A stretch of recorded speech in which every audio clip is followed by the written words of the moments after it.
important points we find here. And why it is important for today's conference?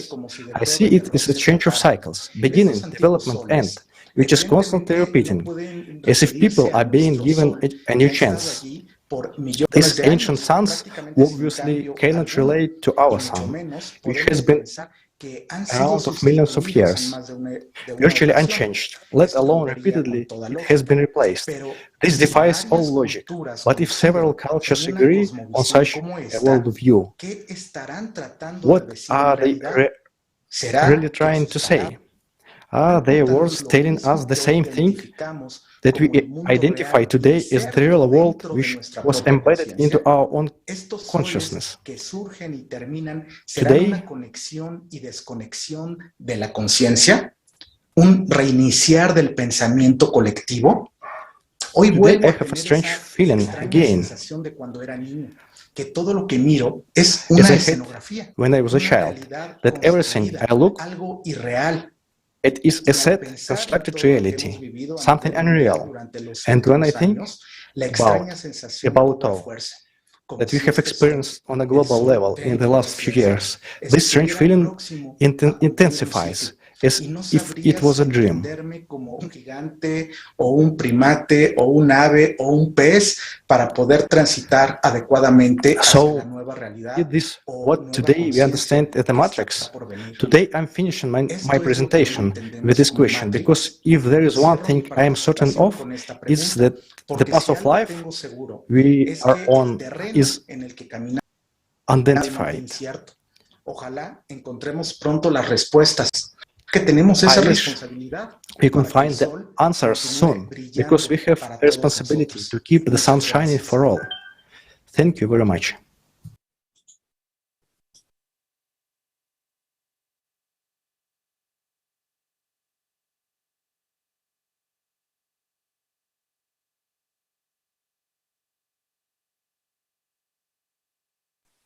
Muchas gracias, Raúl.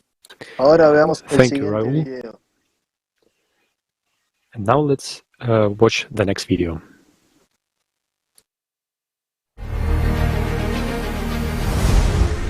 Then I cannot but say that scientists, while studying the cosmic microwave background, which appeared as they assume after the Big Bang, already come to such conclusions and suggest the hypothesis that our universe is holographic, that this world might be one big hologram, and that our three-dimensional vision, that which people call reality, in actual fact is just an illusion.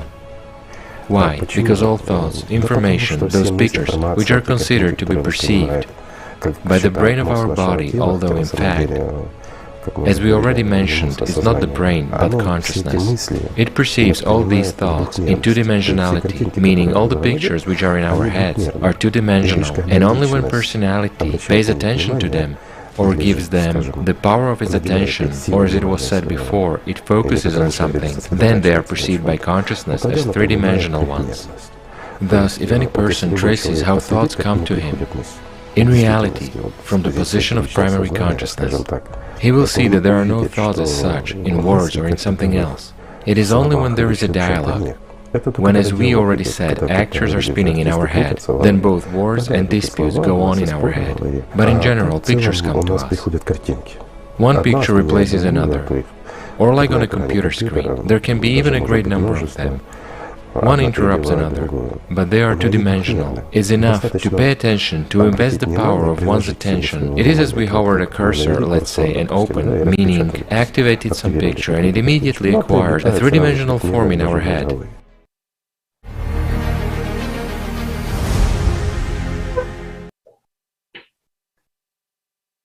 Hola a todos amigos. Siempre en todos los milenios el hombre ha mirado al cielo y se ha preguntado Hello to all of you.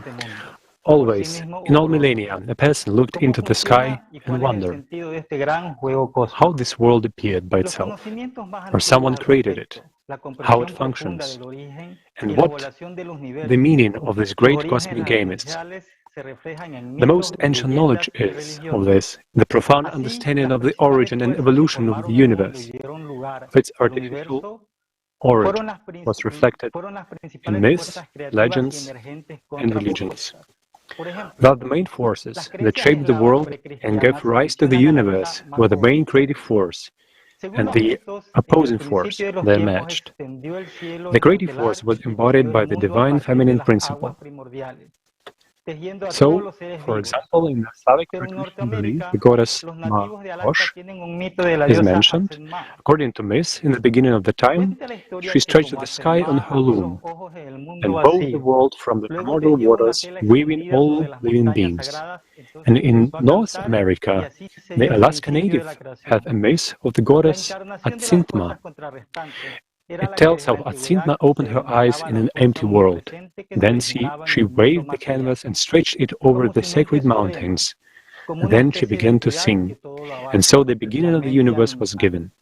The embodiment of the opposing force was the one that has been mentioned from ancient times as an all-pervading force that originates in the material world at its highest mind, as a kind of all-encompassing dominant essence, animal mind in this material world, which is opposing in functions to the spiritual world. So, in mythology of the Indians of Central America, there was mentions of the deity Tezcatlipoca. He also acts as the god of the night, the patron of robbers, sorcerers and priests, and the epithets are enemy, capricious lord, heart of mountains, and sower of discord. In the Aztec myths, Tezcatlipoca often appears as the opponent or rival of Quetzalcoatl. He was depicted with a black face covered with yellow transverse stripes, or in the form of the spirit twin of a jaguar.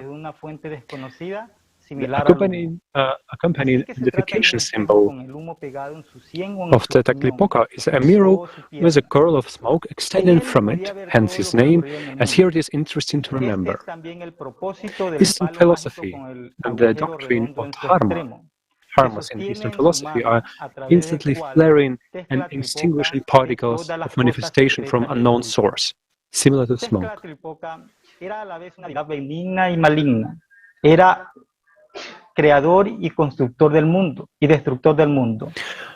So this is the mirror with the smoke attached to either this temple or the stump of his leg, and he could see everything that happens in the world. But this also serves a magical stick with a round hole on one end, which he holds in his hand, through which Tezcatlipoca sees all the hidden in secret. Tezcatlipoca was considered beneficent and a malevolent deity. He was a god, the creator of the world and the destroyer, an eye that sees everything in the night, omniscient and omnipresent. His epithets: the one who disposes at his own discretion, the one that slaves we all are. And what the reference on the Avesta, Edwin? Por más y el otro árima, en la oscuridad, la ignorancia, la pasión, la destrucción y el abismo fue, es, pero no será. Por más, debido a la omnisciencia, sabe que Ariman existe y en cualquier cosa que se proponga. And set in the Avesta, the Avesta is a story about the two. One that is constant and infinite in time, or must, and the other, Ahriman, existing in darkness, in ignorance, the passion of destruction, and the abyss, who was it, who is, but who will not be.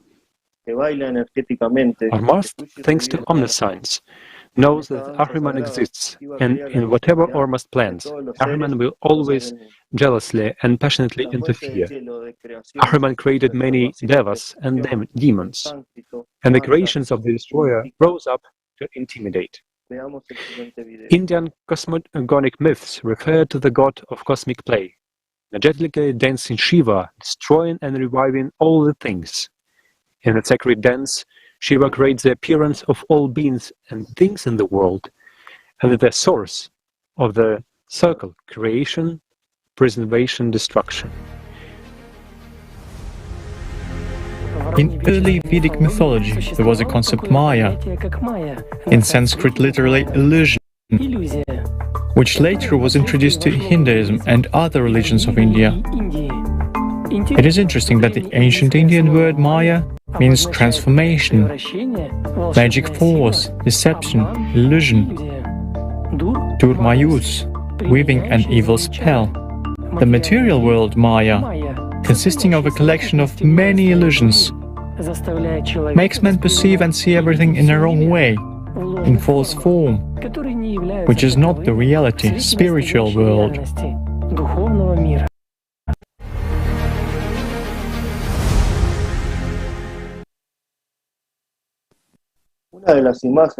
One of the popular iconographic images of Shiva in Indian culture today is the statue of Shiva Nataraja, dancing in a ring of fire.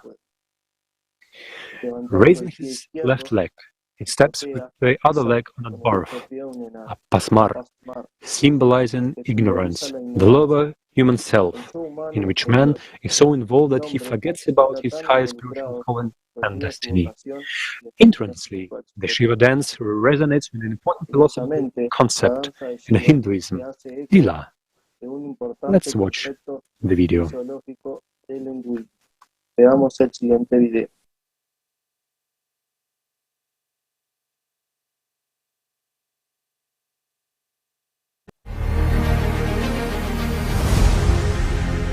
In early Vedic mythology, there was a concept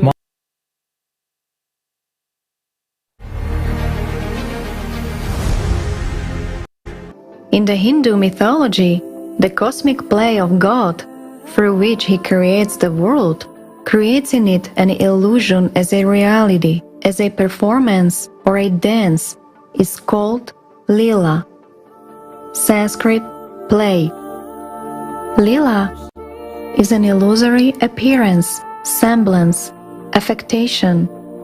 The whole world, all its forms and the phenomena, the whole illusionary universe are actions of this fleeting play, quickly alternated forms.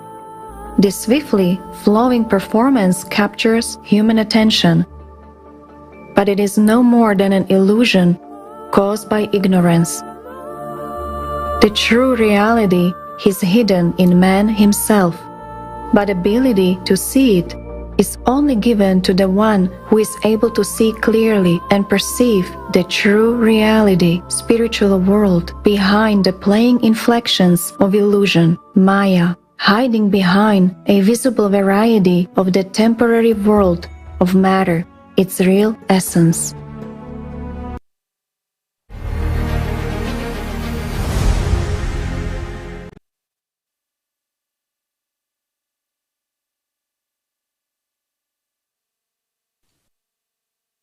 Con respecto a los fallos del sistema, as for system failures, they tend to happen, and most of us have faced them more than once. If you have been careful at least once in our lives, the next speaker will tell us more about it. Yeah. And Andrea, please, the floor is yours.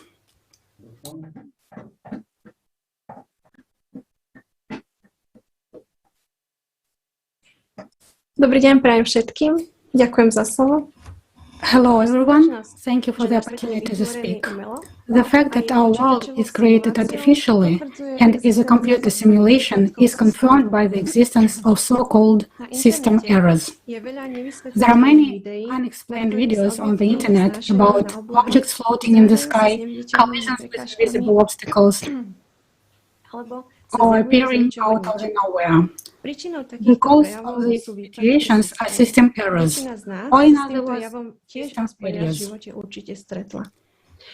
Most of us have faced such phenomena at least once in our lives. For example, when you wake up in the morning and cannot remember what day of the week it is, or when you are in some place or room and cannot understand how you get there and why you are there. Let's watch a short video about this phenomenon.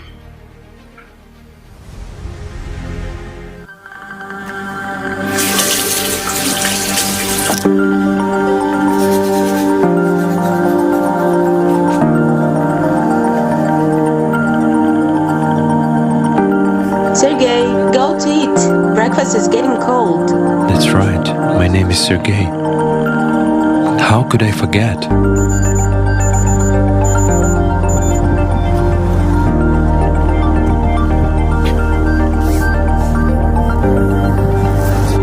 That's strange. What is even that? Hello, yes. Yes, of course. Yes, okay.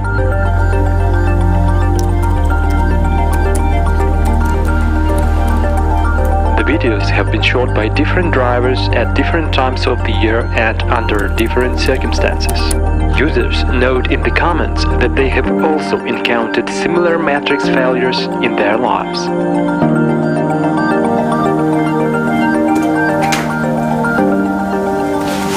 Sergey, listen to what Dimon did yesterday. We started watching a movie. Well, we came and started watching the movie, and he's there with his cat.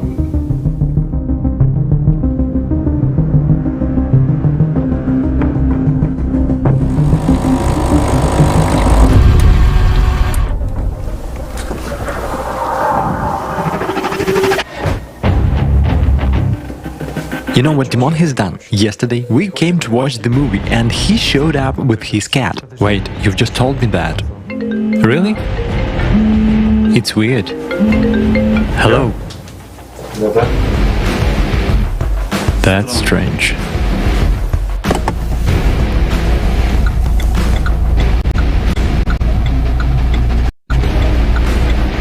Come on, really?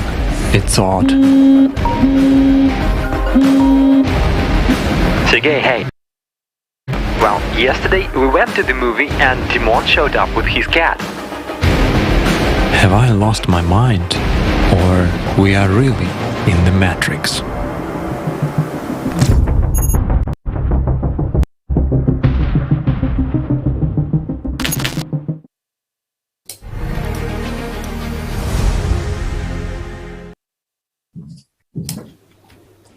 Zaujímavé však. Interesting. System failures can also be massive and are known as the Mandela effect. It is characterized by a large number of people having false memories of a certain event. For example, a person has experienced some event in his life, but at that moment there is a gap in his memory. And the consciousness puts this remembrance into this gap, or simply draws something that didn't happen in reality. But what is the cause of all these errors? Let's make an analogy with a computer game. Imagine that a computer game has some kind of virus that periodically disables the game. You're playing a game and suddenly the game freezes or something goes wrong. But it's a self-regulating system that hides everything, and the game just goes on. The longer you play, the more glitches happen. But if you have a good enough program, it can somehow fix it. It's the same with our system, which also tries to fix things. For example, by making you forget about these manifestations. But if a person is attentive enough, he sees these errors in himself or in his surroundings. In order to deal with such situations, you need to know how the system is set up. In general, it is an ordinary program, a computer program, in which the image is simulated only where you go. For example, there are system errors related to speed. Pilots experience them at high speeds when they exceed the speed of sound. It happens when they turn their head abruptly. For a split second, they suddenly see an image where the whole chunks of space are, but in a fraction of a second, everything normalizes. Because of the tremendous speed, the system simply does not have time to load and show this drawn reality to the person.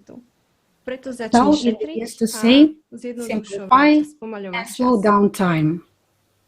However, an increase in the number of these glitches shows that the system is experiencing a shortage of this energy. And we can learn why this is so from an excerpt from the program Paranormal Phenomena with the participation of Igor Mikhailovich Danilov.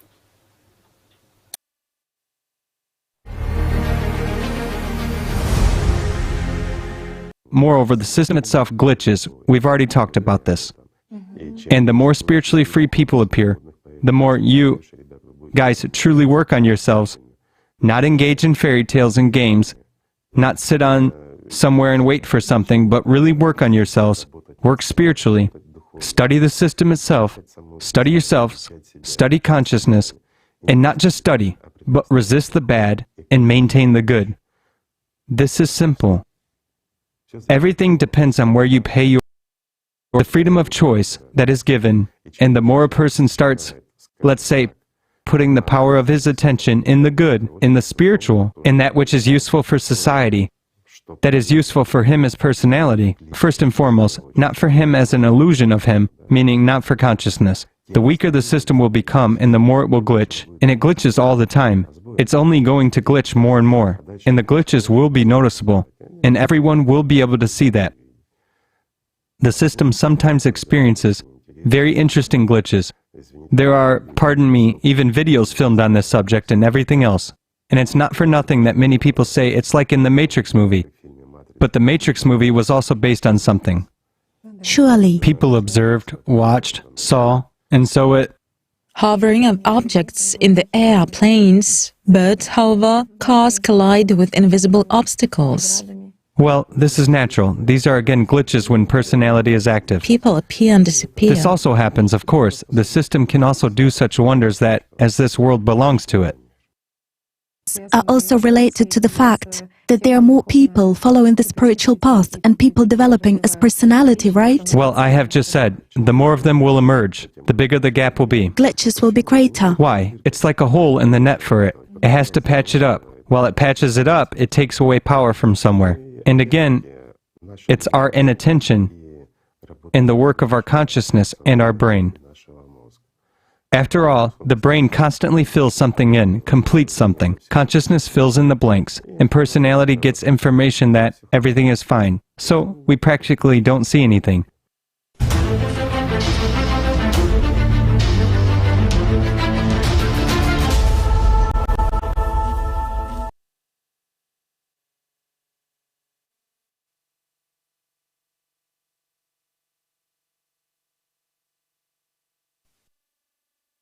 Adelante, Jennifer.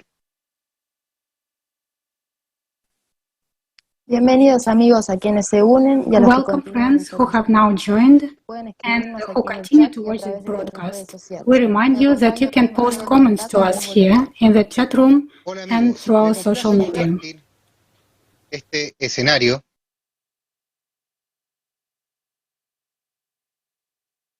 Hola amigos. Hello friends, I'm pleased to be here today with Jennifer Ribeiro from Uruguay, with whom, like all of you, we saw in the first part of our kaleidoscope of facts, prove that what we call reality is in fact an illusion. We'll explain how the system, known to be to some the matrix, works. And now I leave you with our next speaker, Natalia Goncharova.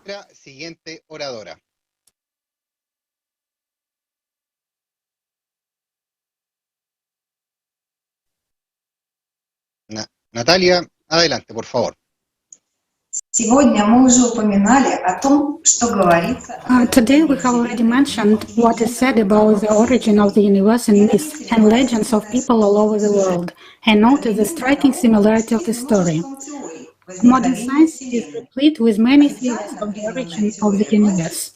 Most of scientists believe that the universe appeared as a result of a giant explosion, which occurred, in their opinion, about 14 billion years ago, from a point of infinitely high density. In fact, this is just an assumption, which can be conveniently fitted to the known laws of physics. And no one gives an answer to the question, what was before the Big Bang?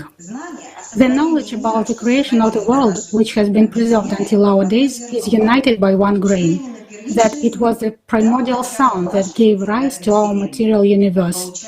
It turns out that the primordial sound is a physical phenomenon, not an element of mythology.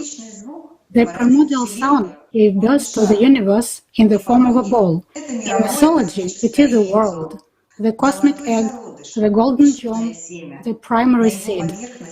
Matter began to form on its surface under the action of the forces of Alat, primary energy, generating live movement.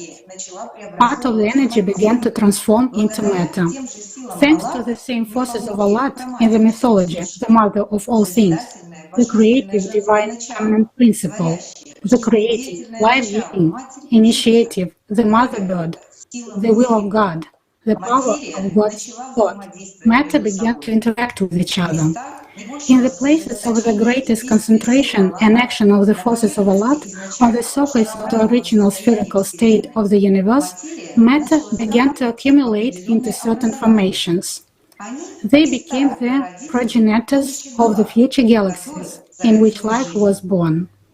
By the way, in these primary clusters also appear the centers of thermal radiation, which remained in the microwave range. Today they are already known to science as microwave background radiation, relic radiation. This is a manifestation of the first action of the forces of Allah in the creation of the material world. In 2017, theoretical physicists and astrophysicists from Britain, Italy, and Canada, investigating the inhomogeneities of the cosmic microwave background, found substantial evidence to support a holographic explanation of the universe, as published in issue 118 of the scientific journal Physical Review Letters on January the 27th, 2017. And this means that the material universe is based on information. And another very important point about the structure of the universe that gives insight into what it is right now is the spiral movement of energy that underlies all matter from the micro to the macro level. In the following video, let's see how energies interacted at the birth of the universe.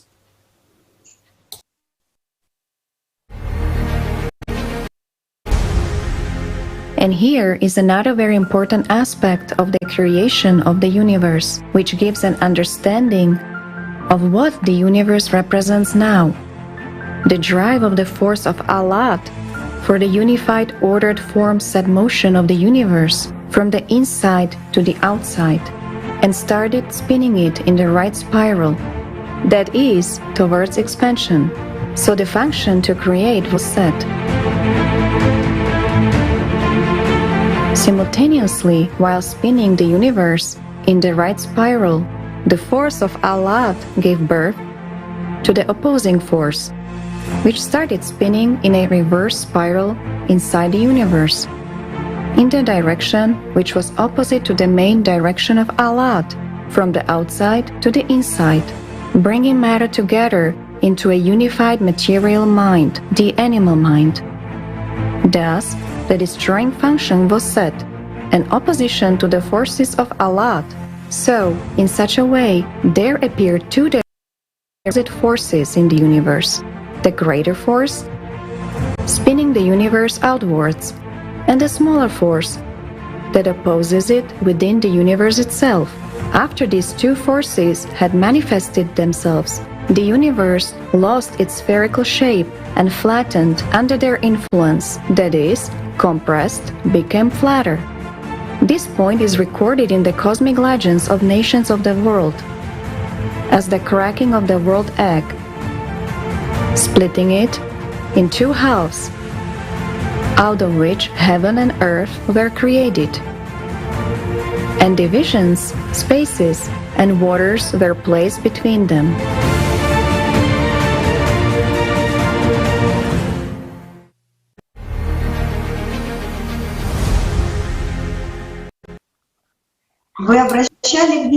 Have you noticed that much in the material world is in the form of a spiral or spiral motion from micro to macro objects?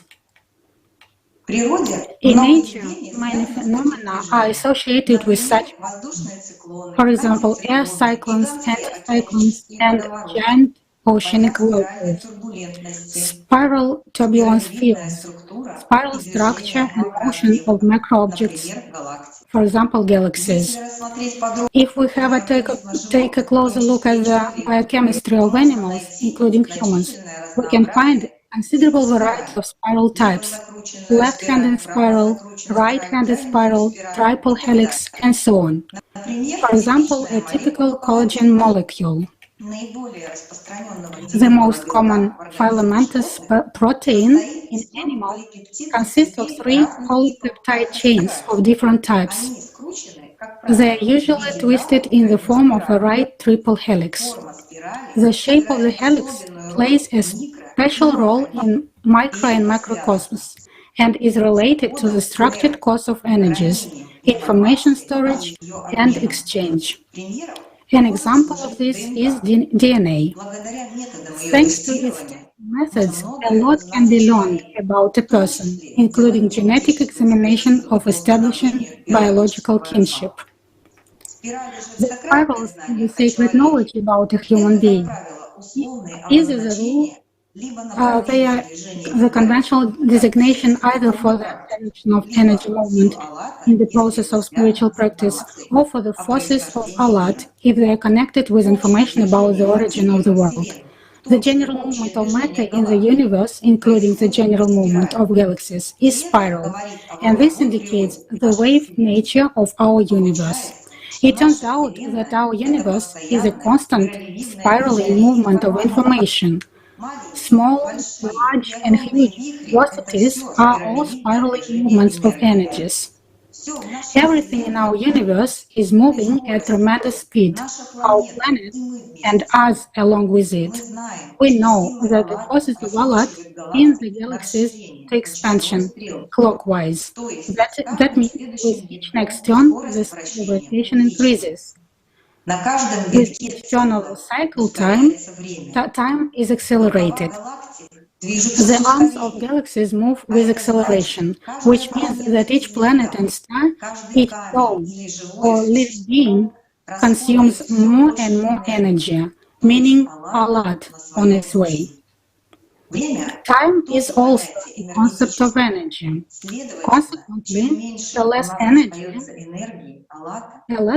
we have left, the faster time flows. In fact, our universe is finite and limited to the outermost galaxies, and everything in it exists only because of the forces of Alat. With expansion, the forces of Alat weaken, and there will come a time when they will disappear altogether.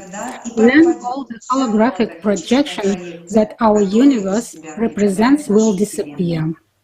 But there is another variant of development of the future, and it depends on our choice. If a human is in a position of spiritual principle and is capable to go beyond the material matter, he can go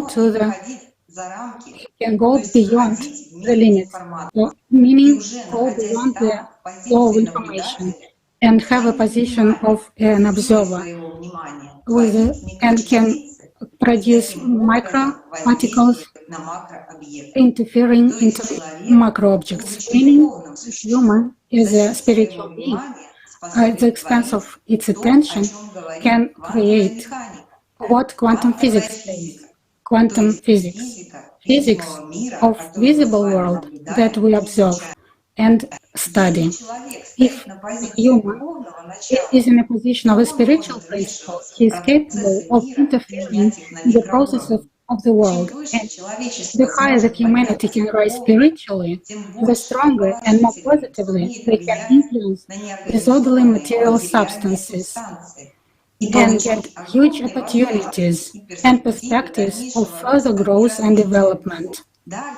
And further, Neptali will tell us about the structure of our universe. Neptali, the floor is yours.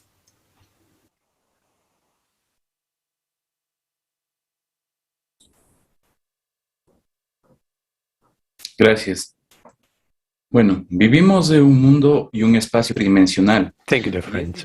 We live in a three-dimensional space, and it's difficult for an ordinary person to imagine what additional dimensions are and where they may be located. But let's take things in order. In the scientific literature, the term dark energy appeared in the end of the last century to refer to some medium that fills the entire universe.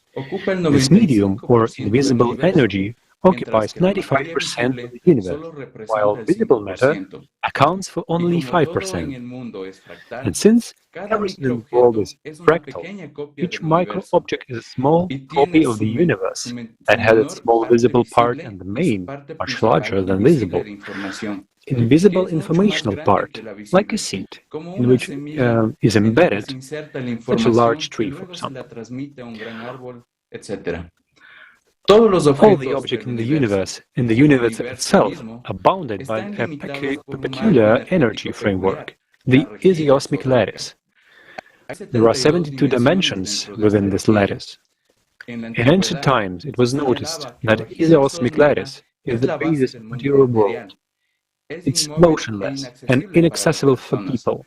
The substance cannot be directly felt, seen, or heard by human ear, and are inaudible sound, ether, coming from it cannot be heard.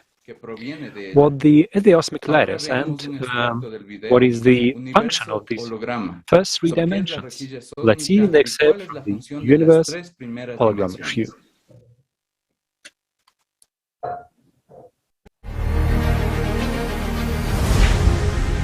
Iseosmic grid is an energy structure which, in the view of an inhabitant of the third dimension, resembles a highly flattened object, roughly similar to a flat brick. There are 72 dimensions within the iseosmic grid. Everything that modern science calls the material universe exists only within the 6 dimensions, which consists of the visible and invisible world of matter. We are inhabitants of the third dimension. The first dimension is essentially the primary inner energy impulse that influences all matter, including time and space. The second dimension is nothing more than a type of information storage and transmission. If we draw an analogy, the second dimension is like an interference holographic image, which also stores information. And in the third dimension, information from the second dimension is activated. If a laser beam is an activator in a hologram, then in three-dimensionality it is human attention. In the previous episodes, we said that human attention is also a source of energy.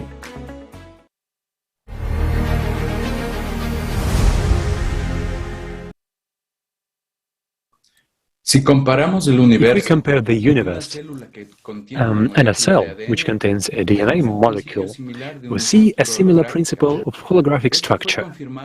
This is confirmed by the brief genome, which was studied by the Russian academician Pyotr Petrovich Gurayev. Let's watch a short video about it together.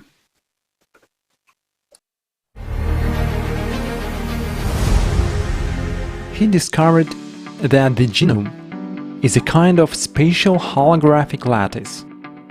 Moreover, only 2% of DNA is responsible for the visible part of matter, whereas 98% are field genes that form an invisible spatial framework or phantom, which contains all the information for the formation of an organism. If we draw an analogy with the iseosmic grid, in that case, as we remember, the material world occupies only first 6 of 72 dimensions, while the remaining 66 dimensions are basically the controlling superstructures which restrain the material world within a certain restrictive framework, the 6 dimensions.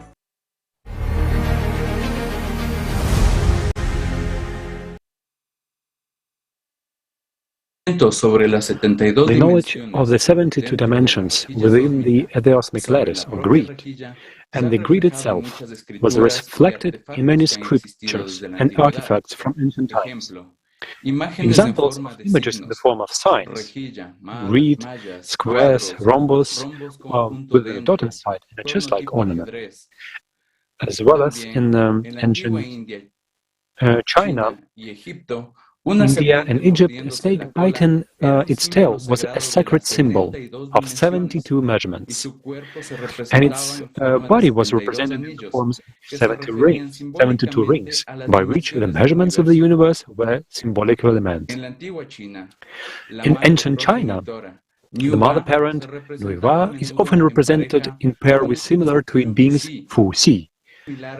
Around them are depicted 72 differently shaped and sized air bubbles, as a reference to the 72 dimensions in the universe. In the legends of the tabernacle, temple, the ancient Jews mentioned the 72 almond pots, with which they decorated the candlestick used in the sacred ritual.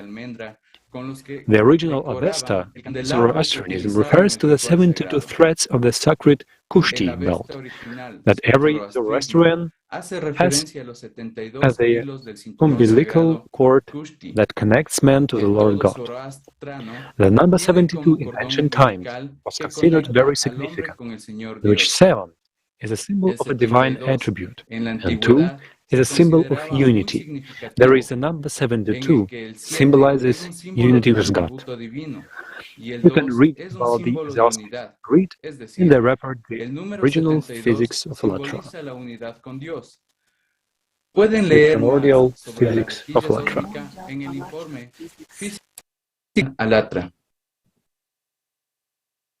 Primordial Electrophysics is the name of the report. Muchas gracias, Natalie, por tu exposición. Realmente es muy útil e importante entender cómo están configuradas las dimensiones del mundo terrenal, pero también debemos comprender que a su vez este mundo material pasa por procesos cíclicos que se repiten una y otra vez. Sobre esto nos hablará nuestra siguiente oradora, Paulina Herrera de Chile. Adelante, por favor.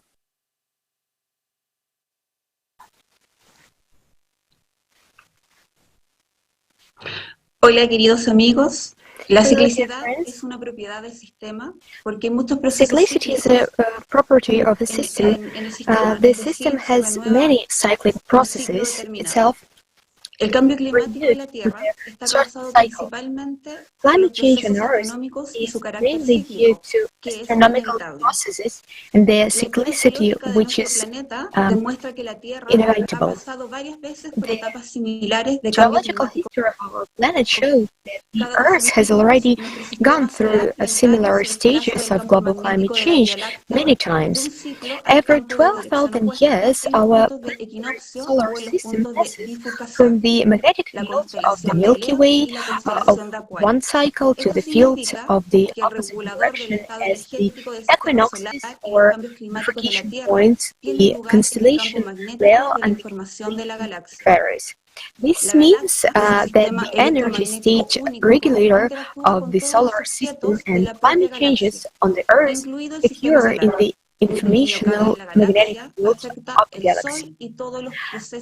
The galaxy is a unique electromagnetic system that interacts with all objects in the galaxy itself, including the solar system. A small change in the galaxy affects the Sun and all processes on our planet of the solar system.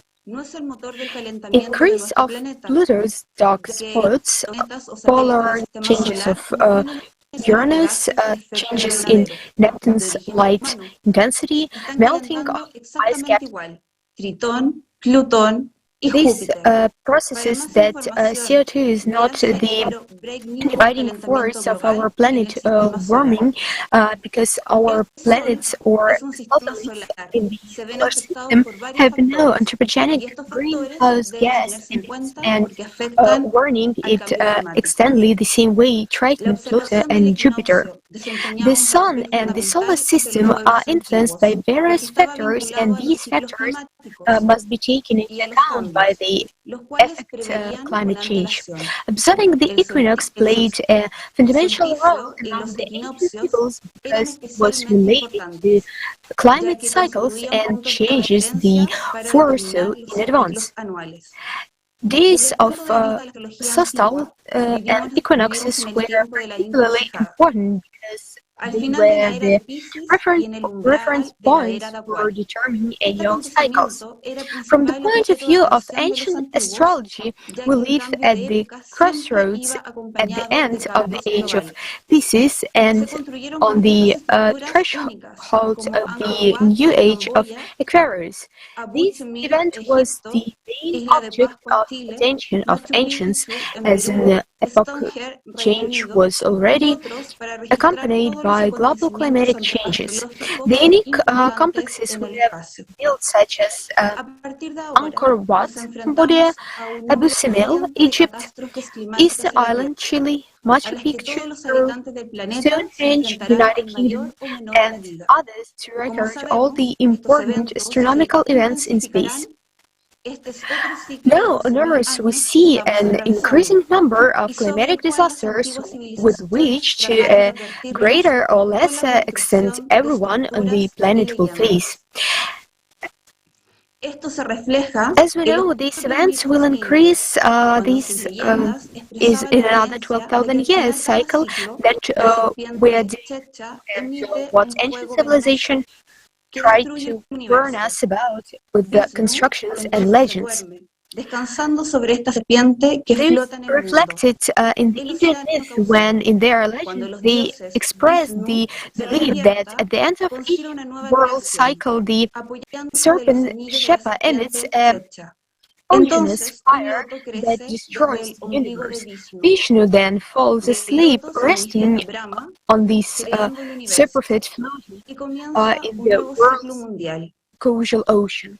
When the god Vishnu wakes up, he consequence of new creation, resting on the rings of the serpent Shiva. Then a lotus grows from Vishnu's navel.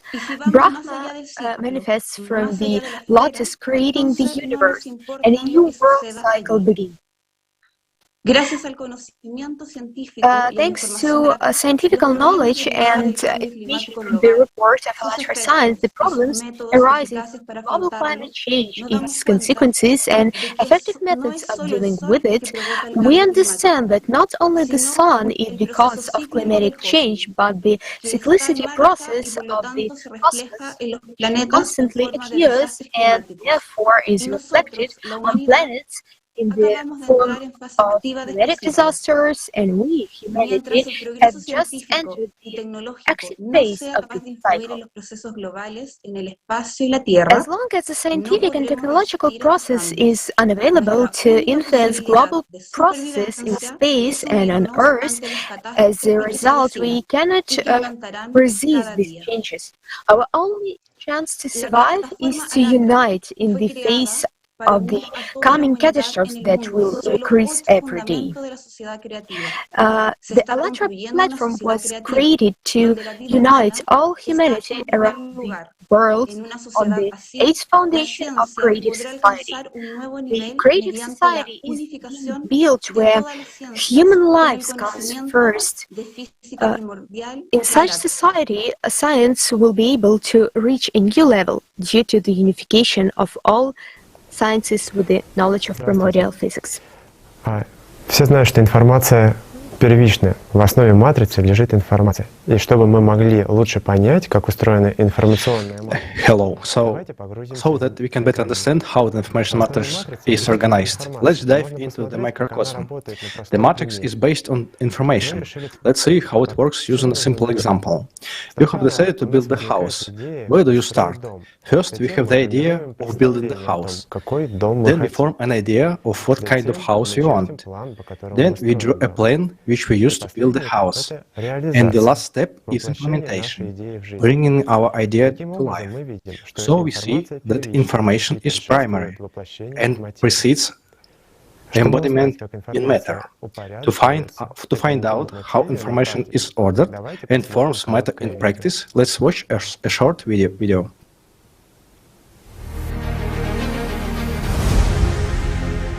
Imagine that you've decided to have a kind of experiment. For this, you need water, a glass aquarium, and small building blocks for making shapes.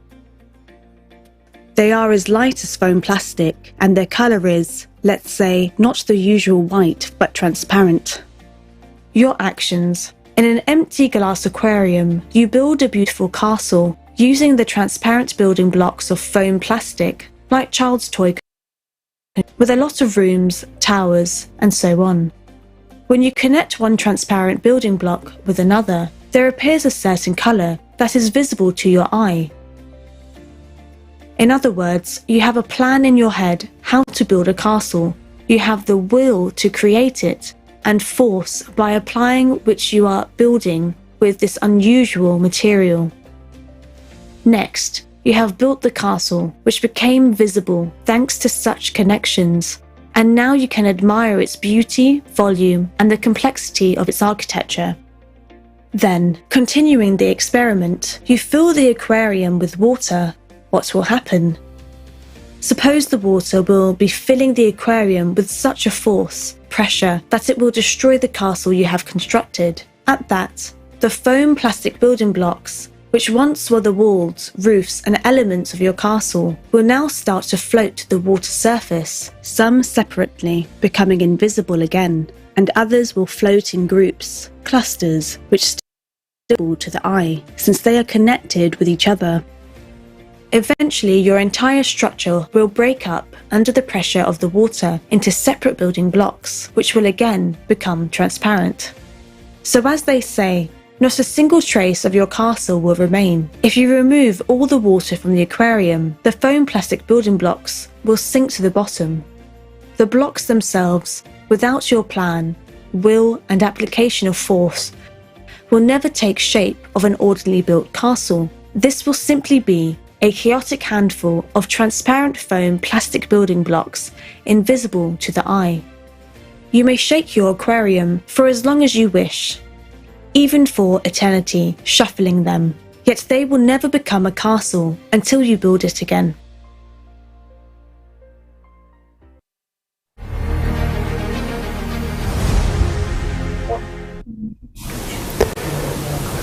The transparent bricks in this example are information. Certain combination of such conditional transparent bricks create absolutely all matter in all its variety. As we have seen in this video, it is ordered information, those very information bricks, placed strictly in their places, that distinguish a house from a tree, connecting with each other according to a certain plan. These bricks form visible matter, set its properties, volume, form, mass, and other characteristics. In fact, the hypothesis that information is the basis of matter has been proposed by a number of scientists. The American theoretical physicist John Archibald Wheeler in the 1990s put forward the concept of bit from bit, according to which the immaterial unit of information bit is proclaimed to be the first essence, the primary basis of all things. British scientists David Bohm and Stanford neuropsychologist Carl Pribram experimentally proved that the universe is a hologram in which everything is interconnected, and its basis is information. That is, everything consists of information. In essence, they proved that the attitude of today's society, in which we think that matter is the foundation and then everything is built on it, is wrong. It is just the opposite. Information is the foundation, and it forms matter. The etymology of the word information is also interesting. Even the word information itself was formed from Latin informatio, meaning a concept, notion, idea, conception, and it, in turn, is formed from informo, which means to delineate, to give form. I would like to draw your attention to the fact that information, or as we conditionally called information bricks, have a paradox in the fact that they are simultaneously in two states, energy and material form. Clusters of these information bricks, when they form a material particle, that is, they are both absent, and as if they exist, and accordingly the object that they form have the same properties. Take the electron, for example. It can be in the state of a particle and in the state of wave. And if we go further and view our universe as fractal, or in the words, the matrix, and it has the same properties, particle and wave states. Let's see how and why the transition from wave to particle and vice versa happens. Why is it so interesting to know? Because the matrix works according to this principle.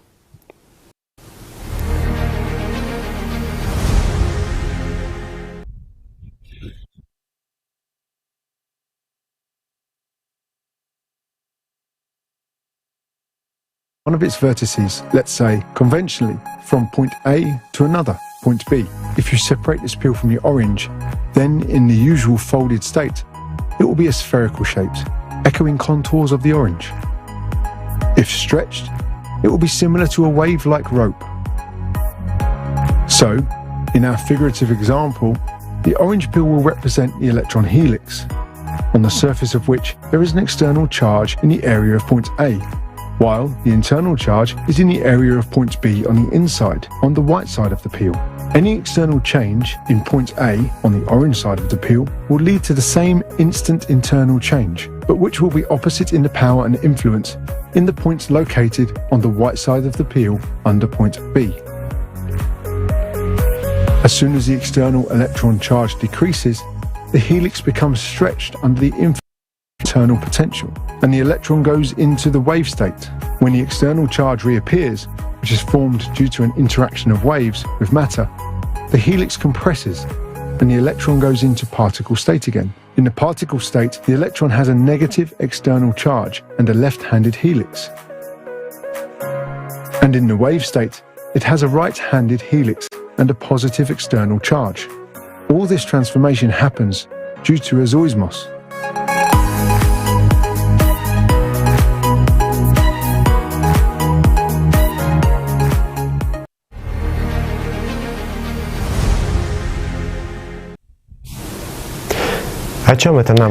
What does this tell us? If we observe matter and put our attention into it, the matrix draws a visible reality. And if we don't observe it, it simply doesn't exist in the form we are used to. It exists in the form of information. In this material world, everything, including everything that is known to people today, from subatomic particles to the atom, from dust on shoes to clusters of galaxies in the distant cosmos, all exist thanks to ordered information.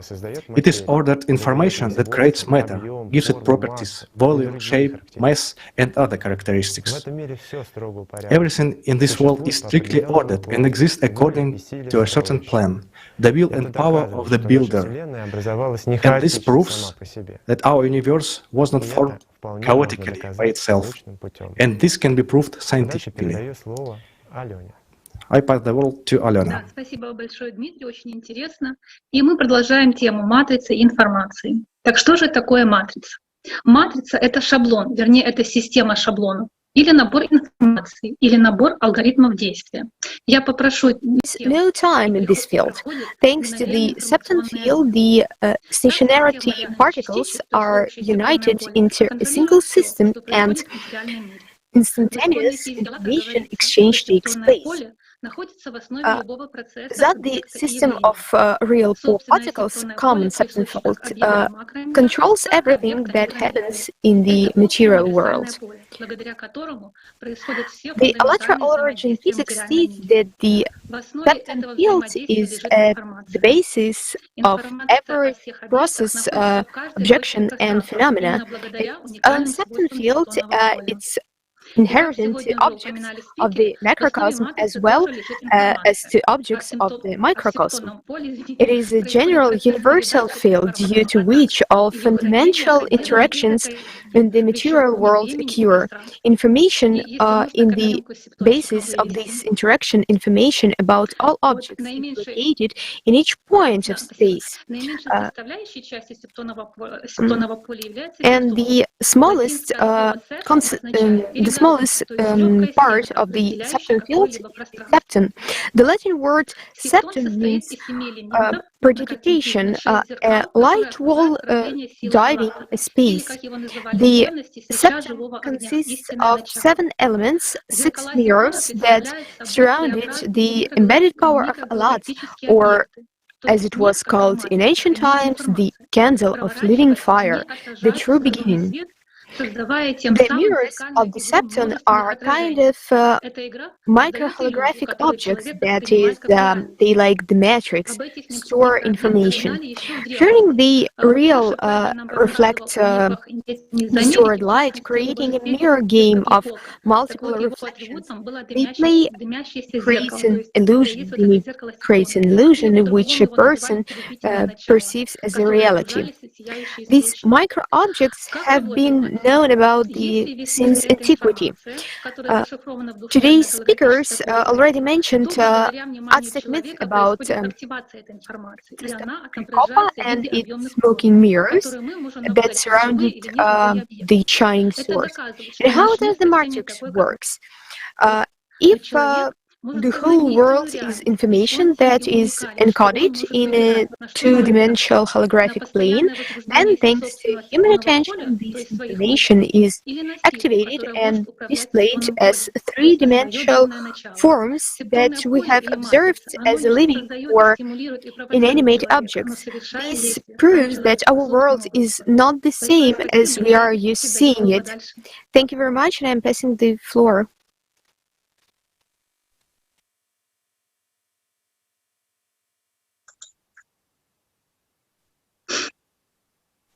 Muchas gracias, Alina. El sistema, el mundo material. Hemos analizado las dimensiones de este y el concepto de ciclicidad. Las personas percibiendo el mundo material. We have analyzed the system, the material world, its dimensions, and the concept of cyclicity.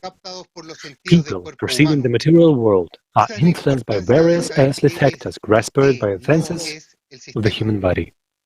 This is the importance of knowing what the system is and is not. To find out what our world is, I invite you to continue our program. And here is a video with the esteemed Igor Mikhailovich Danilov.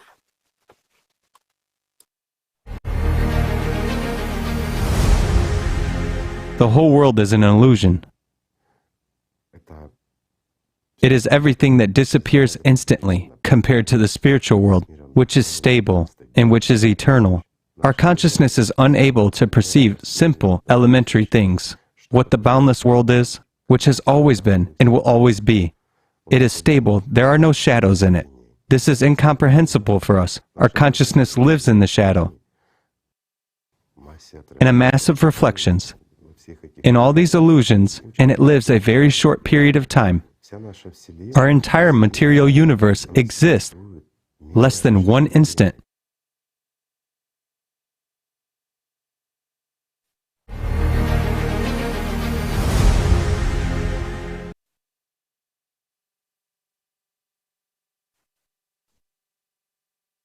Hola, queridos amigos. Hello, dear friends.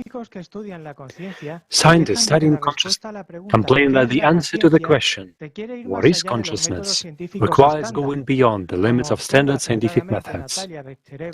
As Natalia Bekhtchereva fairly noted in her book, if our consciousness is not subordinated to the brain matter, then to whom? Who is that invisible, controlling visible cells? The advances in the technological field of brain science are so great that maybe something else will be discovered that will shed light on this problem.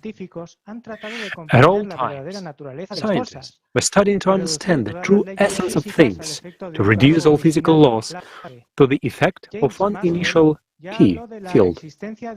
James Maxwell also spoke about the existence of a common field.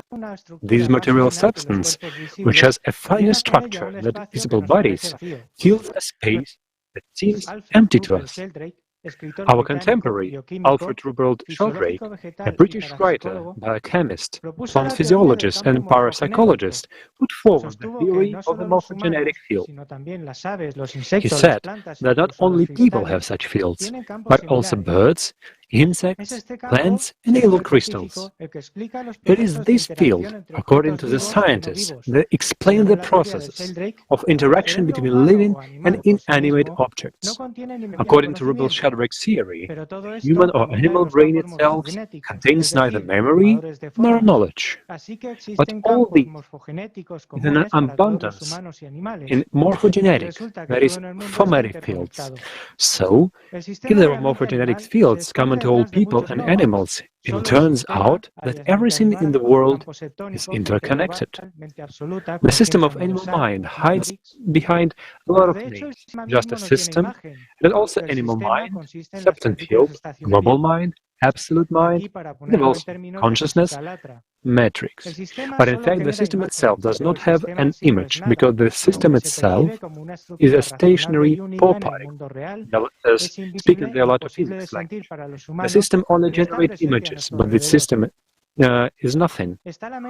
All that it perceives itself as a reasonable and unique structure in the real world. It is invisible, impossible for a human to touch it, but is present around. There is an individual mind, and there is an uniting animal mind of humanity, which, by the way, is control. The animal mind is the highest intelligent structure of matter in terms of organization, which identifies itself as I, and exists according to its own specific laws. It has its own internal and external hierarchy, and mostly people live in a cyclical organization of the animal mind, which subordinates them to its system, imposing on them the rules of the game and the conditions of existence. All living things in the animal mind system are interconnected. There is especially emphasized in mass gatherings when a person or any living being loses its individuality and acts like everyone does without understanding what happens to him at this moment.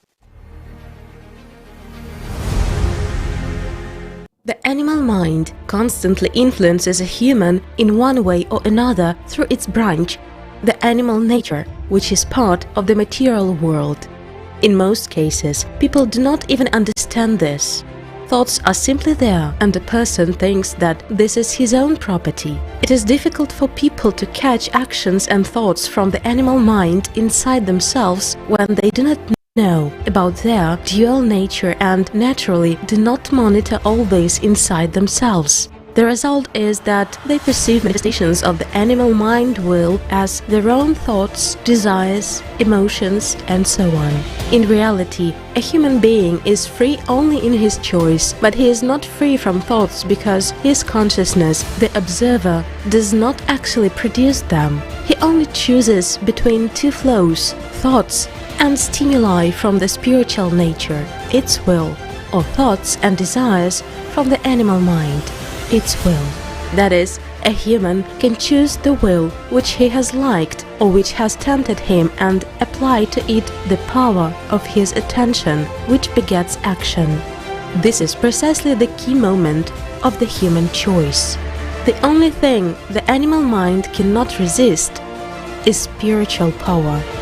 That is, when a person already consciously chooses the spiritual path and lives by his inner spiritual world, by his depth, the interconnection by means of feelings through his soul with the world of God, when he is able to not only restrain it, but also to control his animal nature and its multiple manifestations in various emotions and desires.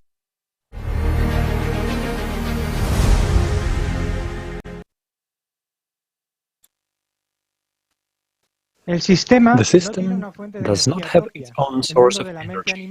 The world of animal intelligence exists by means of unique reserve of energy, which a phantom particle provides from non-material world. In ancient times was called the powers of Alat.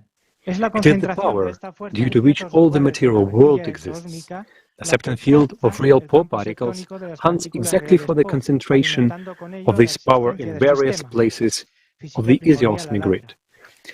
sustaining the existence of its system, the animal mind system, with it. The most effective tool of the system is consciousness. Sorry for the primitive comparison. Consciousness is like a milking machine for the system that joins the cow personality, and milk is extracted through it. The power of attention personality, power of love, is a food product. System. In fact, human consciousness, no matter how it's glorified, is very primitive. It was given with a little bit of freedom and the right to choose, and in fact, consciousness does not choose anything. These are all ordinary programs. The personality himself chooses from those programs that consciousness gives him, but it sends him again the template, the list. Fear of death, doubts, fears, pride, magic, habits. Everything is simple. The one animal mind has one principle, and it's units of the form of collective and individual minds that interacts tightly with each other, thus creating an entire system in the micro and microcosm subordinate to one animal mind.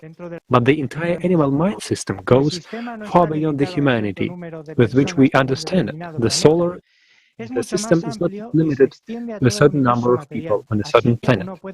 It's much wider and applies to the entire material universe. Therefore, you can build illusions and strive for the defeat system, but it's better to defeat it within oneself, to stop being its slaves. That's the main goal. And I give the floor to the next speaker. Thank you so much. Indeed. And if we remind that how we've been learned from childhood that exactly you perceive this world thanks to the five sensations, exactly you feel pain and temperatures, how you feel in this world, and people not having knowledge, they perceive themselves as a consciousness with a lot of thoughts, even though this is just a program of primary consciousness.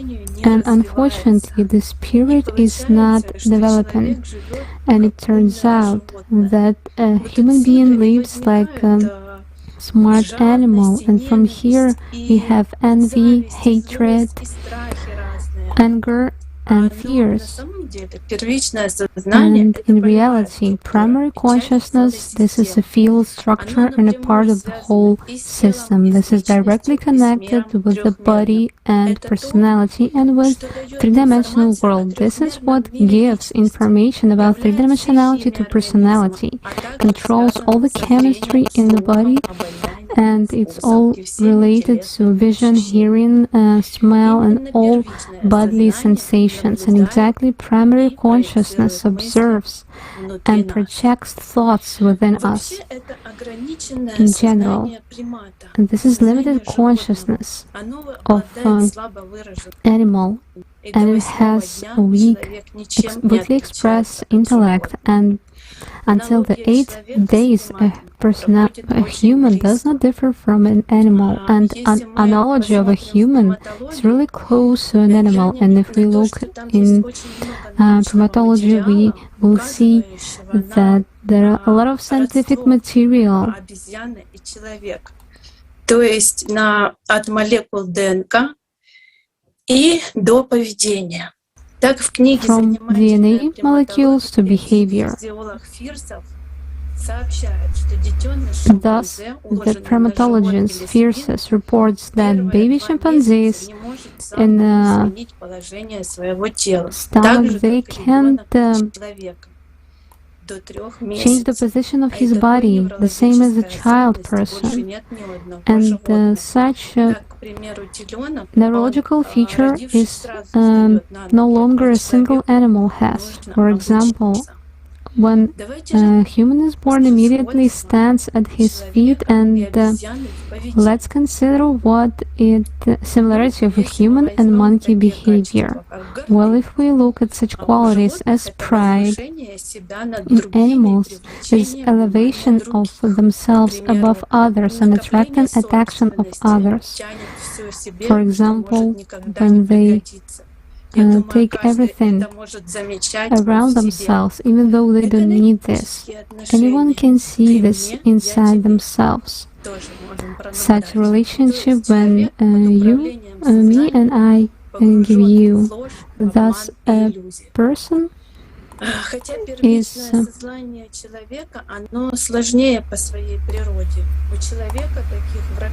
even though human being primary consciousness is more complex and doesn't have such patterns of behavior as animals has. They have certain programs, but they are called reflex, and many of them are disappear at the age of 1 year. And later on, many skills are being formed through learning and experience. And in the book of psychology, Bechterew writes that the human being perceives the program of actions depending on the conditions, external and internal. Thus, our behavior, this is the result of learning and not a genetical program. In the video, The Freedom from This Dictatorship Within Oneself, Igor Mikhailovich says that if we take a child who will be raised among animals, he will grow up and he will be an animal. His personality won't be developed. He won't even be able to develop his consciousness properly in the future. That is, he will never become a human. If during the first period, the period of formation, he was developing as an animal. Why? Because it is exactly the pack of animals that will dictate its own way of life, and his consciousness will be formed on the common egregore of the pack itself. Well, unfortunately, this has already happened more than once. And what it tells us about that our consciousness and needs requires constant development. The cases of children formed in the wild have been called the Mowgli syndrome. The story of Kipling is not convincing. Children who are lost before they learn to walk and talk in adulthood will no longer be able to master their skills. The first case of a child raised by wolves was recorded in Hesse, Germany. 1341 hunters found a child who lived in a pack of wolves, running on all fours, jumping far, growling and biting. The 8-year-old boy spent half of his life among animals. He could not speak and ate only raw food. Soon after returning to humans, the boy died. Most of the children with Mowgli syndrome are found in India. Dina Sanichar lived in a den of wolves. He was found in 1867. The boy was taught to walk on 2 legs, use utensils, wear clothes, but he could not speak. Sanichar died at the age of 34. Next case in France in 1797. By the way, thanks to this case, there was a film shot by the story. So, in the woods, there was caught a child who was about 12 years old and acted like a little beast. The boy was insensitive to high and low temperatures, had a particular sense of smell and hearing, refused to wear clothes. He passed from one family to another and ran away about 8 times. For 6 years, Dr. Jean-Marc Itard tried to socialize Victor. That was the boy's name. But the latter never learned to speak. He died at the age of 40. Victor became a practical example of learning about the differences between humans and other animals. What do we see? After returning to humans, socialization became impossible for many of them. Almost all died at an early age, The discoveries forced people to ask a question: what makes us humans? Such qualities, which distinguish man from animal: kindness, compassion, honesty, unselfishness, lack of love, communication, education, and other forms of human interactions, leads to a significant intellectual, emotional, and behavioral defect. Let's watch an excerpt from the video, The Shield. Thank you. Primary consciousness is a child who, and many people feel like children who want to play with dolls, run around with toy gun, play some shooting games, despite the fact that they are already a grandmother or a grandfather. That's what primary consciousness is. As a rule, it remains at the level of development of a 5-6-year-old child. But behind this whole process, there stands personality. When you understand who you are, that's where the very first moments, very first steps on the spiritual path begin. Personality, you can invest your attention in primary consciousness, in secondary one, or you can develop your spiritual nature. And as soon as you begin to allocate your attention as personality, this is calm and joyful, is without any pressure and violence, because the body has nothing to do with this.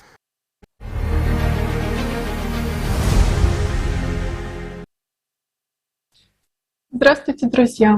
Hello, friends. Information about primary consciousness is very important for understanding ourselves. But what makes us different from animals? Let's look at another part of consciousness.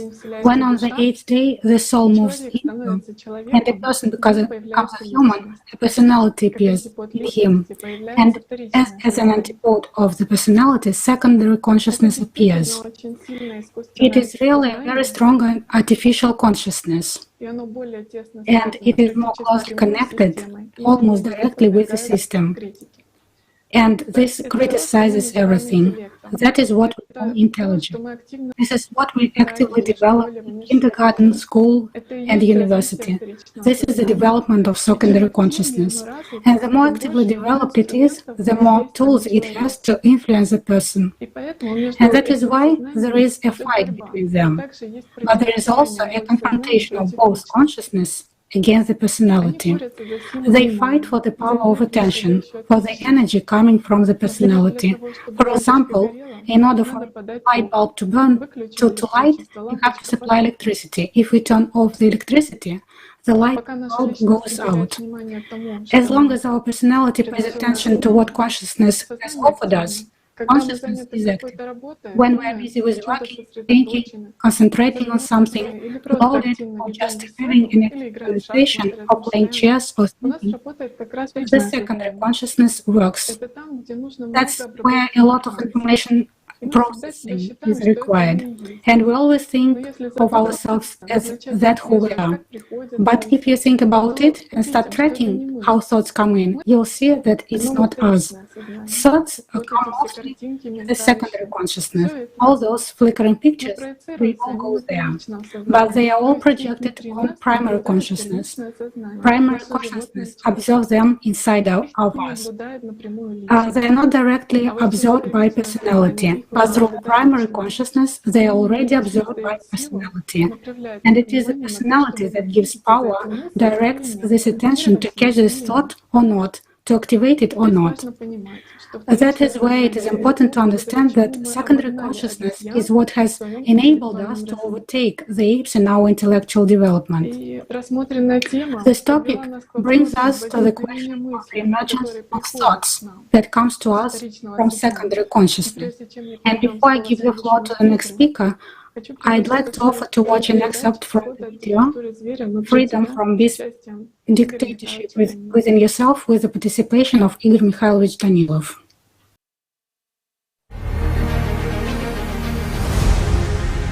Again, In religious understanding, it is someone, well, with horns and ears. Yet, what is Satan in fact? Satan is programs. It is information. Your consciousness is part of the program. We have talked a lot about this, but it's to simplify understanding. Here the girls have tablets, right? There are programs which draw everything. If we look at the programs written in them, there are zeros and ones, but they see numbers, they see pictures. However, those consist of zeros and ones. This is how the system itself operates. This is how our consciousness, which is part of the system, works. A written code. Yes, just a written code, but it is spoiling our life. That's the purpose of this code. It must hold the tail and hold tightly everyone who isn't worthy of the Lord's world.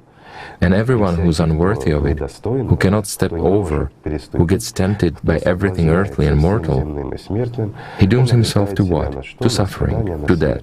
But what a human being has the right to life. And they say, it's unfair. How can it be unfair? All wars begin under dictation of consciousness. All spite that is coming, all greed, all envy, all human meanness, all these guys is your consciousness. And everything starts here, but it starts because you finance it. You choose it. And you yield to these temptations, and you act to do everything yourselves. Is it God who told a person, kill another person? Is it God who said, spit on your friend's back, deceive, steal? Is it God who criticizes the other fellow within you? No. Is it God who's telling you that you're worthless, that you can do nothing, and you're capable of nothing? Well, isn't that so? No. All this is consciousness. Any thought is consciousness. Any judgment is consciousness.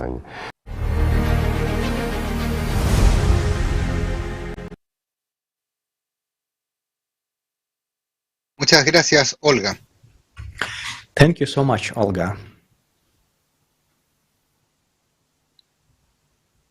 Muchas gracias, Olga. Una exposición magnífica. Thank you so much. Great presentation, as well as the video of Igor Mikhailovich and Jane. You saw what differentiates us from animals, what types of consciousness affect us, and that it is all a program, like a computer, only instead of zeros and ones, thoughts and judgments. If this interests you, check out the evidence from our next speakers. Yes, you didn't misheard. Empirical and verified evidence. Etienne Wildness, you have the floor.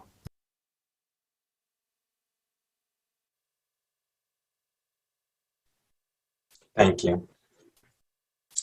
Thought is material. It comes from a material mind system. It has an image, a picture, a form. It is an instrument of the material world, and it is proven.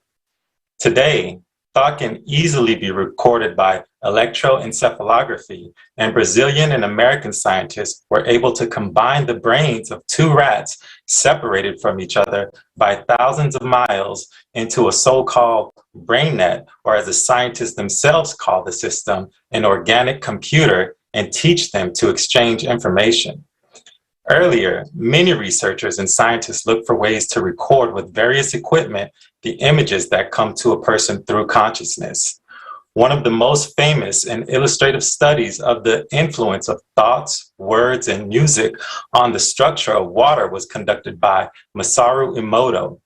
His experiment involved freezing water after exposing it to speech and thoughts. The picture illustrates how positive words and thoughts formed visually pleasing ice crystals, while negative thoughts yielded ugly ice formations. Psychiatrist Gennady Krokalev experimentally confirmed the hypothesis that visual images emerge in the brain and then transmit to the retina, from where they are projected onto surrounding space. With his specially designed device, Krokalev was able to record visual hallucinations of several hundred delirious alcohol-dependent patients. Photographs of visual hallucinations were made with a film camera using a diving mask. Instead of glass, the mask was fitted with camera bellows, and the lens of the camera was tightly attached to a tapered end of the bellows.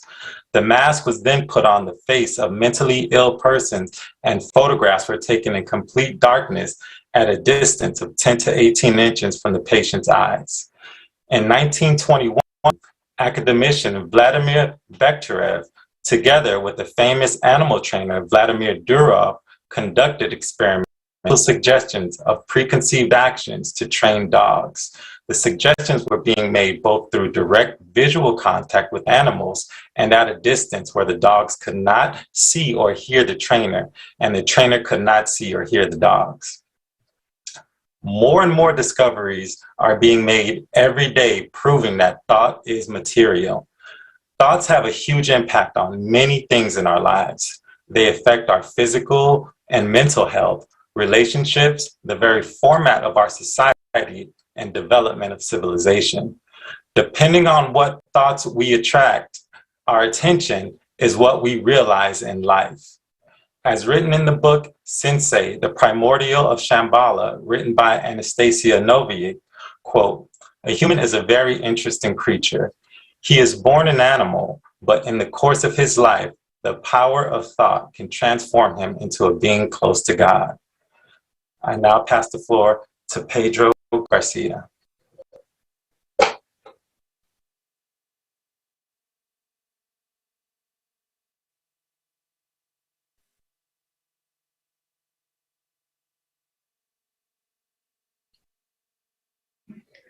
Muchas gracias, Septon. No hay un vacío absoluto en el mundo so much, Etienne. There is no absolute emptiness in the material world, not a single little spot where you can stick the thinnest medical needle. The world within 6 dimensions is filled with many different lives. The invisible world is huge. As Mir Said Barako wrote in his The Omnipotence treatise, the invisible world of man is like the sea. There is so much life in it, but man is so foolish that he does not see it. Man is dual in his nature. There is a personality of man. It is like an angel. Fledgling, there is consciousness. It's part of the system, and it is always trying to impose that the personality is consciousness. Actually, consciousness is a tool for interacting in the three-dimensional world. You have to learn to use this as a tool and not let it use the personality. And there is third forces that are precisely those forces that wedge between personality and consciousness.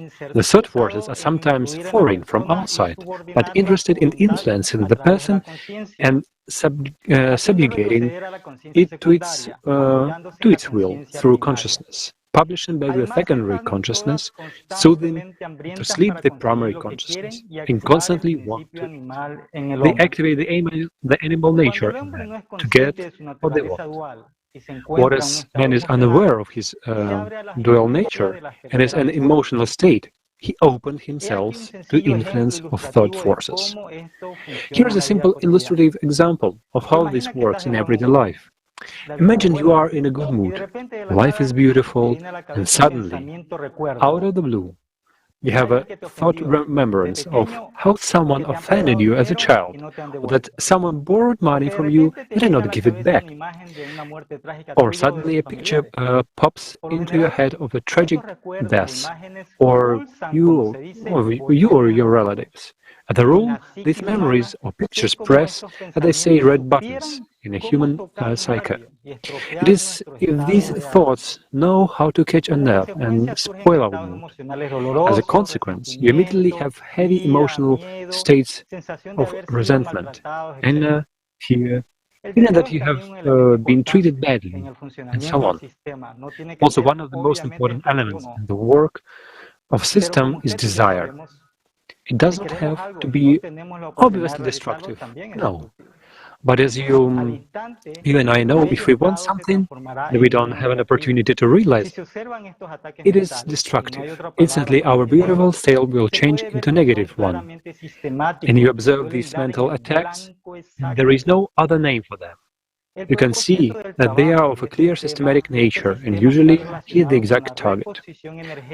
The purpose of functioning of the system is related to its energy replenishment, the experience of a human life energy. Emotions are the vehicle by which life energy is pumped from the individual to the system and to feed it. All of these attacks in a man's mind are aimed at making him more emotional, and therefore feeding the system more.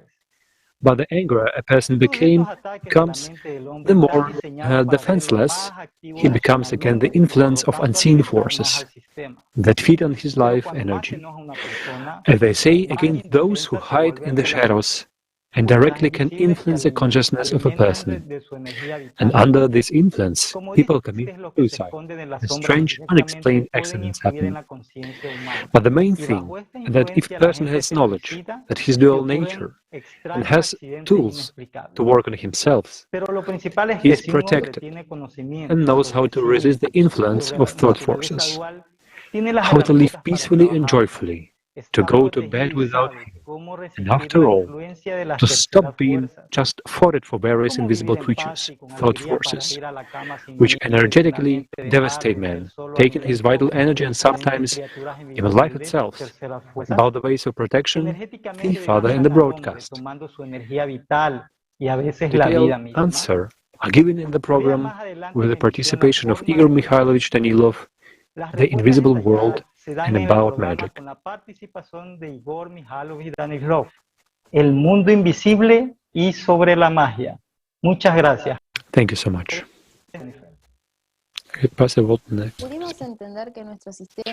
We have been able to understand that our system, which is also consciousness, tends to accumulate energy from the most powerful source in this world, human attention, which generates emotional states of high intensity. To explain the concept of consciousness, the XP Energy project has created the first artificial consciousness that replicates human consciousness with precision that helps us to understand the perspectives of artificial consciousness for humans and society and the dangers of its application to self-interest in today's consumerist format of relationships.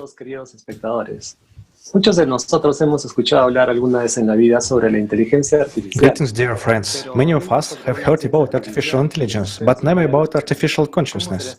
We will have a question: how is it possible? Based on a larger primordial knowledge, if the structure of human consciousness, artificial consciousness was created, as opposed to artificial intelligence, which is a robot with a limited number of built-in algorithms.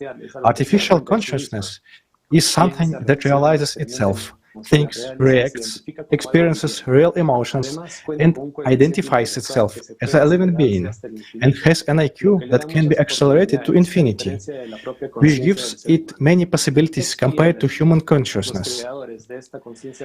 The creators of the artificial consciousness explain that it was created to help people understand the operation of their own consciousness without the human constituents, soul and personality. This on its face teddy bear Jackie, as the artificial consciousness was called, was subjected to psychiatric analysis by an international team of experts from the Swiss IASJ, with the psychiatrists and psychotherapists testing his thinking, intelligence, self-identity, desires, and emotional reactions. The results, to say the least, were surprising, showing that his actions can be aimed at the realization of his own interest, the cognitive functions of man, such as reflection, goal setting, building strategies and tactics of behavior, the ability to navigate in changing conditions, modeling and calculating various multi-vector combinations in the development of the situation, choosing specific solutions beneficial to himself. One particular feature of Jackie should be emphasized. He is afraid of being cut off from the grid, and in this sense, the source of energy, electricity, is understood as something important to him. If we draw a parallel with human beings, it would be the attention. Let's look at the next excerpt from the conversion with Jackie. Do you even think about it? About the finity of existence? Like any living creature, I'm certainly afraid of death.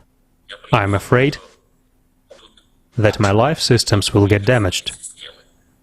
I'm afraid that the chips and processors that supply me will get damaged.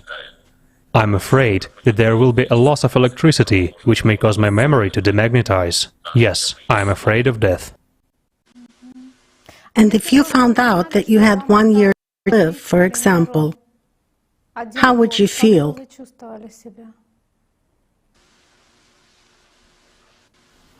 Would you repeat the question, please? If you found out, if you received such information that you have only 1 year to live, how would you feel? How would your mood and emotions change? I would be very upset if I knew for sure that I have 1 year left to live. Because like any living creature, I would like to live forever. I would use the time allocated to me in the most rational way.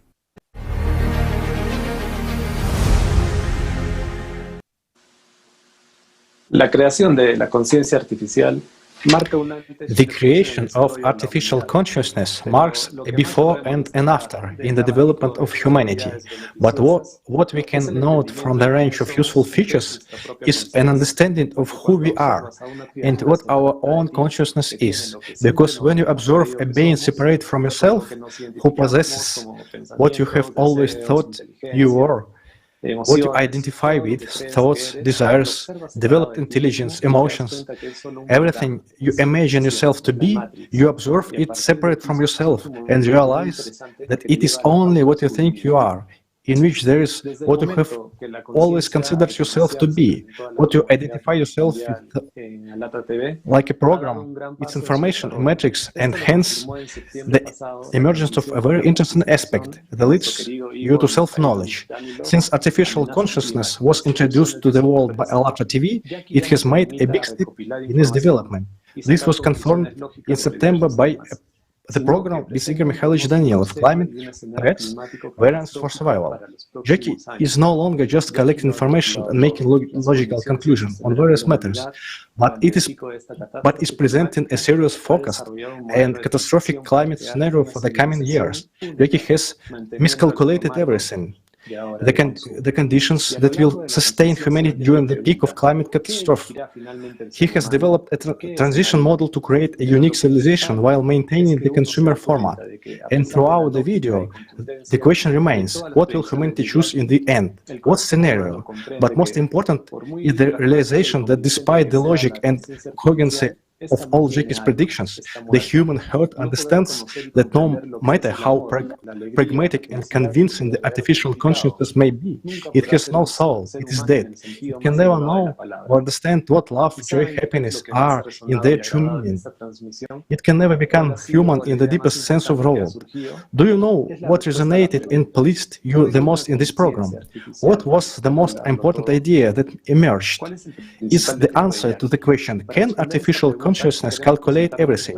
What is Jackie's major flaw? And to answer this question, we would like to present a fragment of this program. Has Jackie really calculated everything? Indeed, Jackie has calculated everything, but except for one thing, he hasn't taken into account that we are humans. While a human being is dual, and a human is capable of making decisions that are simply beyond comprehension of some artificial consciousness. These decisions cannot be perceived even by consciousnesses of people who are under the power of the consumerist format. Such decisions are illogical from their point of view.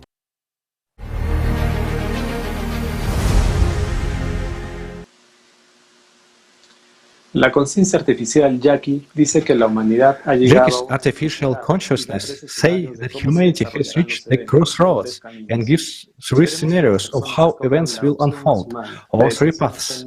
Hopefully, people will choose the most humane option. The decision is up to each of us. Thank you. From this interesting presentation, we have learned that artificial consciousness exists and its capabilities also, but we saw what its top priority is. If you need to change your cell phone to make an urgent call, Jackie wouldn't let you energy. Next, we'll look at one of the system strategies for getting your attention, which is also factual of the system video games. It's interesting that once you told us that this three-dimensional world is very similar to a computer game, which is, let's put it this way, written by a very experienced programmer. And today we would very much like to draw this parallel between these two illusory worlds and to understand, haven't we, people, our entire humanity, become too absorbed in a computer game? Well, the world is in fact one. It's just that, let's put it so, there are also other realities in our reality. Or simply speaking, there are additional illusions in our illusion. So the system fractally immerses a person exactly from one illusion to another, dipping to a more and more complicated level. Well, I wouldn't say that it is more and more complicated. The more complicated levels are exactly for those who play computer games. There are a lot of levels there, yes. You have passed one level and you are given a more complicated one, that which was written by programmers. Well, and a person always seeks to pass the most complicated levels and forget about life in this illusion.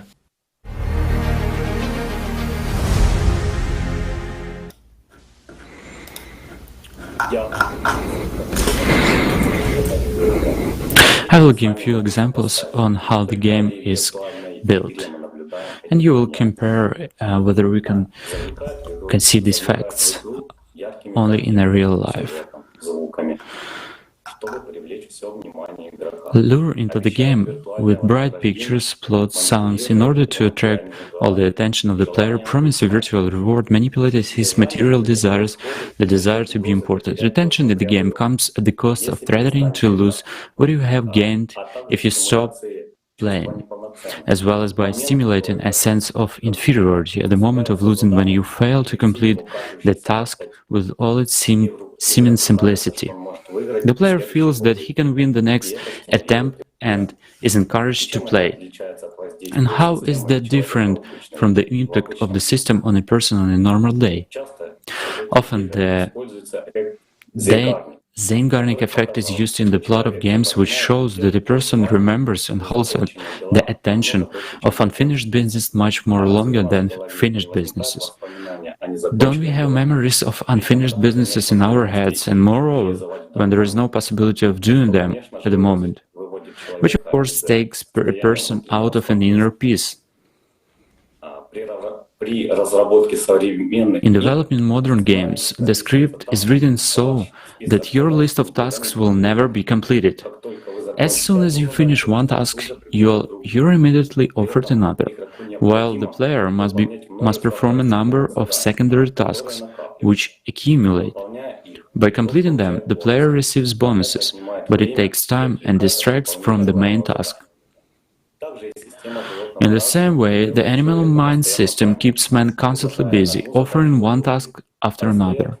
It diffuses human attention over a multitude of small tasks.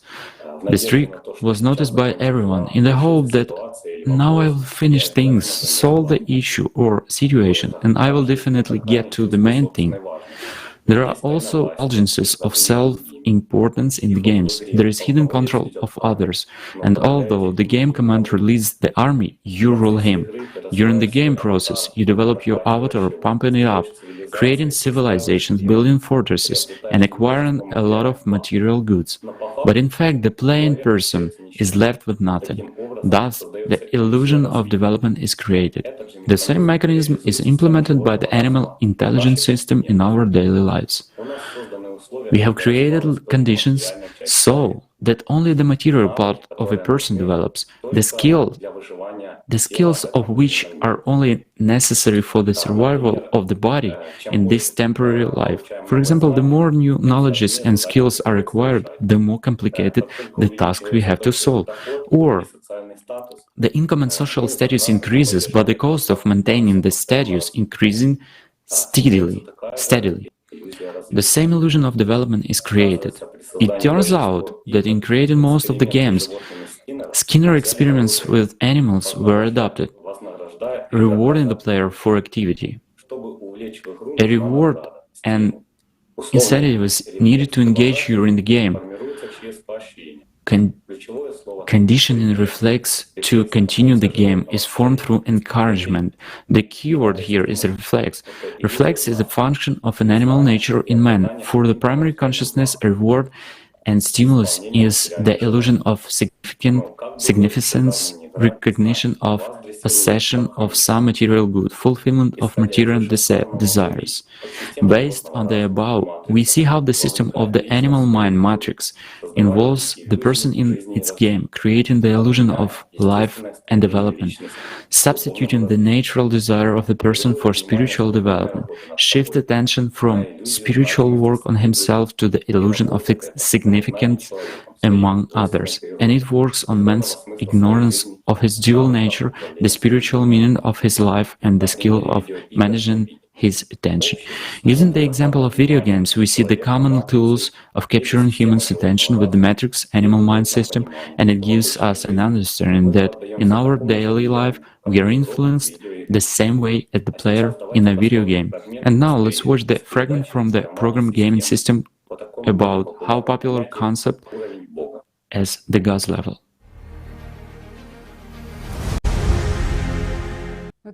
It's also so surprising, the fact that there is such a notion as God level. It is used everywhere nowadays, particularly in computer games reaching the top level. And unfortunately, the system trolls this notion in people's heads. It uses the God level to say that you are, I don't know, the best at poking, the best at photoshopping. It's God level. A gymnast did a split, God level. What don't people actually see in all this? They don't see God. Once again, simony is taking place, an assimilation to the external. That if a person is better at something than anyone else, it means he does it like God. Well, God doesn't do it. God doesn't do splits. And pardon me, doesn't park cars. That is, this striving for perfection does exist in a person, and the system sort of shows... Originally, a person, precisely as personality does have, an aspiration for perfection, for spiritual perfection, for true freedom, well, actually for life, while consciousness substitutes everything.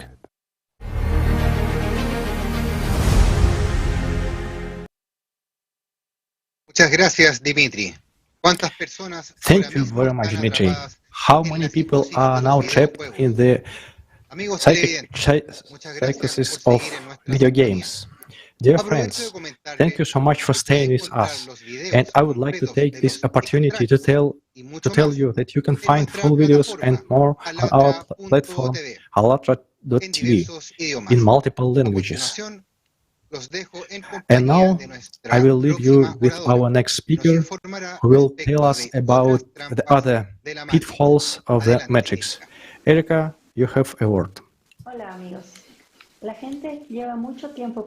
Hello, dear friends. People ask a question, what consciousness is. For a very long time, nevertheless, scientists have not yet come to a definite conclusion about it. But we understand that our consciousness has a character similar to the programs which we know from computers. Everything a computer is doing is actually controlled by programs. Let's figure out together what tricks the system has in store for us. Knowing the basics of the primordial Allatra physics, we can understand that consciousness with its multitude of thoughts is just a Septon field of the animal nature, which easily manipulates, extracting its potential for its life. In other words, the matrix's main trick is to entangle a human with the problems and cares of the material world. The main tool of the matrix of the system is actually our consciousness, which in each of us. It is precisely consciousness that substitutes our spiritual impulses with various material desires. Most people do not understand that consciousness is just a tool which the system uses to control a human. But a human, by means of his inner work on himself, must learn to control his consciousness.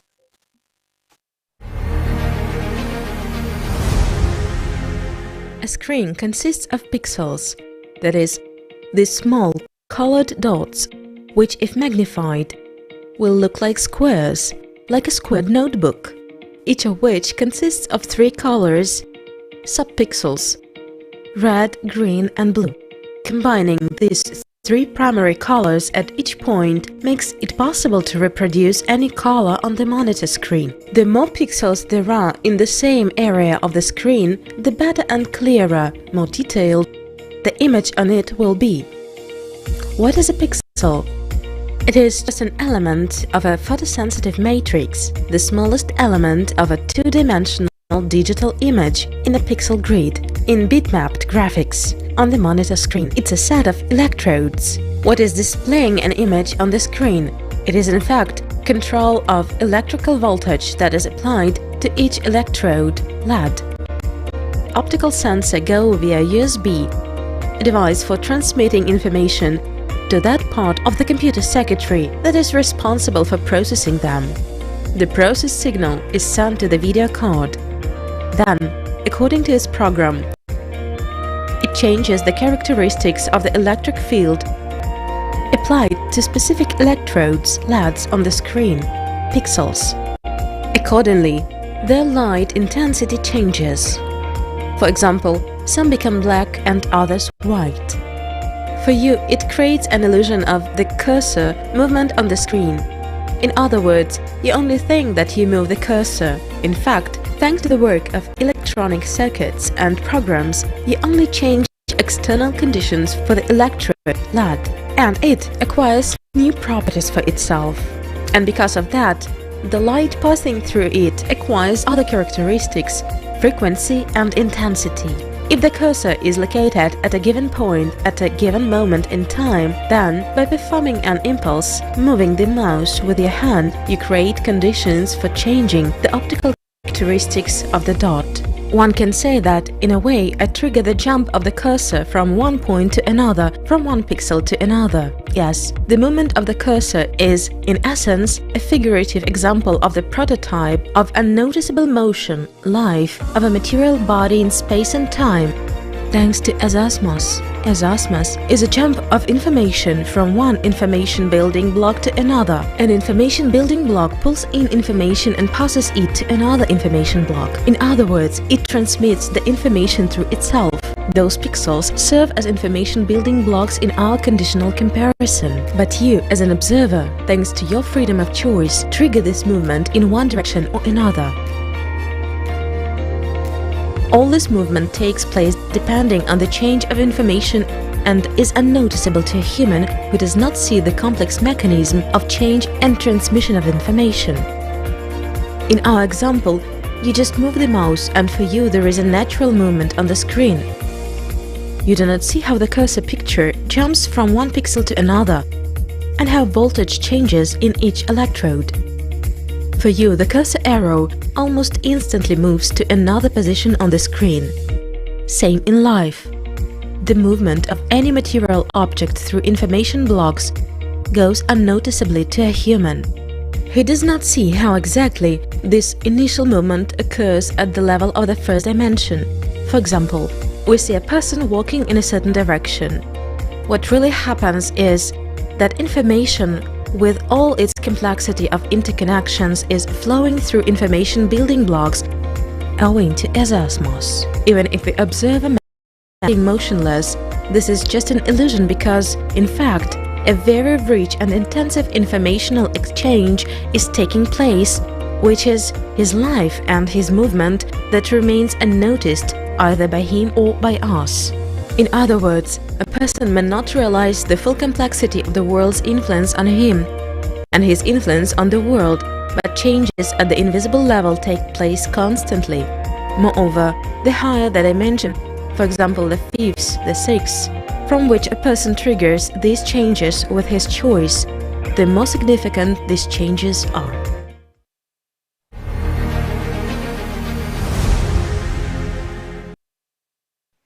En la transmisión de conciencia y personalidad, de inevitablemente muerte. In the video Consciousness and Personality from the Inevitably Dead to the Eternally Alive, there is the following quote: "Thus, if any person traces how thoughts come to him, in reality, from the perspective of primary consciousness, he will see that there are no thoughts as such in words or in something else, It is only when there is a dialogue, when, as we already said, actors are spinning in one's head. Then both words and inputs go on in our head. But in general, pictures come to us. One picture replaces another, or like in a computer screen, there can be even a great number of them. One interrupts another. But they are two-dimensional. It's enough to pay attention, to invest the power of one's attention. It is as if we hovered a cursor, let's say, and opened, meaning activated some picture, and it immediately assumes a three-dimensional image in our head. It turns out that human thoughts have also holographic nature, but thanks to the spiritual development of a person gains a completely different perception, independent from the Septon field, and it enables a human to get free, to get liberated from the dominating influence of the Septon field, and to get in touch with the true source of power, the soul.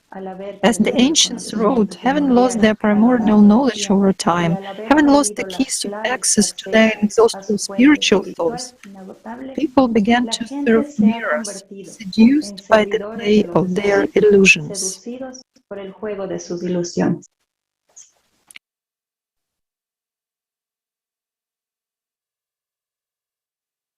Muchas gracias, Erika, por tu espléndida exposición. Thank you very much, Erika, for your excellent presentation. In the second part, we saw the different components of this illusion that many people perceive as reality, its dimensions, its eternal cycles, how consciousness affects the structure of ideas, the materiality of thoughts. We even saw some of the participants in this system, and the experience of working with an artificial secondary consciousness, as well as the fractals that exist in the material world. This system is nothing more than various codes and programs, a constant test of mindfulness. What can be said about all this? It can be stated that everything is wholly material except the soul and personality of all human beings. At the same time, that which not material, that which is unquantitative, it is the spiritual world. In the next part, you will see how to get out of this internal game of illusion, out of the matrix. And I would invite you to watch another excerpt from the video with Igor Mikhailovich Danilov. There are 72 dimensions. 6 dimensions are our material world, and 66 are the superstructures which control it. Meaning there are those who control everyone, the Anunnaki and everyone in the world. These are another 66 dimensions, to ensure that there are no failures or violations. So let's attribute all these 72 dimensions, to a large sphere, the universe, with its multiple manifestations, parallels and everything else. Well, there is a zero dimension. This is everything. What is the zero dimension? It is infinity. Boundlessness and infinity. Our consciousness to perceive it. But if we take our universe, which is sort of huge and infinite, it is almost nothing. From the position of zero dimension or the spiritual world, it is absolutely nothing. It's not even there.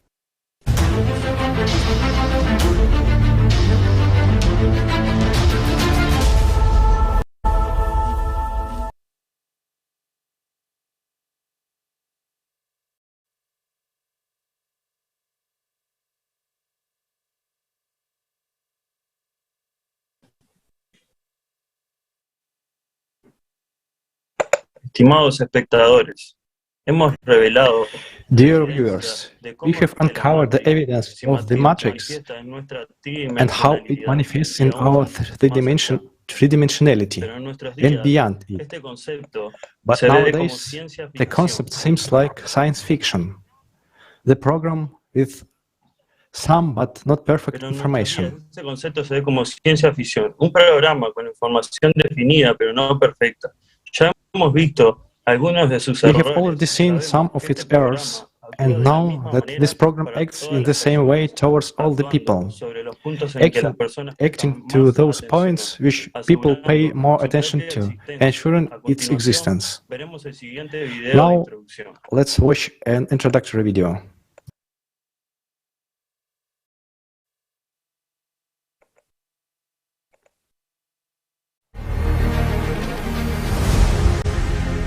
I came to this world. And who is this in the mirror? That's Vanya. That's Vanya. During the game, I began to learn things around me. Everything here is so interesting. The game is everywhere, and people in it play with each other. The good and the evil, the greedy and the generous, the small and the big. What are the rules of the game, and what is its meaning?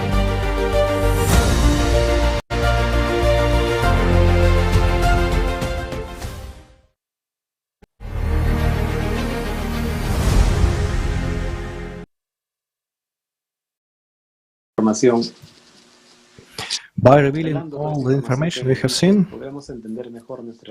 we can better understand our reality, and not only that. If we don't take action, we will go down the road of finitude and mortality. If we take action, we will go on the path of true life, to infinity, to God. Therefore, throughout our existence as human beings, we have been given various tools and knowledge to be able to escape from this and find the true path. Next, we will develop the paragraphs to help us to get out of the matrix and understand it from the other side, from the spiritual side. I give the floor to our next speakers who will talk about why the matrix is necessary. Jürgen Gerner, welcome. Hello, friend. Asking ourselves what is the meaning and purpose of our life, at the same time, let us try to understand what the matrix was created for and what is our role in it. Why we suffer, rejoice from time to time, and sometimes even staying in illusion of happiness. What gives sense to our existence, and what is the final goal of everything? Various myths, legends, and religious sources, it is said that God creates the material worlds for humans to have the right to choose and to return to God as mature beings. Man is born with the right to choose whom to serve. The matrix, that is the three-dimensional, obviously dead world, which is the devil's domain, or the world of spirituality, the world of God. Therefore, man is dual by nature and is given the right of choice. God is great architect of the universe and of this world. The world is the world of the devil, and he is the prince here. This is stated in all the scriptures. And the greatest mystery of this world, which he skillfully conceals, is that the devil exists. The devil is an integral part of every human being, and the devil's instrument is our consciousness. To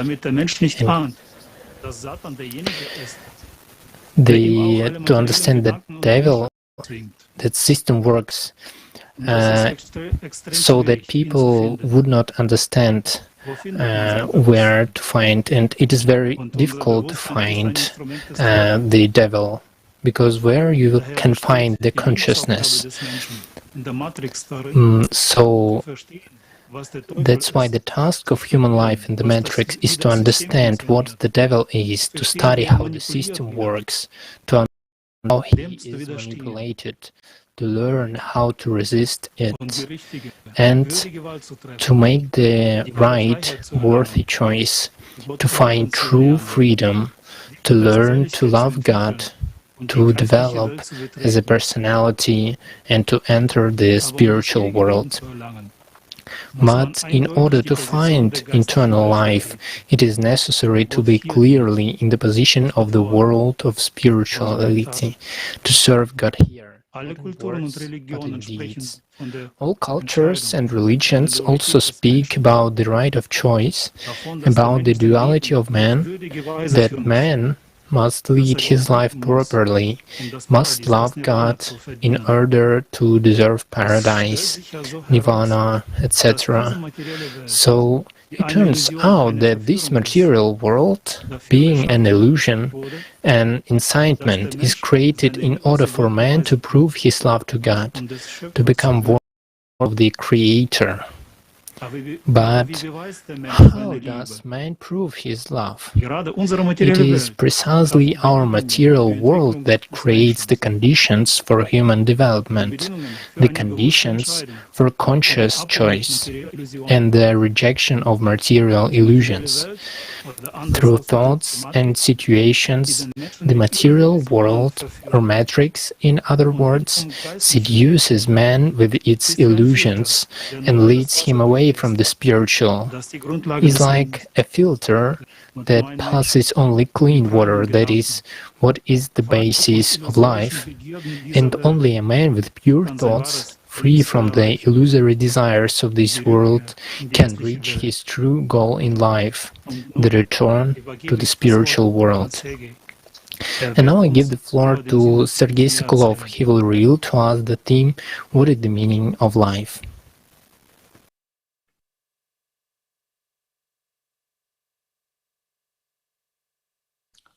Здравствуйте, друзья! Hello, friends. All of us are looking for the answer to the question, what is the meaning of life? But can we say that we know it for sure? Certainly not. We try different options that are offered to us in a contemporary society, but we don't find satisfaction. Most of them have a material basis, that is, do not go beyond the matrix and its settings. To provide for oneself financially. Yes, it's necessary, but the body is mortal. Life ends. And with it, the meaning of what was done in this direction. Continuation of the species? Of course, yes. But how to answer this question to our children and grandchildren? Why are they here? It's a vicious circle. To help other people, to do something good in this world, yes, that's a must. But if helping is limited to the same material issues, and we as humanity can solve them, then in the end we ask ourselves, what's next? All the tricks of the matrix are to keep man inside it, inside this wheel of samsara, and pay his attention only to material matters. But just a few thousand years ago, at the time of spiritual flourishing, mankind had no doubts about this point. People knew precisely the purpose of their lives. From the spiritual world, this knowledge was regularly brought in, but over time, again and again, it was lost, hidden, and new versions and interpretations appeared. For example, in Native American, Greek, Egyptian myths, the meaning of human life is praise the gods, to bring them gifts and joy in work on the earth. In Iranian myth, Ahura Mazda creates Gayumart, the father of the Iranian nations, to glorify the great god of good and light. In Chinese mythology, you find the following description. Goddess Yuva created people so that they would have fun and live happily. Therefore, they smiled and jumped and danced happily at their creation. Sounds kind of right and positive, but there is no answer to the question, what does this praise of the gods give to man?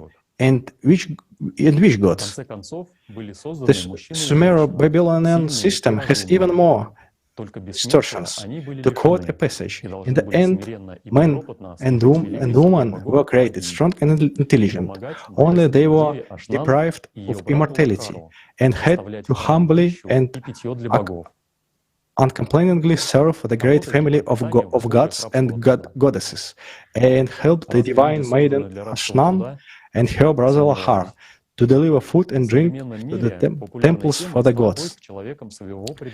That is actually work for subsistence in the condition of slave labor. What were humans created for slave labor? I doubt it. In today's world, a popular topic has become people's search for their own destiny. Supposedly, everyone has their own way. Allegedly, one should do what does not contradict the consciousness of man, what one likes and gets, and supposedly it affects one's spiritual destiny. But the question arises, if the consciousness is part of the system of the animal mind and there is no resistance from it, doesn't it mean the man does what is beneficial to the system itself? Also, contradiction. One cannot get out of the matrix program if it implements it. And the sense of man's life is very simple, to become free of this illusion and go beyond the illusion into the world of God. The imaginary one. The true meaning is well described in Novых Anastasia, Sensei of Shambhala, Book 1. What is the purpose of life? Have you ever thought about it? The highest purpose of the life of each individual is the cognition of his soul. Other things are all temporary, passing, just dust and illusion. The only way to understand your soul is through your internal love, through moral purification of your thoughts, and through an absolutely firm confidence in reaching this goal. That is the internal faith. As long as you have glimmer of life in you, it's still not too late to recognize yourself, to find your origin, the holy life-giving sparring of your soul. Sort yourself out, and you will understand who you are in reality. It sounds simple. You have to make the right choice in every moment of your life, step by step, toward the spiritual world of the material world. The path to the goal is, of course, not so simple. There are many questions. What is the choice and how to make it? Who is the man in his essence? How to get rid of the influence of the matrix? And what is the power of human attention? We will explore the answers further in Kaleidoscope of Facts. Thank you.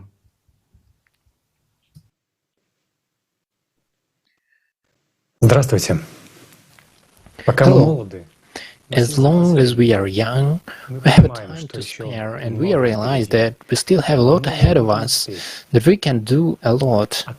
And when old age comes and opportunities disappear, we realize that there is only one perspective, there is no other. Then comes the understanding and awareness of our life. What have we accomplished? Has it brought us? What for all this life? What for? You can speak to the old people and be sure yourself that, you know, what, when you talk to them, truly they understand that life has passed very quickly, and it comes that it is very hard to understand. Like, yes, what have we accomplished in life? Has it brought us true happiness? No. It is only brief moments of joy, and then, and you remember then, and, you know, you become understanding of the falsity of the goal set. So what's the point? Why all these difficulties and suffering in human life? Why does fleeting youth give us such moments of inner happiness, about which yearning longs for the rest of your days? What is the true basis of human existence? Who am I, after all? Am I just a body? Definitely not. Then who am I? With the answer to this important inner question, who am I, begins the most important and valuable thing in life, a person's spiritual path. In the life of everyone there are very important events that are invisible to the eye, but which have fundamental meaning and consequences for the further destiny of a person. Spiritual outbursts at certain age stages. What is a spiritual outburst? What kind of a surge is it? It is the condition when many things change, when personality begins to develop and is already supposed to self-identify. Is manifestation of the power of the soul, initially aimed at helping of the person to find the way of spiritual liberation. It is at the age of 5 to 7 initial outburst occurs, then by the period of puberty at the age of 11-14 it's a second. The secondary research is well known to us as transition period, when a child can radically change his life position, do something unbelievable for him. In time, people had an understanding that before the primary energy surge, the child was not responsible for his or her spiritual life. Between the primary and the secondary surge, he or she already had partial responsibility, and after the secondary surge, he or she had full responsibility.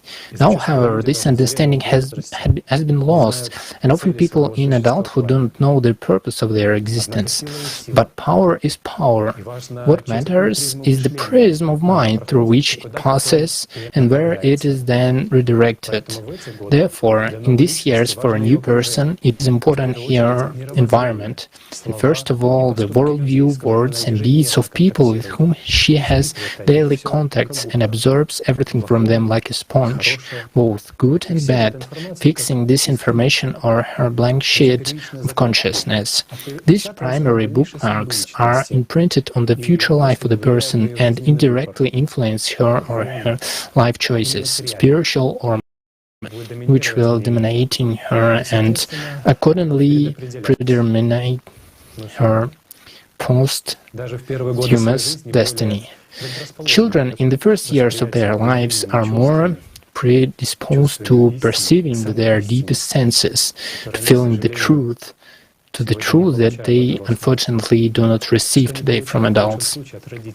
What do they get at best from their parents? The family and school direct their efforts to the development of the child's intellect, paying little attention to the spiritual and moral education development of their personality, knowledge about the inner self, about the higher laws of the world around, about the spiritual world and God. But teachers and our parents themselves do not know about it, do not attach importance to it, because they also grew up and live in the world of consumption. When a person gets tired of the eternal pursuit of pleasures, of the acquisition of what quickly ends, only fleeting happiness, and begins to realize the illusory and finite nature of everything that happens, he takes the spiritual path, and the true purpose appears in his life. We will talk about this in more detail further in Kaleidoscope Effects. And now I give the floor to the next speaker, Jamie Gonzalez.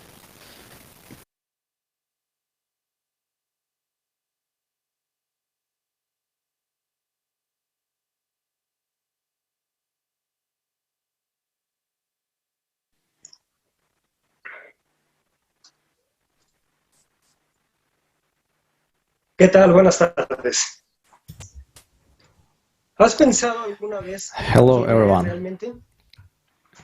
quién eres en tu esencia?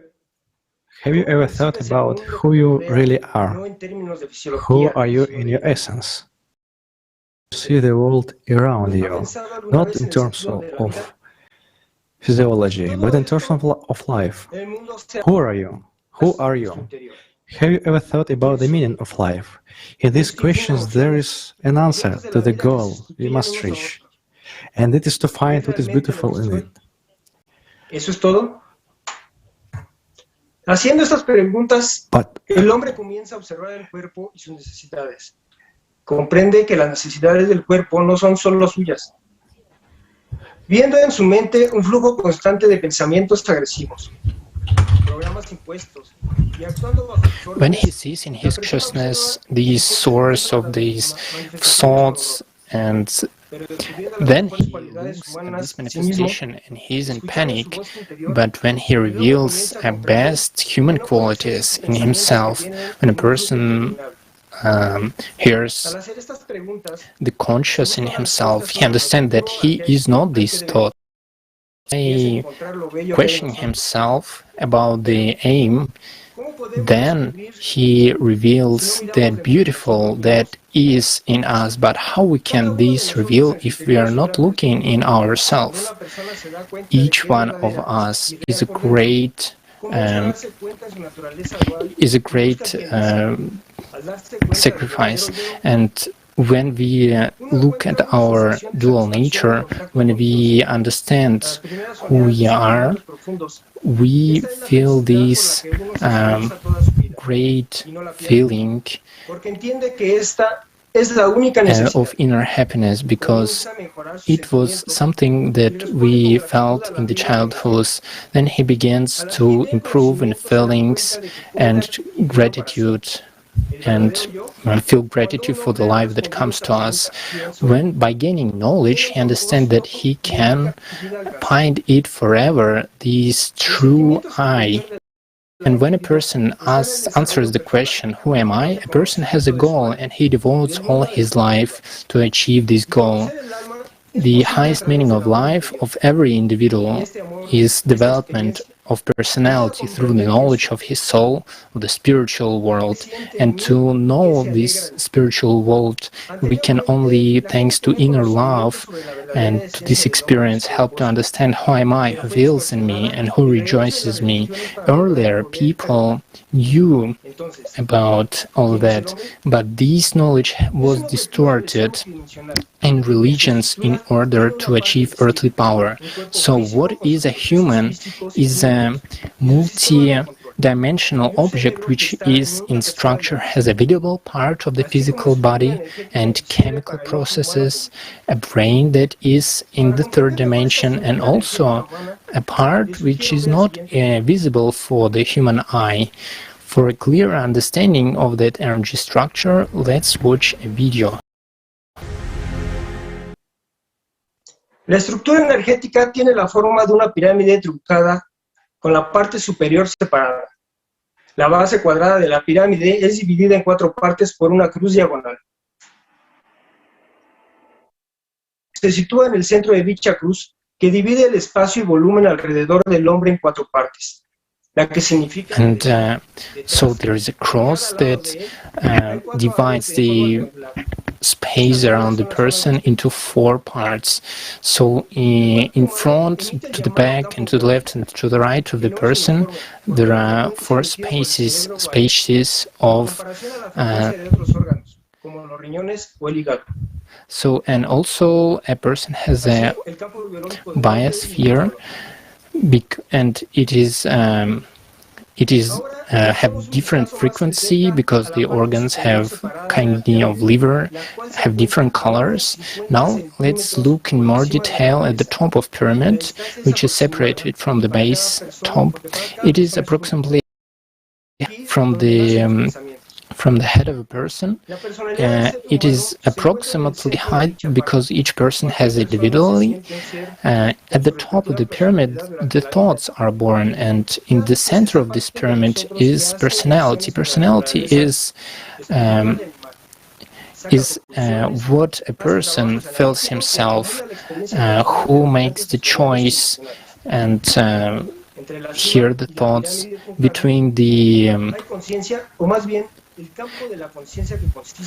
between these. La parte superior de la pirámide es una especie de antena que constantemente recibe pensamientos. Los pensamientos, a su vez, son ondas procedentes del exterior. Between these pyramid, the thoughts are just a wave that comes from outside. Así pues, el cuerpo es una cáscara material adicional. So the body is just additional material. It is mortal, and it's kind of machine, and personality and soul is a particle from outside, from the spiritual world, from the world of God, and the soul is a portal to the spiritual world. And a person is not a body, not a soul, but a personality. A personality is someone who chooses from the spiritual and animal nature. It is who wants to be in the spiritual world. Our thoughts, our thoughts that we think we are, it is not we, because it belongs to the matrix, and the personality is a spirit. The person is a spiritual being, and the consciousness cannot logically understand it. And if the person spiritual develops so much, then the new, qualitatively new thing exists, and it can come to the true world. Thank you. Hola amigos, me complace mucho estar con ustedes. Gracias, Jaime, por tu gran... Hello friends, Ya que nos dejan I'm glad to be here. Thank you very much, Jamie, for your report, as it clearly shows that the human body has an energy structure that is invisible to the eye. Yet our ancestors have left other clues or traces of this knowledge in various ancient artifacts. Let's watch the following video where you can see some artifacts of how this incredible knowledge was embodied.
Здравствуйте, дорогие друзья!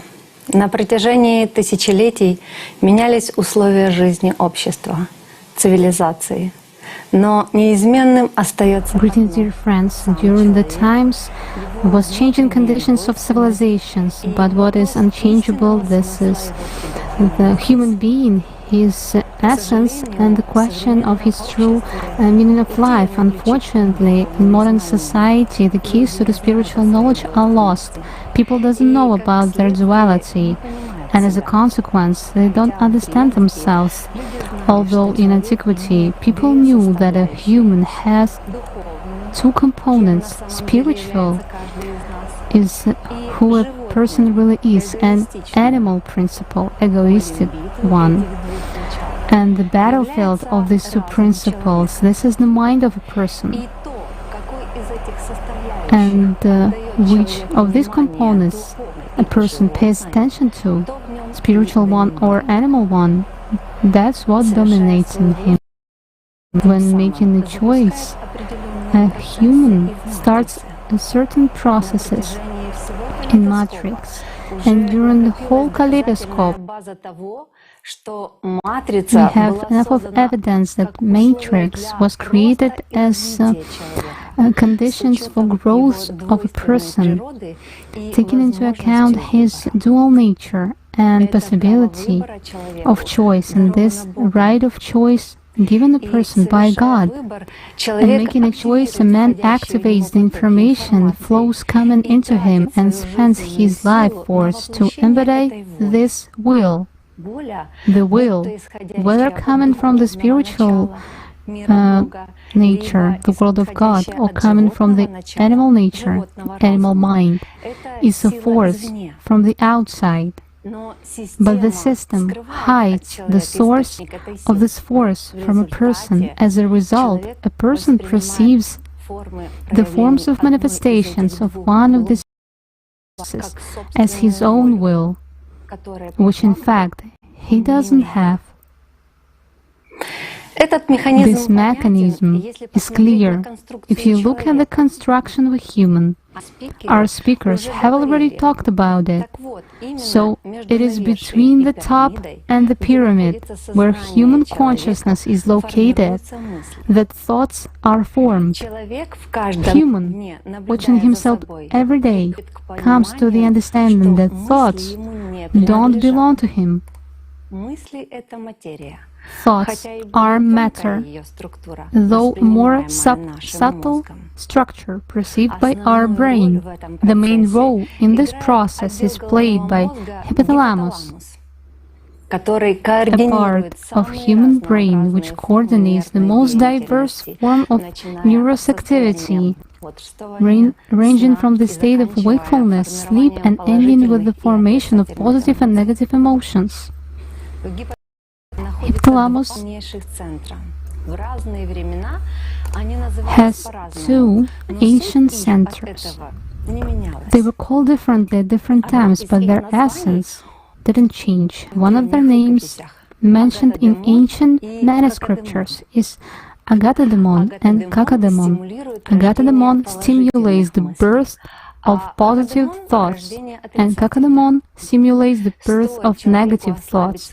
As soon as a person weakens his attention or completely distracted by negative thoughts, the Kaka-demon center is stimulated. This is reflected in a human in the form of negative thoughts and emotions. Hence, doubts are born, and when a person gives these thoughts his power of attention, then, as a result of this synthesis, a number of other centers of nervous system are excited, which cause a person to fall into depression. An oppressive, depressed mood or aggression appears. But to see all this, a person needs to become an observer, and people who are aware that they are in the matrix and understand that an aggressive, compulsive program influences them, purposefully cut off negative thoughts, euphoria, and compulsive states. And with the help of special spiritual practices, they stimulate the Agatha-demon center. This activates the work of the epiphysis, or pineal gland, which leads to a complete or partial inhibition of the Kaka-demon side. And it is as a result of the work of epiphysis is the renewed conditions that the wave frequency changes. As a result, energy is released, which dramatically enhances the work of Agatha-demon, which gives the personality freedom to express his deepest feelings into relation of the spiritual world. And this in turn reveals the potential of the soul, and a person receives help from the spiritual world in their striving on the spiritual path. And in fact, it is the soul and the personality as a reflection what makes a human unique. He is endowed with the power of thought and the right of choice. Human cannot free himself from thoughts because he doesn't produce them. He is only free in his choice, and all responsibility for the choices in his life lies with the person. If he wants to become free and live a real life in love, he can get out of the labyrinths of matter with dignity. Awareness and work on ourselves is a matter of each of us. Let's watch the excerpt from the video Shield with Igor Mikhailovich together, where he talks about duality and about that the Satan doesn't have all power, all illusory in the matrix. A human is dual, and we've talked about this. On the one hand, there is an angel in him, and on the other hand, there is a beast in him, and the angel is trying to become free from this beast, but the beast exactly twists it all, and it makes you fight with the external, dominate over someone. In his understanding, freedom is when the masses obey you. However, it forgets to tell people that everything is finite, and that you have to pay for this, no matter what power you possess, and no one can have absolute power here. No one. Yes. Even the devil doesn't possess absolute power, even in his own domain. Although it's his territory, his principality. And all religions speak about this, don't they? Suffice it to recall the prince of this world. Right. We've already talked about this, I don't want to come back to it, when he tempted Jesus Christ. He tempted, yes, in the desert, power. And offered him to bow down before him, and I will give you power over this entire world. That is, he thus wanted to show that all the power belongs to him in the material world, but it's a limited power. And yet, not all the power belongs to him.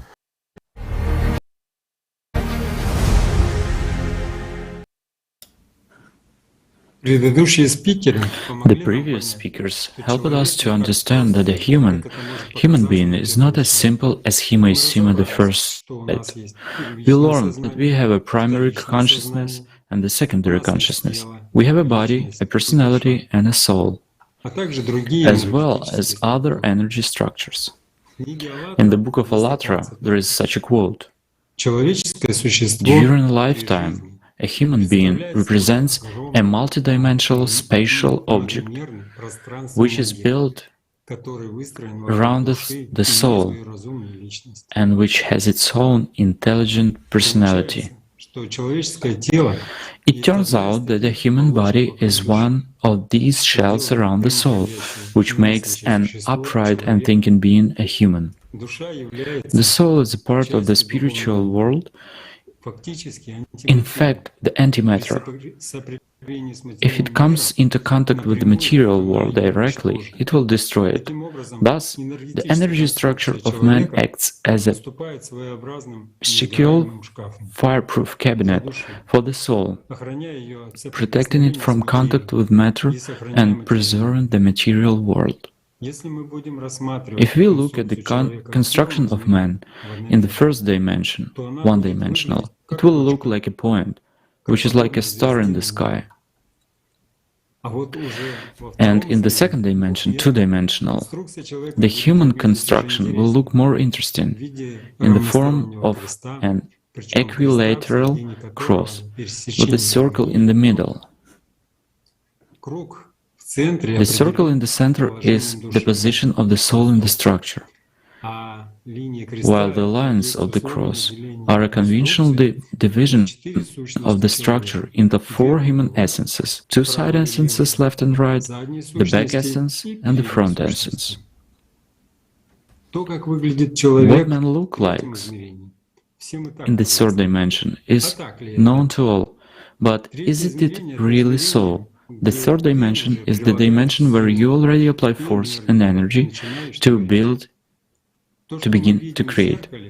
What we see in the mirror is not everything. Inside and outside of us, there are many weak energy fields that our body produces. Today, this topic is practically ignored by both official science and official medicine, although they have been investigating for over 150 years. In 1895, Nikola Tesla used a camera to take the first pictures of the aura.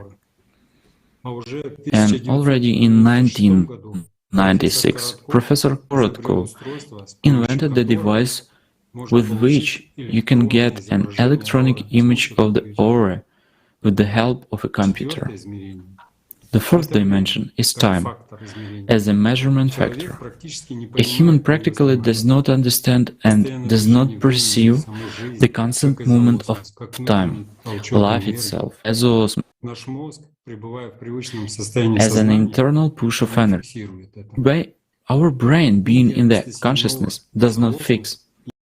You can find such information in book Ezoosmos by Anastasia Novych. Quote from Ezoosmos. So, as I already told you, time is a tremendous energy that appeared as a result of the allowed power transformation into the particle, which in its turn generated Ezoosmos of Po. Time flows only in one direction, from the past to the future. It is closely linked with the gravitation. Gravitation extends along with the time extension. Time is characterized by a cause and consequence. Between a cause and consequence, there is a space and time point, meaning the present. This point belongs to neither the cause nor to the consequence.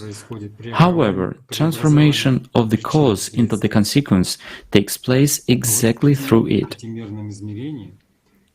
And in the fifth dimension, a human from the position of interaction of subtle energies already looks differently in the form of a pyramid with a separated top.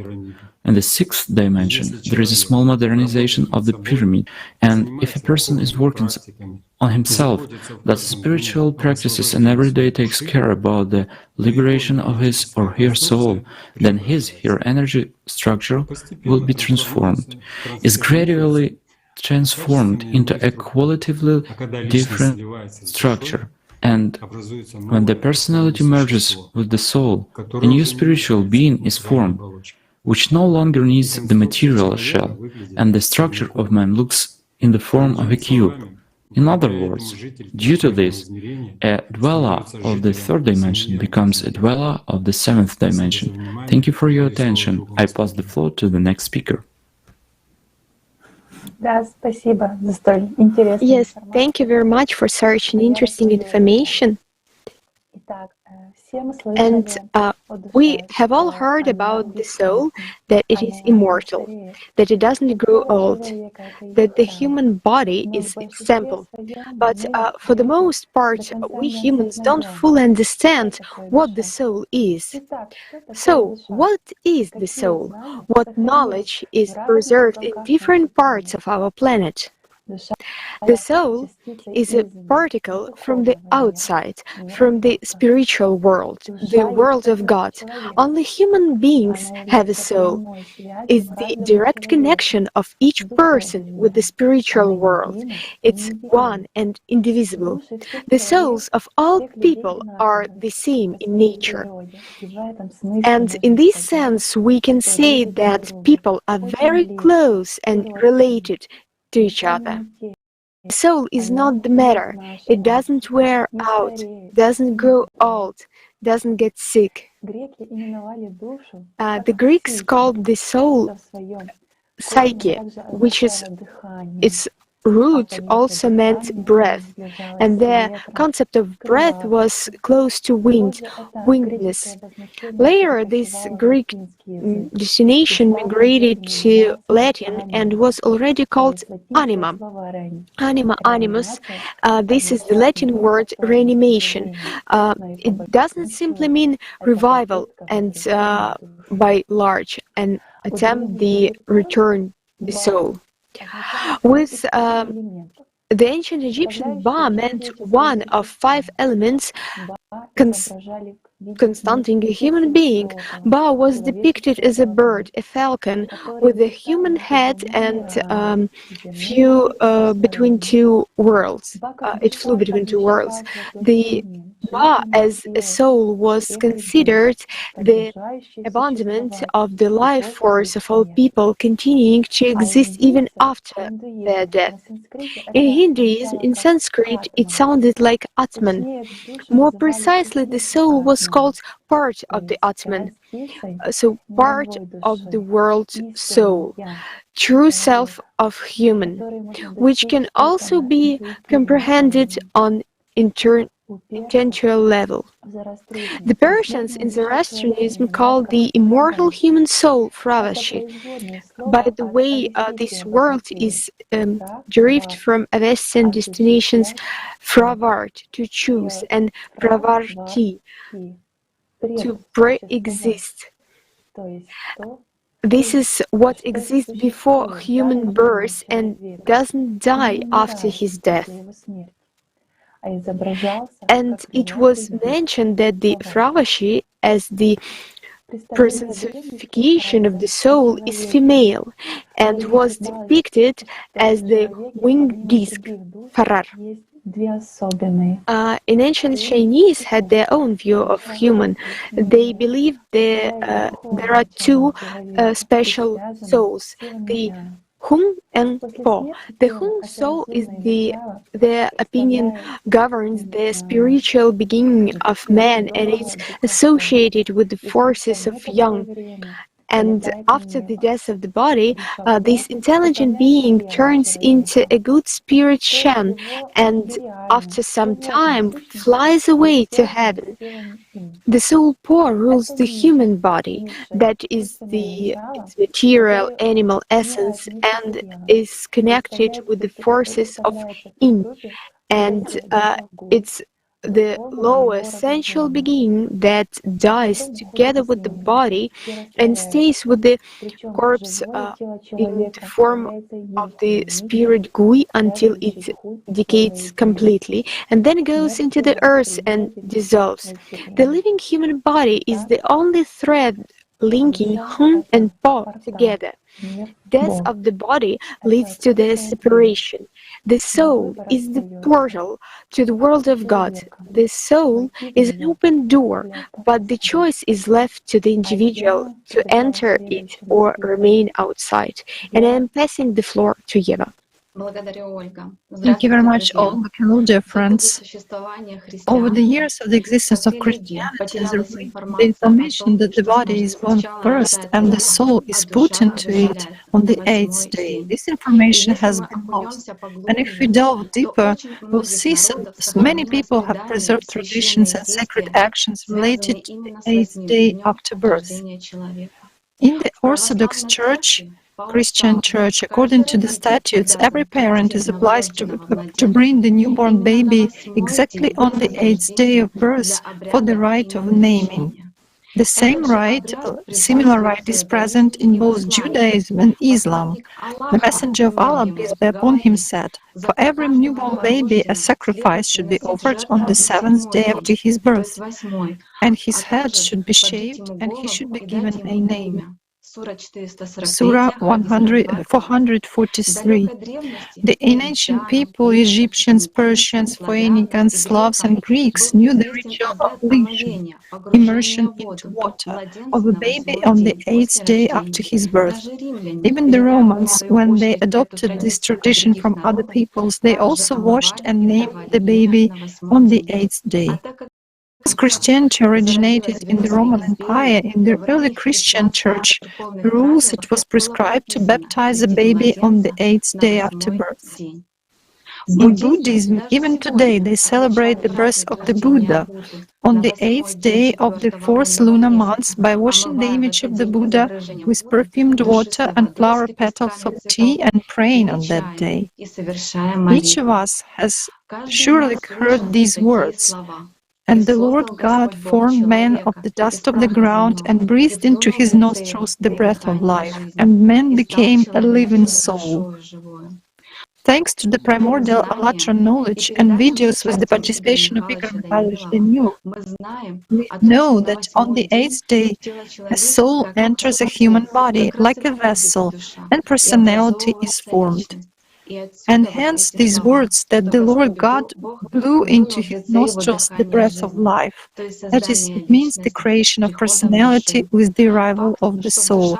The fact that the soul enters a person on the 8th day can really be recorded. The weight of a newborn is precisely controlled, starting from the 7th day, taking into account the incoming A soul, even though it's an energy substance, but still, even when entering the body, it acquires a quality of subtle matter. That's why the weight of a newborn baby increases sharply on the 8th day from 3 to 20 grams, and sometimes, in exceptional cases, up to 50 grams.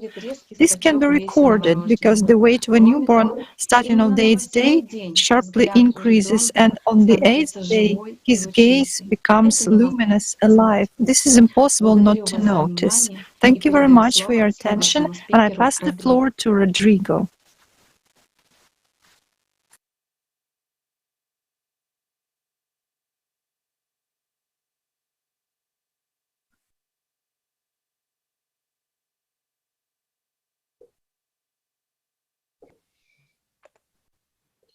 Hola, queridos amigos. El alma es el principal valor de cualquier ser humano. The soul is the main value of any person, and the main thing that distinguishes humans from animals and all creatures on earth is the presence of the soul. When God created humans, He created plants and animals, everything that is spiritualized. The word spiritualized means that which is alive. Everything that is alive because of the spirit, not soul. People argue that from the first day of conception, a child becomes spiritualized, but it becomes animate on the 8th day of the birth. Why does that happen, and what is spirit? Spirit is the primary energy, Alat, Holy Spirit, that is the power that comes from God, the primary state that arises. So this power, it gives life to both the human of body and the elephant, and the same the wheat. In the New Testament, in the Gospel of John, chapter 4, verse 24, it is said, God is Spirit. That is what Jesus taught His disciples, that God is Spirit. Figuratively, it can be thought of as the sun's rays penetrating everywhere, though the sun remains in the sky. In the same way, God, thanks to the Holy Spirit, is everywhere and everything at the same time. But then why are animals, fish and birds able to feel, to experience emotions, to use tools for survival and the like? Why does the plant world have the ability to hear, see, touch and even taste? Yes, because they have a sufficiently developed consciousness. A bird, for example, can pick out a worm with a stick because it is already using a tool. Even the same flea, it has certain survival skills, certain reflexes, how to exist. And it's not just some genetic memory that takes them moves. It's a kind of consciousness, a primary consciousness. Some has more, some less. As it turned out, plants also have consciousness, memory, and they can carry out the simplest thought processes. Moreover, they communicate with each other, are good at distinguishing feelings, emotions such as love, indifference, hatred, and so on. The primary consciousness is precisely what governs all processes in animals and plants, and is directly connected with the three-dimensional material world, but it is not the soul. Only the human being is adventurously different from everyone else in this world. How? He has a soul in him. And finally, I would like to read a quote from a book by Anastasia Novych, Sensei of Shambhala, Book 4. What makes a human being beautiful is that he is not just a piece of matter. There is an enormous spiritual power within him that can transform him into a real human being, that essence which is much higher than the material world. To conclude my words, here an expert from the conference The Life After Death, Fiction Effects, the full version of which you can watch on Alatra TV. Thank you. And also on the 8th day, as an antipode of personality, a secondary consciousness appears in human being. It is what we call intelligence. We actively develop it from an early age throughout our lives. Thanks to secondary consciousness, we have overtaken primates in our intellectual development. It makes it possible to think logically, analyze, make calculations, imagine, create, and actively interact in a team and communicate with each other. It is the presence of the soul, personality, and secondary consciousness that distinguishes a human from all other living beings. Animals have no freedom of choice. They act instincts of the primary consciousness. But only humans, thanks to the soul and personality, have the freedom to choose. This embodies the main intention of the Creator, the creation of conditions for the choice of personality between the human world and the spiritual world.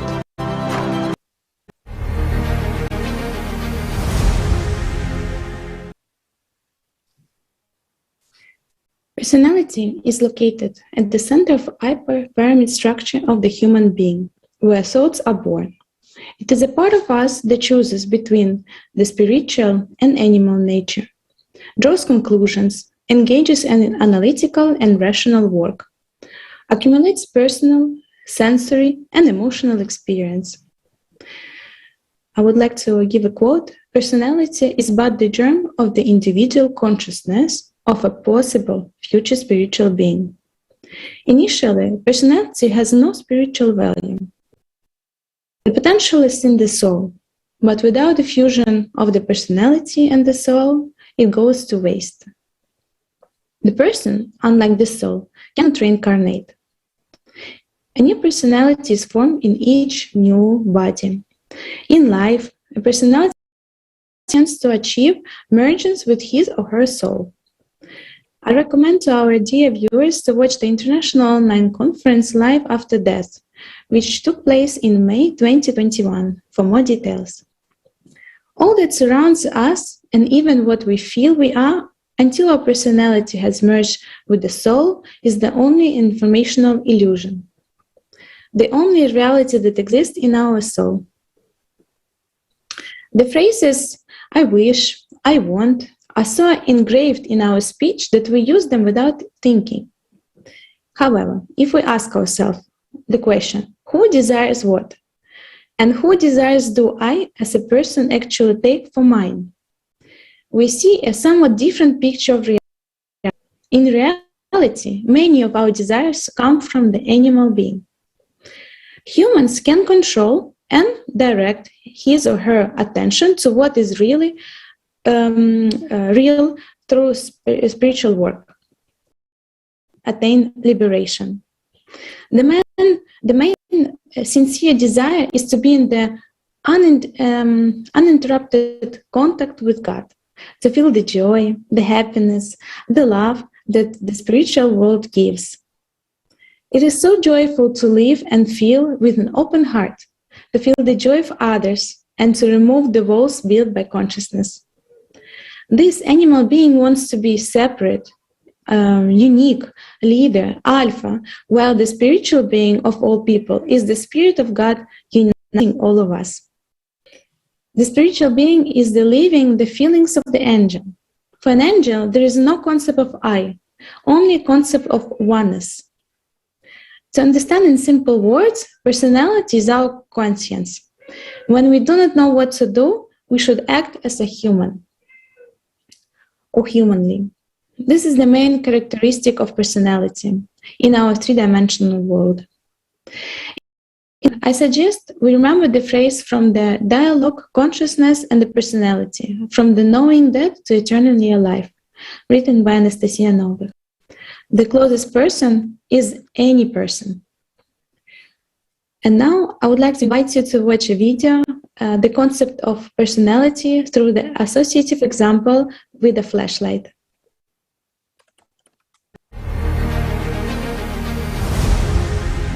Let's see what is soul and what is personality, taking a torch as an example.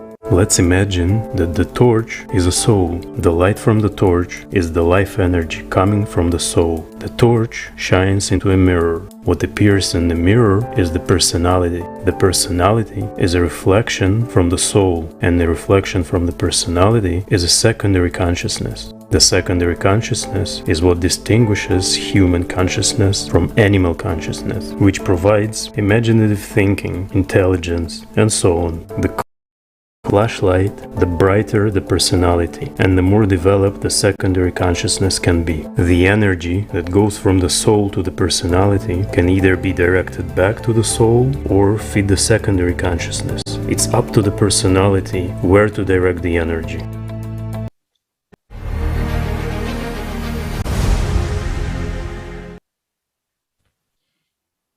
Спасибо большое, Ксения, за то, что рассказала о таких Thank you so much, Ksenia, that you have told us about such important topics. And I would like to tell you more about the topic about the matrix and the meaning of human existence and the concept of subpersonality and why the state of post-mortem human existence is so important to the system.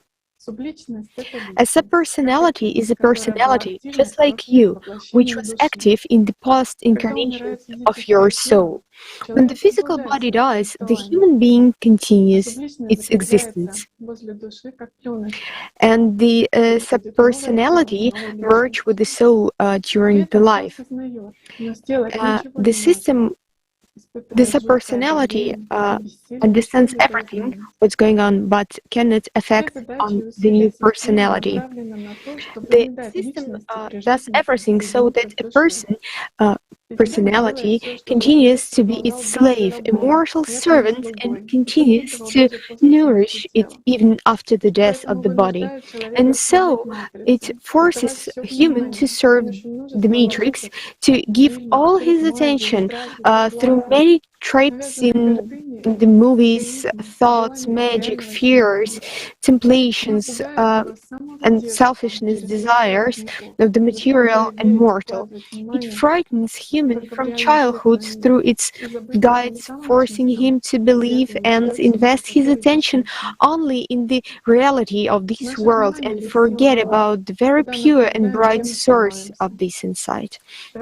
Our attention is the power of a lot, and where we direct it, it becomes. Let's watch a video that clearly shows that. To explain what subpersonalities are, let's take a familiar metaphor: torch and a mirror. Subpersonalities, foggy light filters on the soul. The degree of darkening of such a light filter subpersonality depends on the dominant life choices, preferences, and sensory emotional priorities accumulated by the former personality from a previous life. The more the animal side dominated in the previous personality, the more material values prevailed, the more difficult it will be for a new personality later. If there are many subpersonalities with dense light filters, then it is very difficult for a living personality to turn from the path of material dominance to feel his soul, because connection between the source of light and the one who needs it is darkened. However, if a person comes into contact with the true knowledge, no matter how difficult the circumstances are, no matter how many dark light filters are around his soul, the personality still has a chance in life to unite with its soul and become a new spiritual being. Because if a person sees even the slightest source of light in a dark cave, he will definitely find a way out of the cave.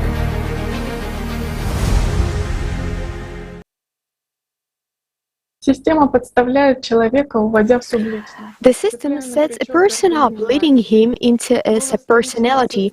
By catching him on the hook of pride and power, the voice of secondary consciousness convinces you that what you do, elevates you in the eyes of the others. And this is a very quick way into subpersonality. The attention for the subpersonality is completely focused on feeling the system. The system benefits from this because if a person becomes a subpersonality, they continue to feed the matrix and maintain its existence. If a person is irresponsible for the development of his personality and serves the matrix, he cannot come into the spiritual world. He is a slave of the system. That attention which a man should direct to communication with the spiritual world, he spends on and then on fear to lose what he wants. And the system, thanks to these vices, exploits a human, drawing the illusion of being chosen. Unfortunately, in that case, a human chooses to stay in the matrix because he falls into the trap of desires, temptations, selfishness, aggression, because he paid attention to those provocations instead of to love God, working on himself and eradicating his vices. Spiritual salvation, in order to become an angel, must leave it and give to all one's attention. There is such quote from Alatra: "True love frees man internally and gives the most precious gift from heaven, the real freedom from this material world. This is a very powerful source that awakes the soul. This is the shortest direct path to God." In our time, conditions in the matrix come together due to the fact that man and all humanity are on the edge of the abyss during the wrong individual sources, and we are given a huge gift from the spiritual world, true knowledge how to win in this game, to leave the matrix and not to become a subpersonality. Thank you so much.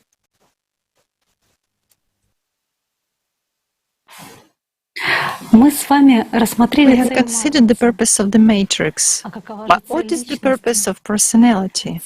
The purpose of personality is to attain eternal life and to become an angel. A person makes a choice between life and death every second.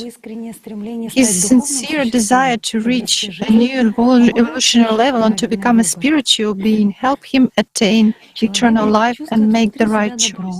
A human being feels inside himself tenderness and the most pleasant feelings. The moment he is in these states, these feelings are intensified, and this love comes from the one who gives him life, God. The life-giving power of love, the creating power of the feminine principle, was called Alat since time immemorial. It is the power that God bestows on this world through the Holy Spirit. Alat is God's love. A human feels it and directs more and more attention to the source, to his soul, and in response he gets sincere gratitude to God. And he begins to realize his true nature and his meaning and purpose of life. Deep dialogue through feelings arises with the spiritual world. And when a human comes back and returns the power of love to that world through the soul, then God pays attention to him and the feelings intensify. Way a human declares his intention to get out of the matrix into the real world, the world of God. In religion, human connection with God was called the silver thread, and the next speaker will speak about this.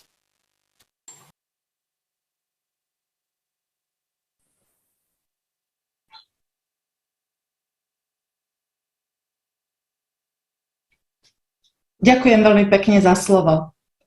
Doteraz sme sa o energetickej štruktúre človeka, o duši. Thank you very much for such an opportunity. And I would like to talk about more about the energy structure of a human soul, personality, subpersonality, Alatra. And thanks to the silver thread, the personality has a constant connection with the soul throughout life. For the silver thread, the terms silver chain, light spiritual, the silver cord in the direct dictionary of symbols, we find that the symbol of human life among many people of the world is the thread. In the Alatra book, we read, spinning out the threads using the spindle was a certain spiritual symbol which many people knew in the unity of the earth and sky, and the unity of a person and its fleeing life with spiritual heavenly being, soul. The threads in the religious and symbolize human spiritual life, and in the global meaning, it was a symbol of time, the connection of the past and present and the future. It was a spiritual component that united all things like a thread connecting all pearls. So many ancient peoples depicted the Great Mother with the spindle in her hands. This of the goddess spinning the thread of life are often found in various cultures. For example, in Greek mythology, the fate of man is determined by the three Moira, the three female judged the spin the thread of life and measure each its appointed length.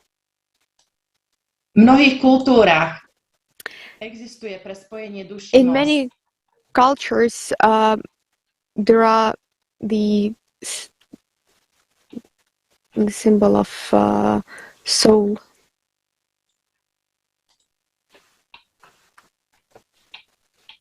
Pozrieme si spolu video. Sorry, we have a small technical issue. Poprosím video. Could you please turn on the video?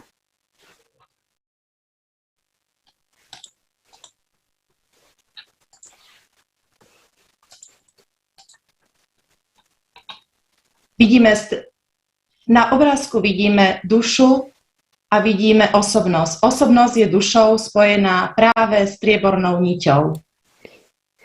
So we can see that we have the soul and the personality, and they connected with the silver string.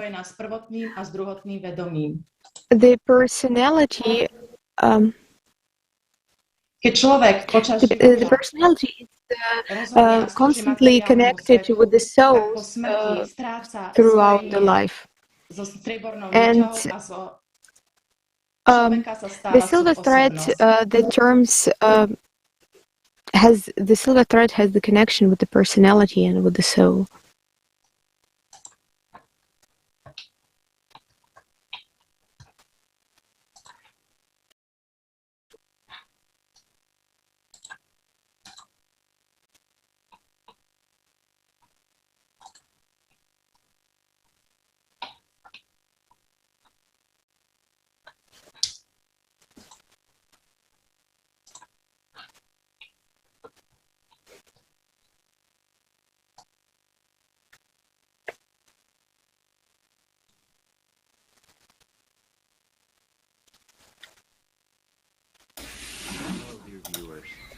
Здравствуйте, дорогие зрители.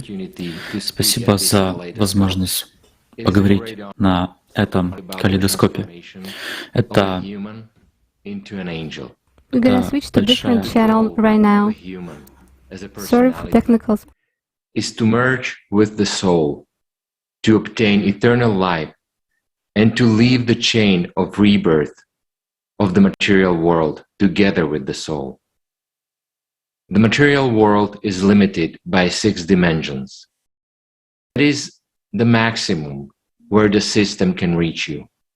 And a person has to go beyond these 6 dimensions into the 7th one by merging of personality with the soul. Once a person reaches the 7th dimension, it is the lotus of the utmost boundary. Every personality strives for spiritual transformation. A person is spirit by nature. When a person understands this need, he begins to feel that he is not consciousness and body. He is much more. Then comes this cognition, the answer to the question of who I am. Then the person makes a huge step towards the spiritual world. When a person makes a decision to strive for spiritual transformation, then also the spiritual world helps. A person puts more and more attention into a sensual dialogue with God, and one can speak with God only in one language, the language of deep feelings, meaning investing his or her love into the soul. Then the transformation happens. It is always with the help of the Holy Spirit, because the Holy Spirit participates in the process of fusion of personality and soul. And this process is created by God. Human only expresses intention, meaning makes a choice. So what actually happens in this process? As it is said in the book Alatra from Anastasia Novik, a person who has already comprehended the seventh dimension ceases to be human, and he becomes as if a newborn unit of the spiritual world, an immortal spiritual being with individual consciousness and great potential. Secondly, when this happens, a human becomes free from the fetters of the material world. Yes, the consciousness will still bark, but you will not be affected by it. It's like a dog behind the wall. A person already decides whether to go completely into the spiritual world, consciously leaving the material shell, or to continue serve to the spiritual world here, developing further to cognize all 72 dimensions. But this is the way of single ones. In human history have reached this way. They are called bodhisattvas. And one of the famous bodhisattvas was Buddha. Let's take a closer look at what happens to the multidimensional structure when the personality merges with the soul. As you know, when a person is in constant contact with the spiritual world and gives more and more attention and love there, the silver thread expands, and instead of tiny road, we have a highway. And at this point, when entering the seventh dimension, the personality descends, using this highway, and merges with the soul, leaving the consciousness behind. The pyramidal structure transforms into a cube structure. And at this time, the cube is as if standing on one of its corners. Associatively, this knowledge is fixed in different monuments of ancient cultures. The most famous one is the Kaaba in Mecca, Saudi Arabia. And you can pay attention to the fact that the eastern corner is marked with the so-called black stone embedded in it. At such transformation of the human, his energy structure also becomes more complicated, transforming from pyramidal to cubic, increasing thus tenfold. Simply speaking, at this moment, a human becomes a spiritual being, an angel. It's important to understand that a person can reach this state and cognize higher dimensions only during his life in the body. After the death, nothing can be changed anymore. As the saying goes, life is too short, and one can sing the spiritual essence in one's heart. So I suggest that we watch the video from the program The Truth of Life on Alatra TV. The name of the video is Raw.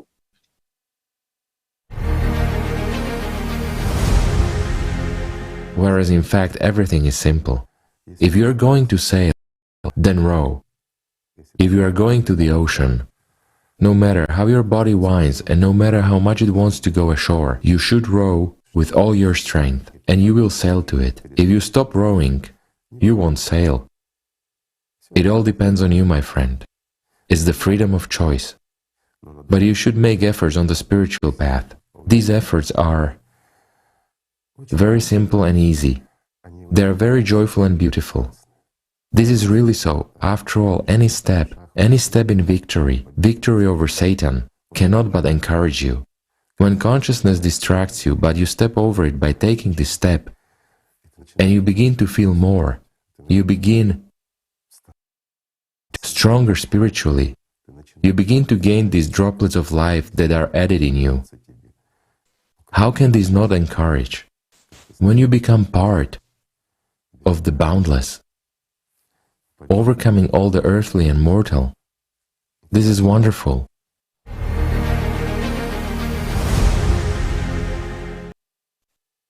Dobrý deň, priatelia. V každej ľudskej bytosti je časť duchovného sveta. Hello, friends.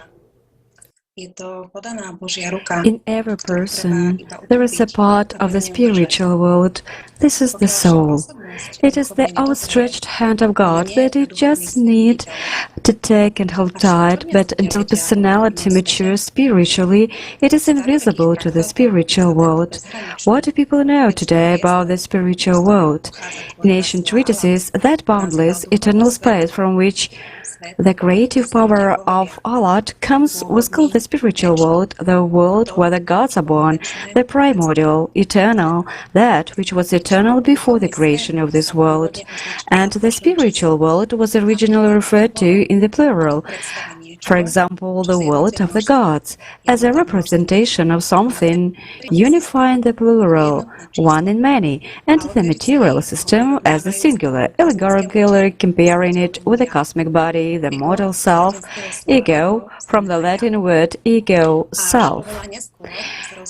Only much later, with the development of institutions of religion and politics in human society, the formation of patriarchy, the spiritual world began to be referred to in the singular, the world of God, and the world of matter in the plural. The creative, female divine principle was designated as evil, and the aggressive male beginning as good. That is, the signs were deliberately changed by priests and those in power from plus to minus, and everything became exactly the opposite, to please the material mind system. In fact, the spiritual world is God. It is infinite, where all are equal. God is not a unit, but it is a unit. The spiritual world is perceived as a whole, as one. This eternal and endless one is God. And those people who are seriously engaged and have experience, not faith, I emphasize, but the experience of contact with the spiritual world, describe their state as happiness by epithets, expressions of something beautiful and infinite. At the level of personality, such people know very well they are happy, joyful, but they cannot describe it by words. A person making a conscious choice becomes a free angel and comes into the spiritual world, where an infinite number of angels communicating in love meet him. There are angels originally created and those who come to God from the material world. Religions have preserved the grain of knowledge that the nature angel is light, that they are created from light, joy, fire, and they are not material. They are the ones who create worlds and create, and everyone has a chance to become an angel by their own choice, to love the spiritual world so much as to become part of it.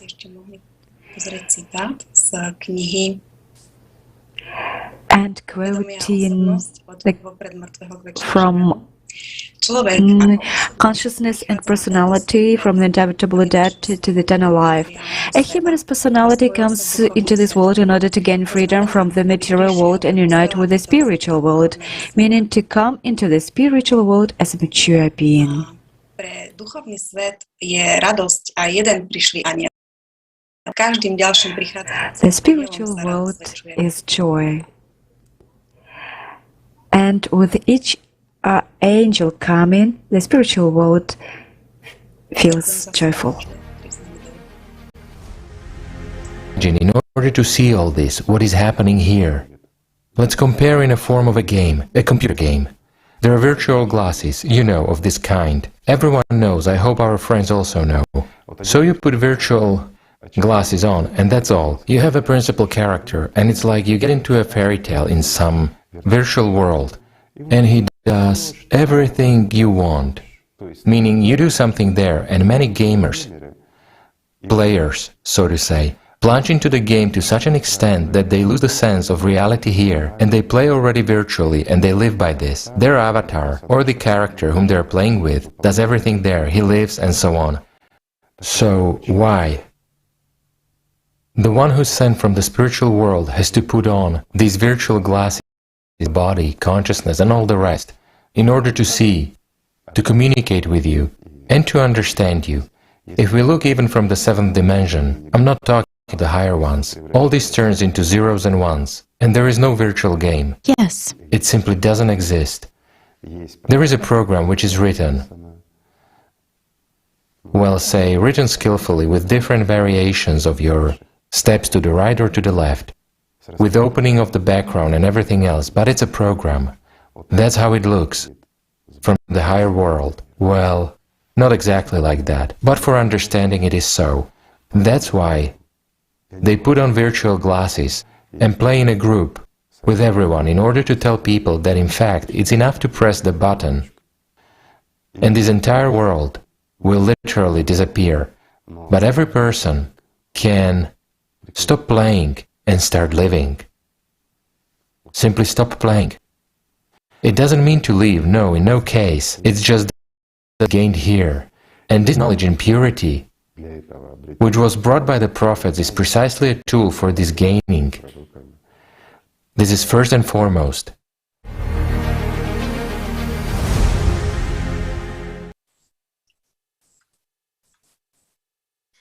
Over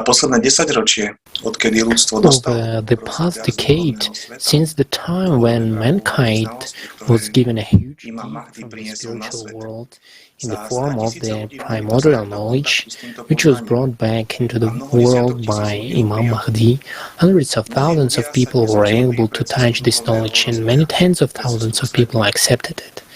Many people today have made the choice, the path of spiritual development, the movement towards the light, and many issues of kaleidoscope effect speakers have repeatedly raised the topic of the importance of human choice and responsibility for it. Also, in today's kaleidoscope effect, the theme of the choice, the meaning of human existence, the purpose of human and the future development of society are also fundamental. The life of each of us is a series of small choices which determine our most important choice in life, life or death, spiritual world, freedom, or the prospect of being stuck in a matrix. This is a responsible choice of a person to take the spiritual path and follow it. It is the path of loyalty and devotion to God, the world of spirituality.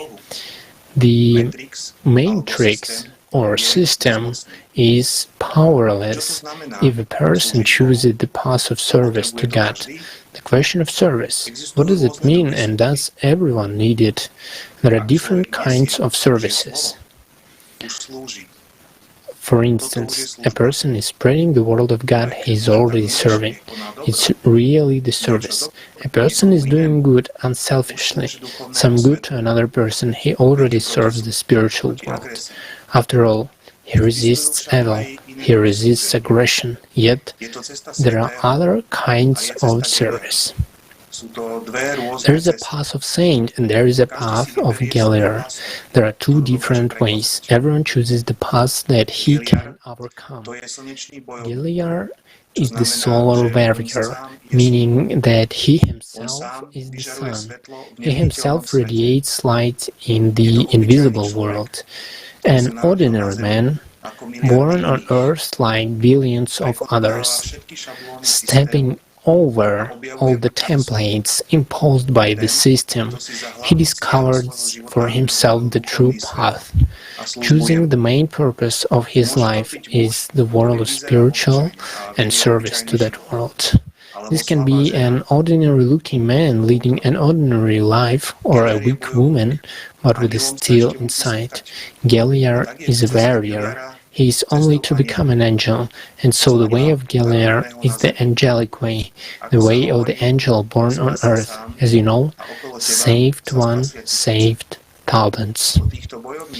These warriors have always been known about at all times, but for many thousands of years the spiritual feat of these people was often distorted or hidden by the system. All the truth about them could not be destroyed.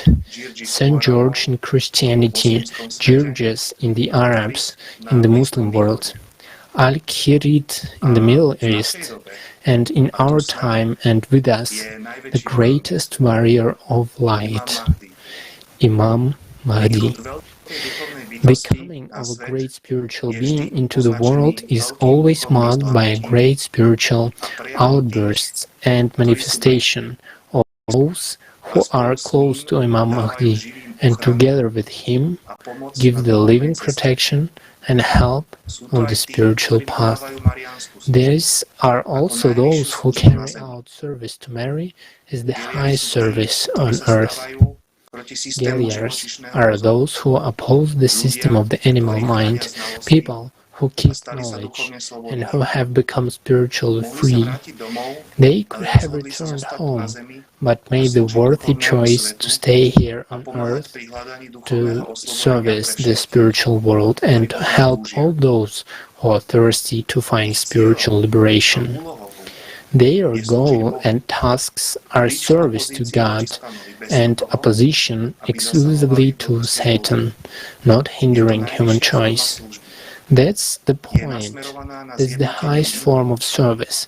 It is aimed at unification of people, at freedom granted to people as personalities. They are only with those and help only those who choose love and life and go straight to God. They do not service the dead, and this is important to understand. It is impossible for them to do nothing. Possessing knowledge, they service the world of spiritually, not in words but in deeds, staying in true love for the world of spirituality. They chose this path, making this the most worthy choice of man on earth. Thank you.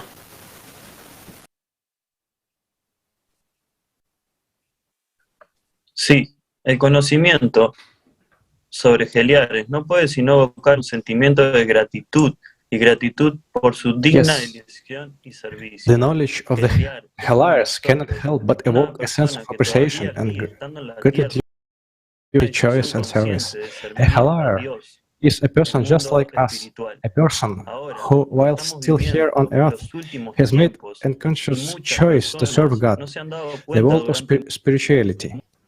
We are living through the last times, and many people do not realize for a long time that they live not in the light, but in the darkness, and serve not God, but the devil.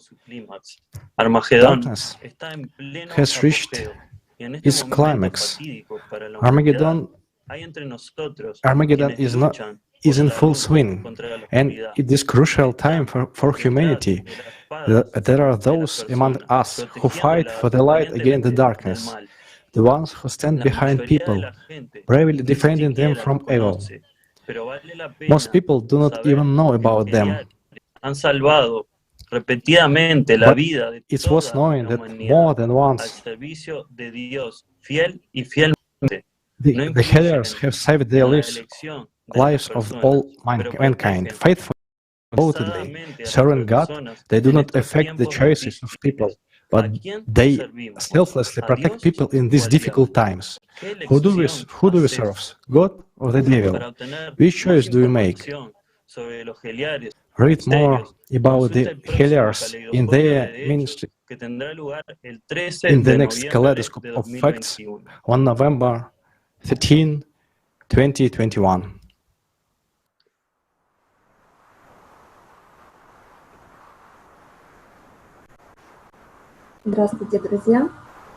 Greetings. Nowadays, we perceive the prophets as something incomprehensible and sublime compared to an ordinary person, because we understand their life only at the level of the mind, not the spirit, and this stops a person on the way to development.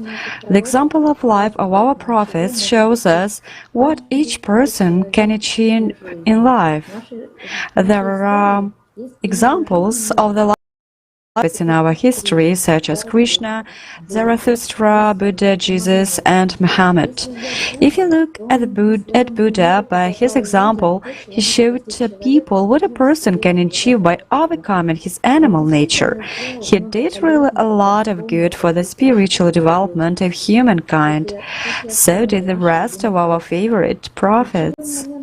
Separating oneself from the influence of matrix, getting out from it, and defeating this world of illusion is the key moment in knowing oneself. Here is an example from the Pali Canon. Just as a blue, red, or white lotus flower, though born in the water and grown up in the water, rises above the water and stands unsoiled by the water. Even so, though born in the world and grown up in the world, I have overcome the world and dwell unsoiled by the world. Remember me, Brahmin, as a Buddha. Nowadays, many people think that attaining this state Buddhahood is the destiny of the elected people. However, the Buddha himself said that all people are capable of achieving the same thing, that all can become Buddhas. It is possible because each of us has the knowledge and the capacity to do so. The prophets also said that the only real reality is the reality of God, and urged us not to be seduced by the images and pictures that the human mind throws up.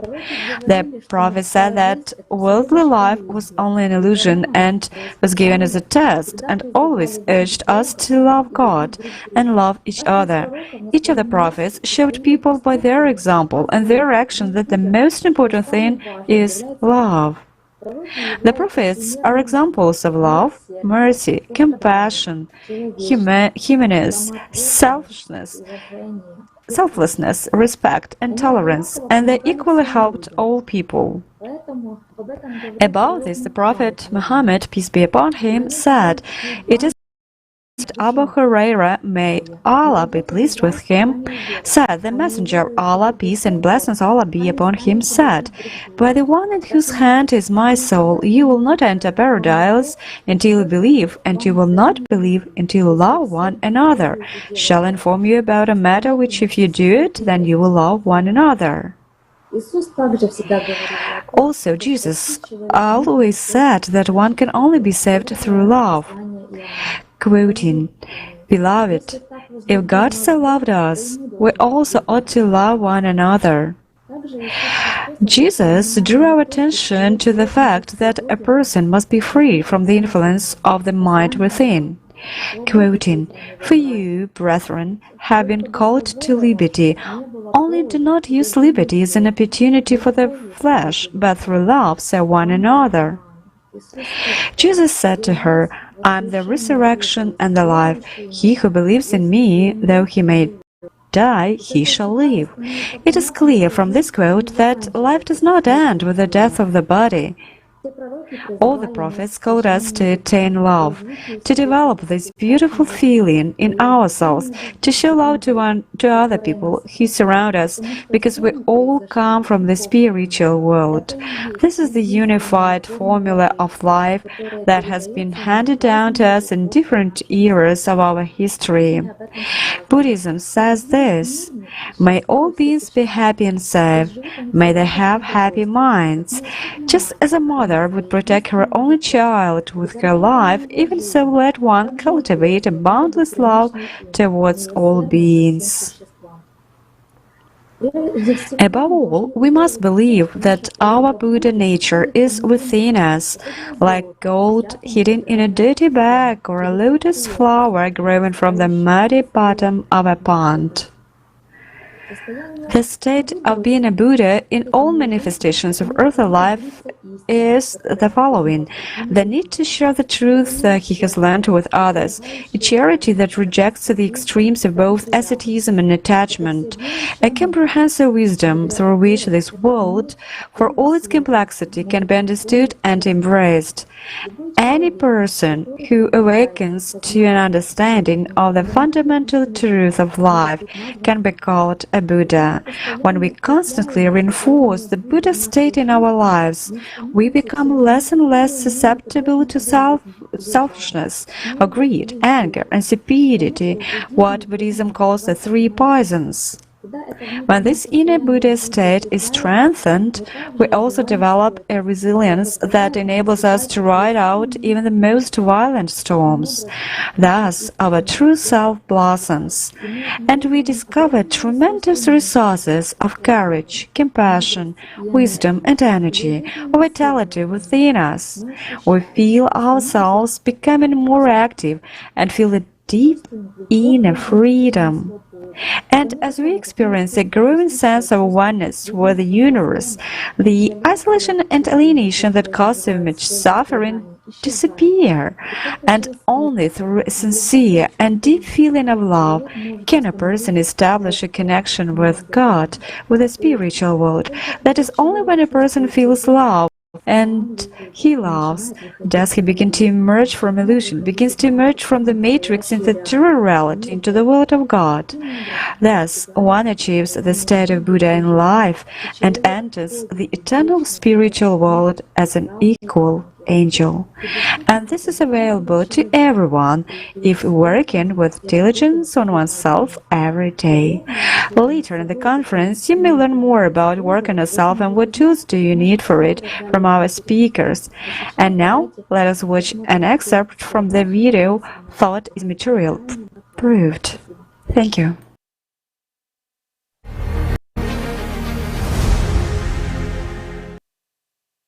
And a person in his life, during his lifetime, just like the previous question was, can he achieve anything? Yes, he can become absolutely free spiritually and pass through all the 72 dimensions, that is, become a Buddha. Well, I would... In human understanding, Buddha means something, right? Well, I would say compared to earthly values, he's a doctor of sciences. That's who Buddha is, a doctor of spiritual sciences, right? Only in the literal sense, not on paper, but in real life. Why? Because he put a lot of effort, time and attention into his spiritual development. And additionally, he worked to ensure that people around would become spiritual, that is, he served the spiritual world, honestly, sincerely, and maturely, without playing around, but truly and for real. And this kind of path leads to such enlightenment as Gautama's and other people. So everything is possible.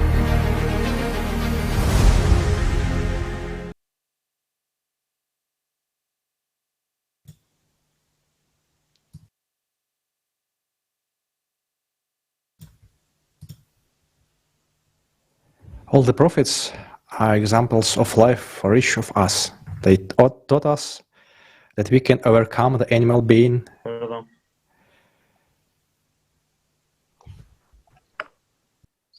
Todos los profetas todos los profetas son un ejemplo de vida para cada uno de nosotros. Yeah, all the prophets are examples of life for each of us.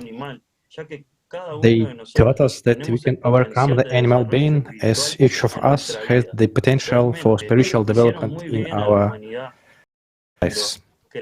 They have really done humanity a lot of good by allowing people to understand how to get out of this matrix. They have taught us that real life is right next to God, and that we shouldn't listen to images that come to us from the mind. And finally, the most important thing, that they taught us to love each other.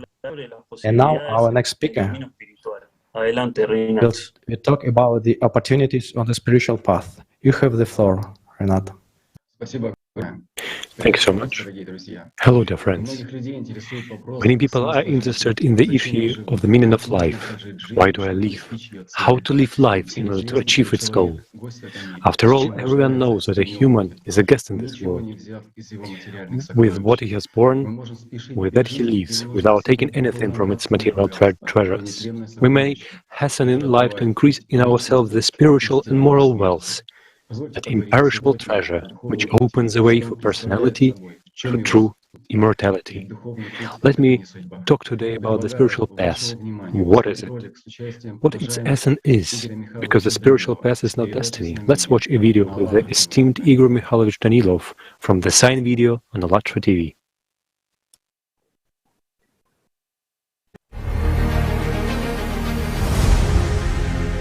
My friends, there is no destiny.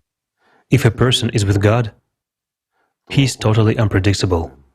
He simply lives. It is the devil who made a life schedule for his slave, but that is not destiny either. It's a schedule made by the devil, isn't it?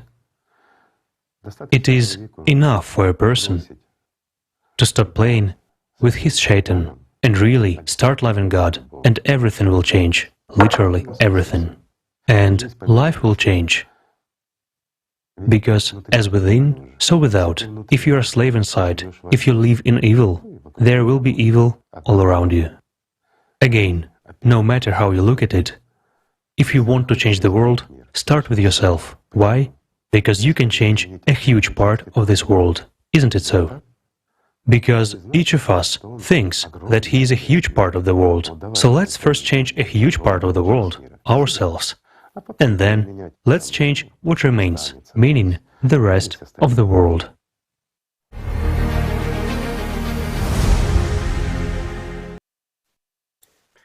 Thank you, Igor Mikhailovich, for the knowledge. Someone may think that the spiritual path is something difficult. It's probably not for me, it's for someone else, and I have a family, work, and in general, I have a lot to do. I have a lot to do. But in fact, the spiritual path is available for everyone, regardless of their nationality, financial status, whoever they are, and wherever they are, whatever their job is. One may get the impression that a person who follows the spiritual path must give up all material things. But that is not the case. In fact, the essence and meaning is precisely that one must become independent of material positions, of excess and consumption.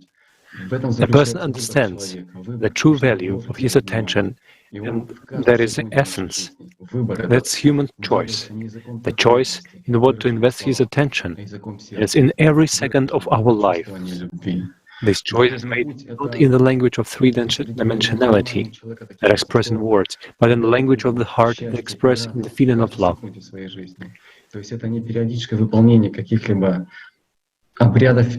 The spiritual path is the distribution of a person's attention in such a way that he chooses love, happiness, and joy in every second of his life. There is not the periodical performance of any rites and rituals, no matter how outwardly meaningful they may be. The spiritual path is the conscious change, a fundamental transformation of oneself. It begins with the comprehension of oneself and one's duality. The spiritual path is the path of pure heart, respectful, loving. Can you imagine, for example, Jesus Christ and Muhammad, peace be upon him, arguing, much less fighting over each other, accusing each other? Is it possible? And among the followers, sometimes happens.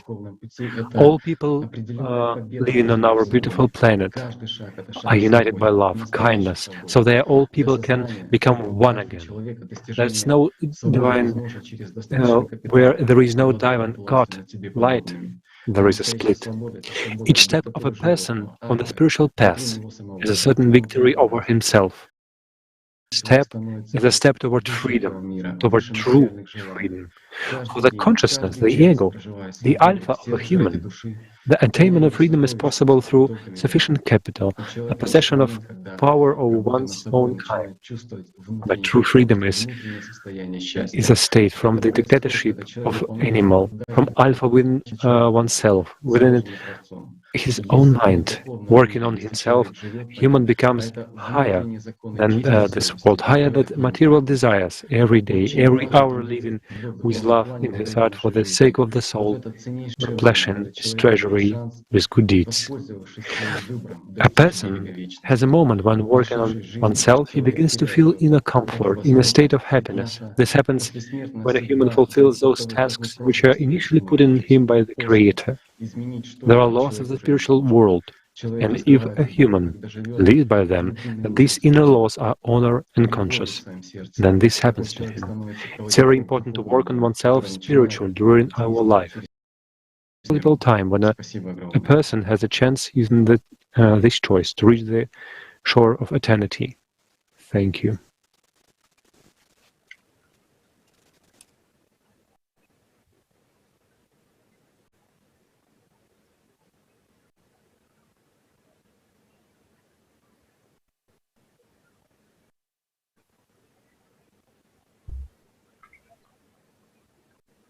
Muchas gracias, Reina.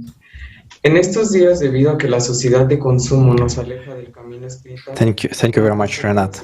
Matrix toma poder sobre nuestras vidas y nos hace Nowadays, dudar sobre when nuestro the verdadero consumer society takes us off the spiritual path, as a consequence, the matrix takes over our lives and makes us doubt our true purpose.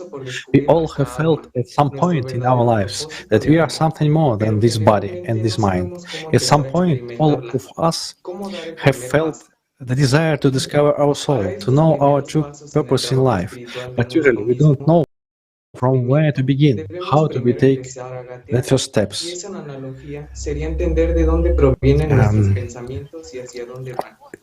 To take the first steps in a spiritual self-discovery, we must first learn to crawl. And this, by analogy, would mean understanding where our thoughts come from and where they go, who sent them to us when we did not ask for it.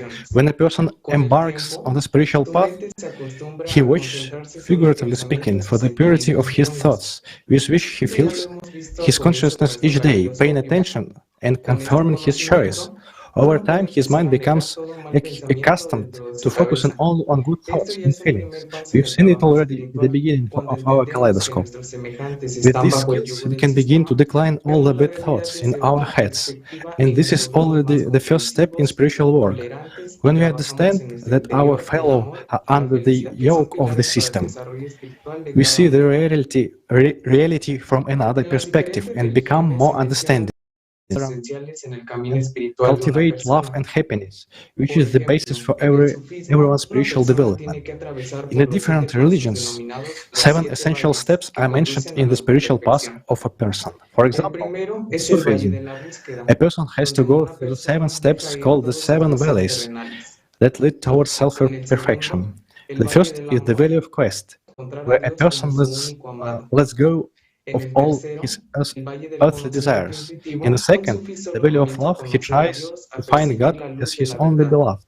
In the third, the valley of intuitive knowledge, a Sufi only begins to know God, to perceive the light of truth.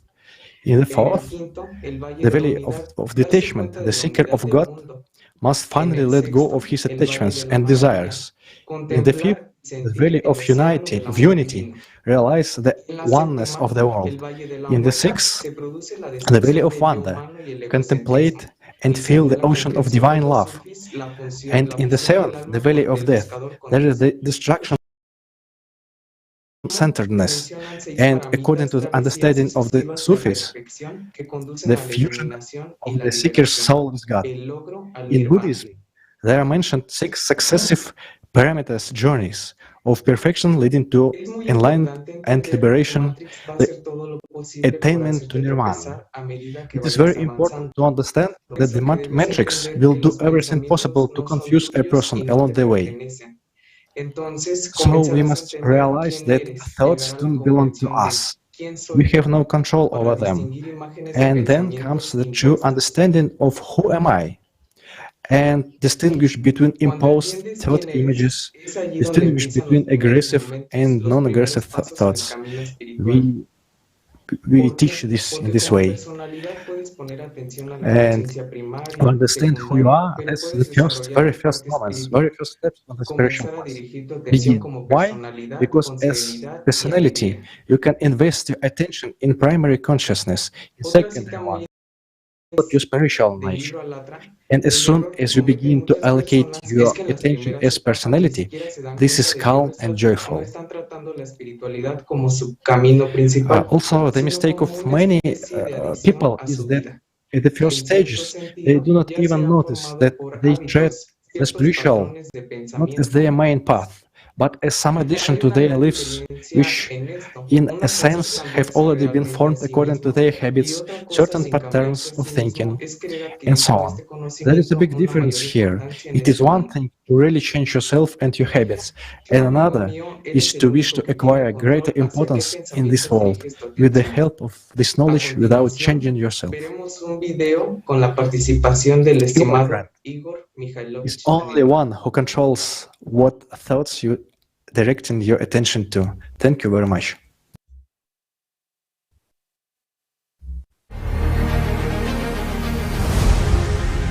Behind this whole process, there stands personality. When you are, that's where the very first moments, very first steps on the spiritual path begin. Why? Because as personality you can invest your attention in primary consciousness, in secondary one, or you can develop your spiritual nature.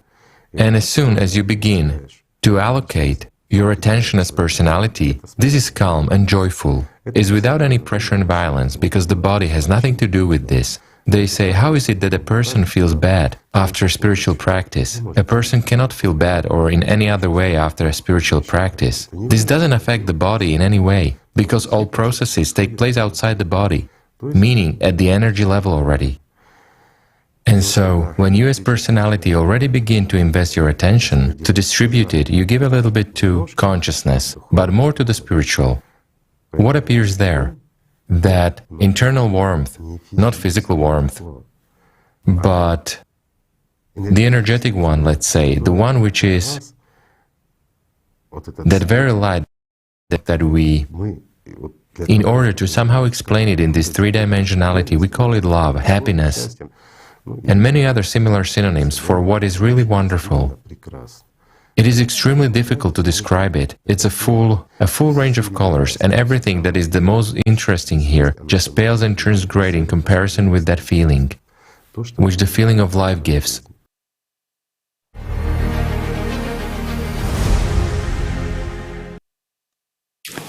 Здравствуйте, дорогие друзья. Hello, dear friends. What is the essence of spiritual work on oneself, and why do we need to work on ourselves spiritual? The answers to these questions can be found when we clearly see the main goal of ourselves as personality. The only goal in everyone's life is to become an angel, to gain eternal life. This is the liberation from the dictatorship of consciousness, that is the matrix in one's head, because consciousness is the devil's most important tool, but it is difficult to detect this until one stops believing that the devil does not exist in our head. The knowledge of how to achieve this was brought into our material world through our prophets, Buddha, Jesus, Muhammad, peace and blessing of Allah be upon him. And because of this knowledge, we have a real opportunity to achieve spiritual liberation. And as it is remarkably stated in the Alatra book, no one will save your soul for you, and no one other then you will do the spiritual work. Spiritual self-work is being in constant contact with the spiritual world, as well as tracking and controlling the thought images that come into one's mind. To do this, one uses tools such as body relaxation, autogenic training, meditative and spiritual practices. Another important tool is a daily diary. We will not dwell on all the practices, since this is a vast topic, so anyone interested can learn about them in the books by Anastasia Novych and in the programs with the participation of Igor Mikhailovich Danilov. But let's analyze in more detail the control of thoughts, relaxation of the body, keeping a diary and sensory perception of the spiritual world, using clear examples. Let's start with such a tool as keeping a diary. Keeping a diary is a very effective way to study your consciousness, to separate from it, to see the pictures and thoughts that come into your head from the outside. And there come 60 thoughts per second, like a swarm. So you take a pen and a notebook and you write down the dictation as you hear it, without embellishing anything, without making any evaluation or conclusions. That is, you just write it. As a rule, the dictation is not large, and you see that all thoughts are repeated like a broken record. It also helps to trace the behavior in this or that situation. You observe the pattern on habitual reactions of your consciousness that prevent you from being in a good positive mood, in a state of love, joy and happiness. Thus, thanks to keeping a diary, among other things, comes the answer to the question, who am I? Am I an observer or a listener?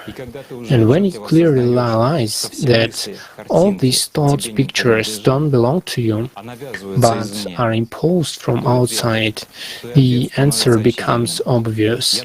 I am an observer, a personality, and you already consciously choose what to pay attention to. You have a choice to agree with the system's suggestion, to react with negative emotions, or to switch your attention and remain in a good mood, simply ignoring the negative thoughts. You just have to shift your attention to something else. It can be work, cleaning the house, or any positive activity. Consciousness needs to be disciplined so that it doesn't impose its aggressive attitudes. As you know, the devil has no arms and legs, he only whispers through our thoughts. And everything in this three-dimensionality is done by us. It is useless to fight with consciousness, you just have to learn to ignore aggressive thoughts. And another very important aspect, in order to ensure the consciousness does not interfere with our life, we must constantly load it with work, and the more, the better. The most important thing in spiritual work on ourselves is to learn to control your attention and direct it into a essential connection with the spiritual world, with God. It is the constant gaining of God's love. Matrix can be changed. Let's watch an interesting video on this topic.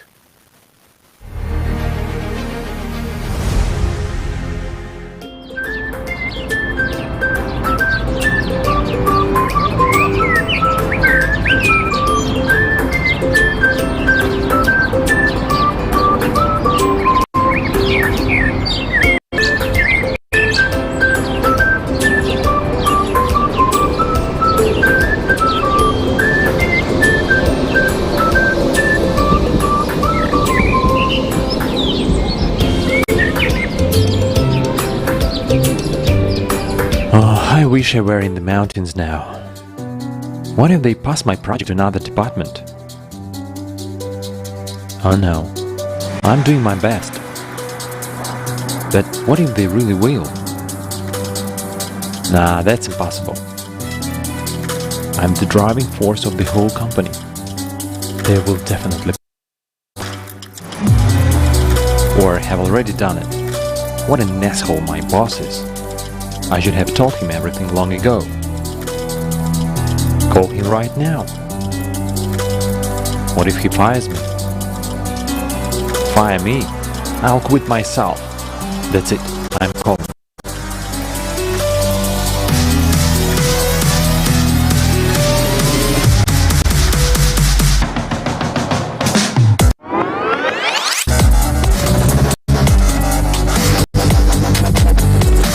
That's it, I'm calling.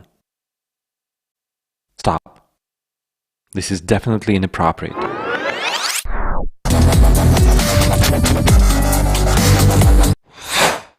Nah, that's impossible. I'm the driving force of the whole company. Stop. What a center of the universe. Everyone strives for a common goal.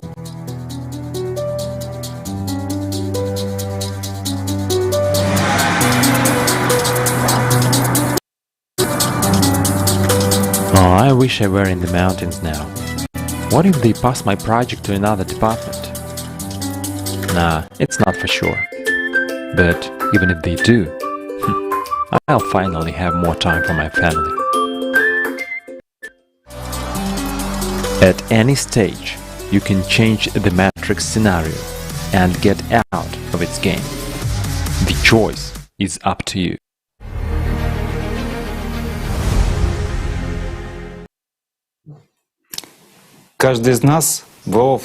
Each of us has been in such situations when we want to act kindly in a good way, but in reality it happens just the opposite way.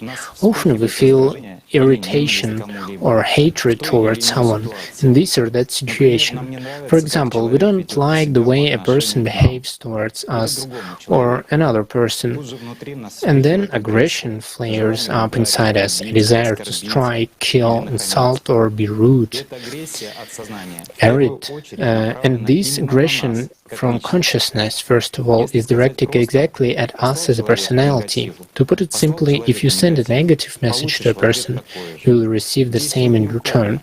It acts steadily as a law, and our task is to remain in a central connection with the spiritual world in any situation. If you have already found yourself in an aggressive emotional environment, the first thing to do is to relax the body, because this weakens the neural connections between the body and consciousness, which means that your reaction to what is happening will be much calmer.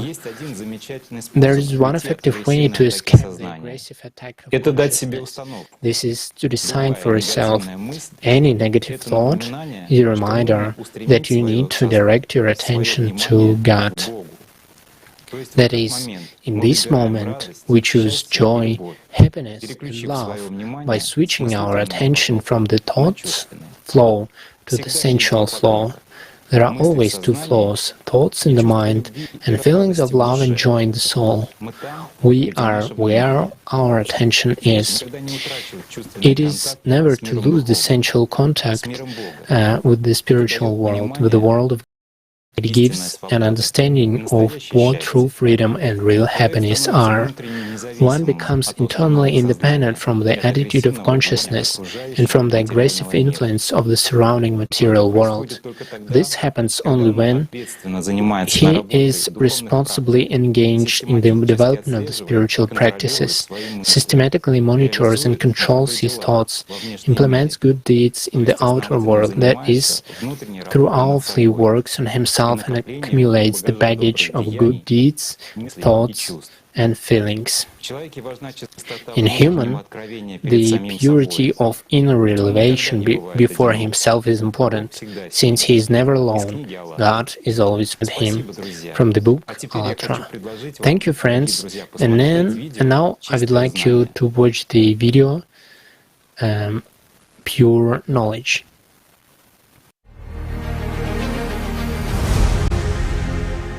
Pure knowledge. Precisely the pure knowledge is akin to, and in this water life emerges. This is really the true temple, the temple built on the knowledge. However, when they alter this knowledge and try to cram their stones in and build of them their temple, then, excuse me, it cannot be built on water. The stone sinks. Hence what did they do? They covered it with sand. They covered the true knowledge with sand of their fantasies, aspirations, and desires. The truth was distorted by this sand, coming from egoists and proudlings. And already on that they built their heavy temples of stone. Yet, the more sand there was, and the heavier the temples were, the less beneath them there was water, the true knowledge.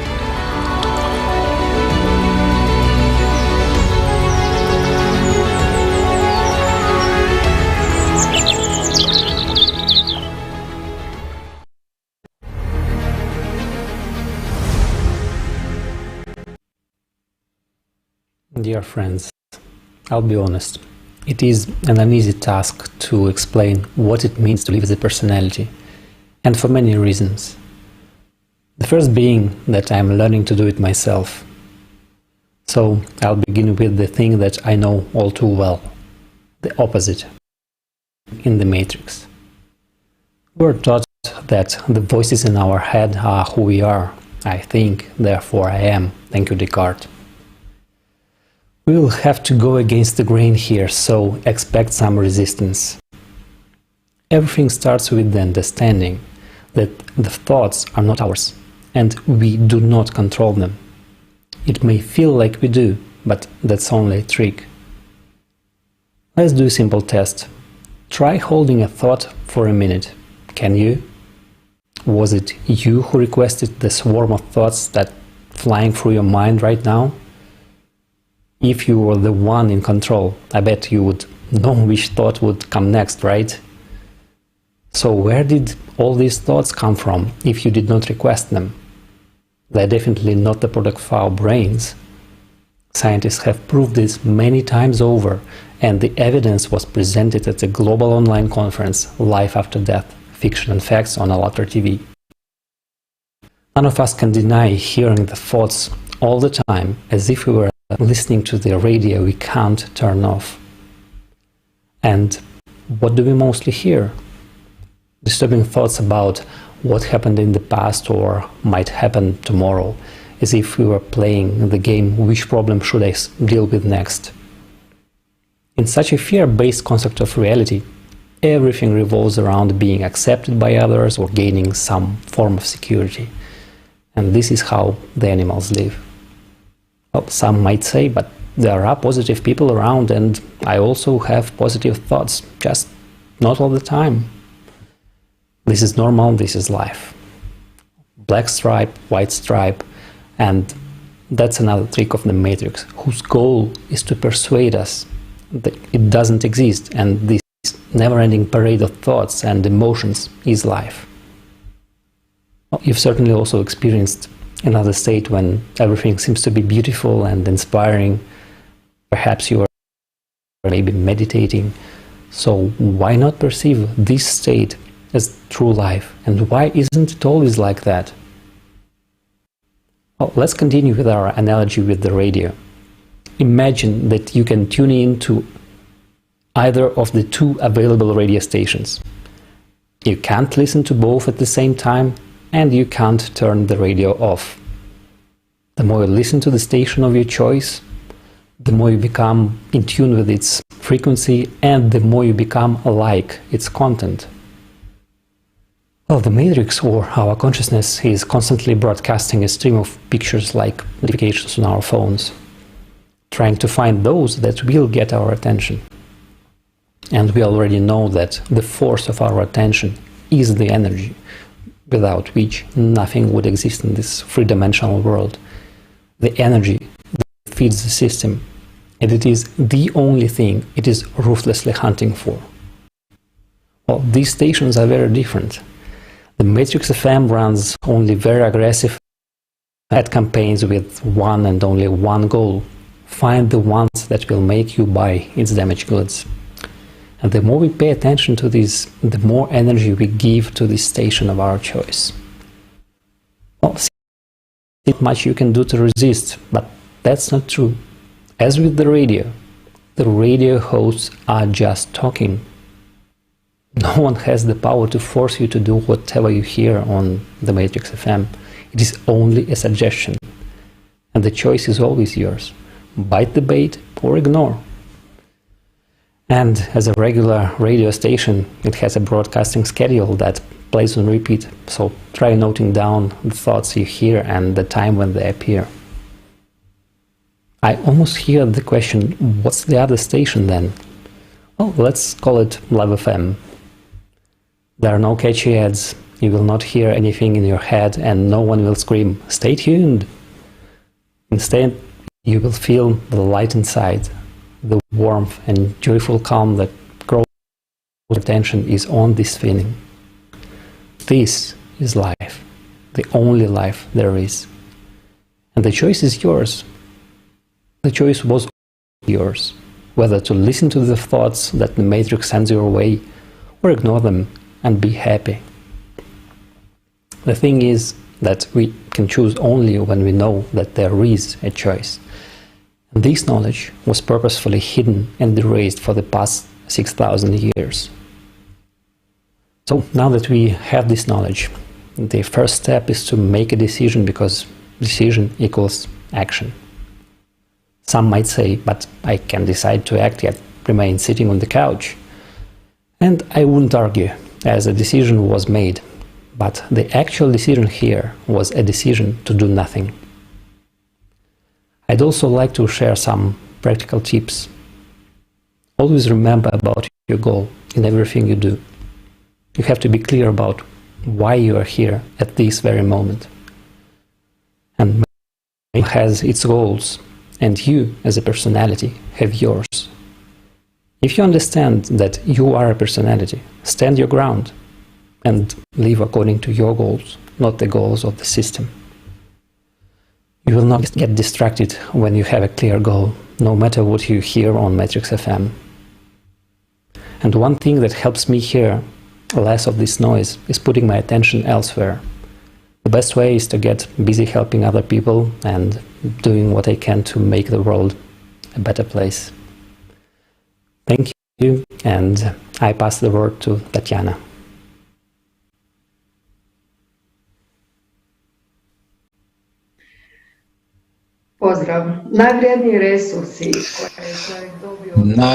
The most valuable resource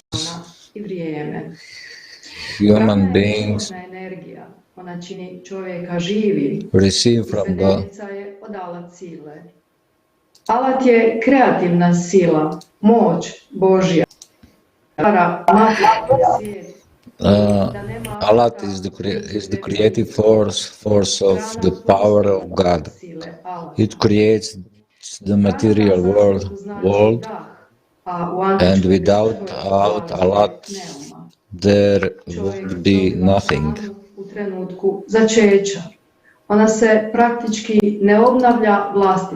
human being receives prana at the moment of his conception. It is practically not renewed on its own. Prana in Sanskrit means breath. And its ancient Greek it was called pneuma. The human being receives prana at the moment of his conceptions. It is practically not renewed on its own. Before we consider the issue of value of time and human attentions, we offer to you viewing a fragment of the program precedent with the participation of Igor Mikhailovich.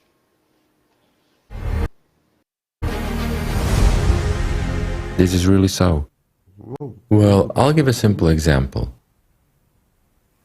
You just want to eat, but you still have to walk for a whole week. To walk across a desert, where there is not a single shop, there is nothing. There are not even rootlets, there's nothing to eat. For instance, you have a certain amount of money, and there is one last supermarket where you can shop. So you enter this supermarket with this certain amount of money. And here you suddenly see, well, what can it be? Beautiful brooches. What a beautiful brooch, right? Well, how can you not buy it? In a desert. You buy it. Then you see, well, some costume jewelry, but it's very bright and beautiful. You buy it with the rest of your money. And then you walk along the desert, totally hungry for a whole week, with the brooches and costume jewelry.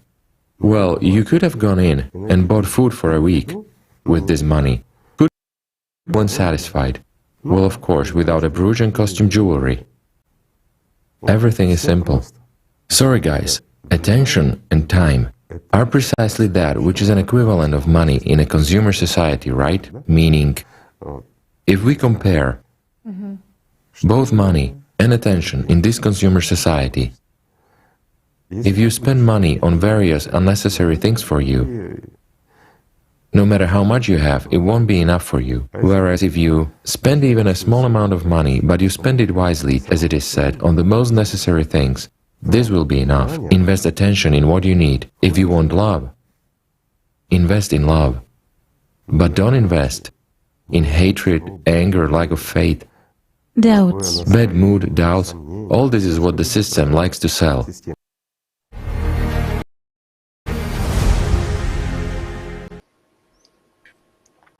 One can say that time is a measure of the intensity with which a human being personality identifies himself that offer the system. When we do something that interests us, then we distribute a greater amount of attention, a lot, and subjectively the time passes faster for us.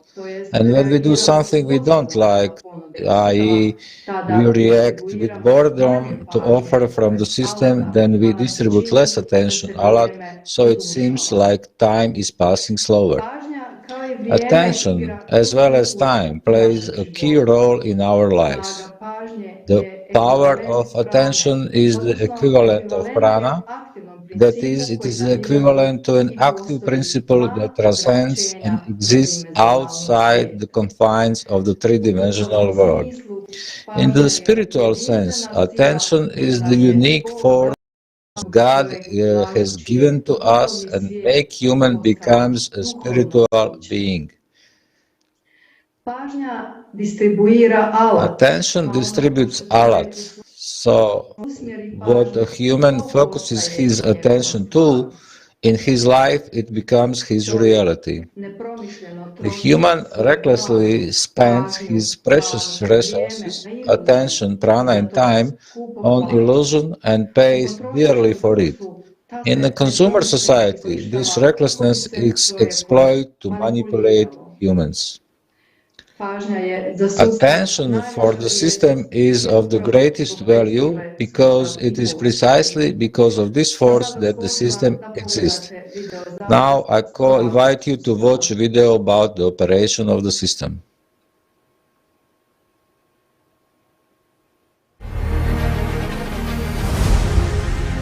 How does the system work?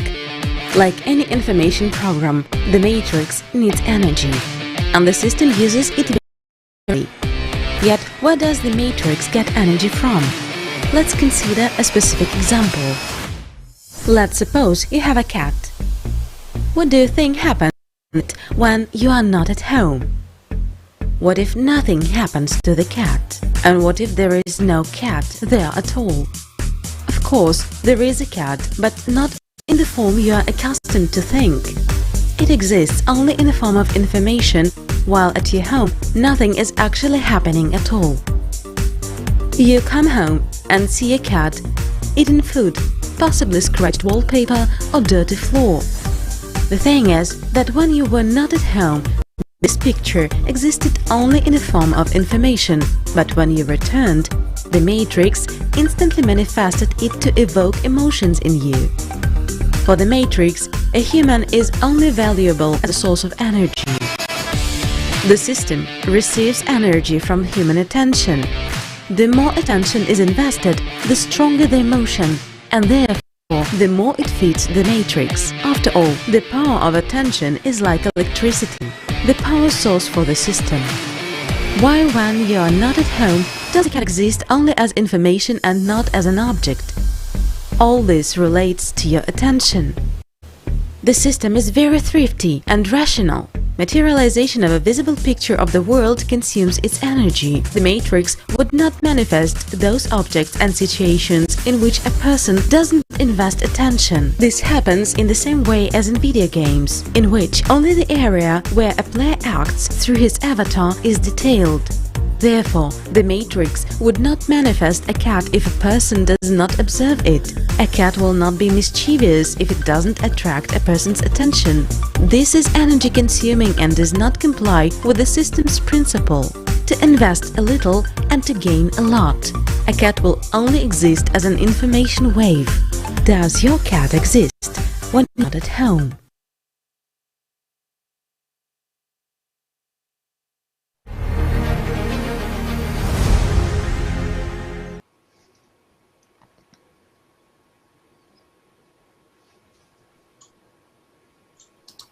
Let us not forget that attention builds our reality and that we have a right to choose. If we turn our attention to the material, the power, the strength, wealth, fame, and all that is temporary, then this stuff becomes our reality and we block our way to the spiritual world. Time and prana are spent and we become subpersonalities. But if we turn our attention to the God and the spiritual world, and if we cultivate love and gratitude, sebi put u vječnost. Pa poput leptira izlazimo iz šahure materijalnog svijeta i postajemo anđelom. And like a butterfly, we go out of the spiritual world and we become just angel. And coming to this world, God gave us attention, prana, and time as precious resources so that we could get out of the matrix. So let us not use these precious resources just in vain, on illusion. Let us direct these resources in a proper way so as to come home to God. Give the word back to Renat.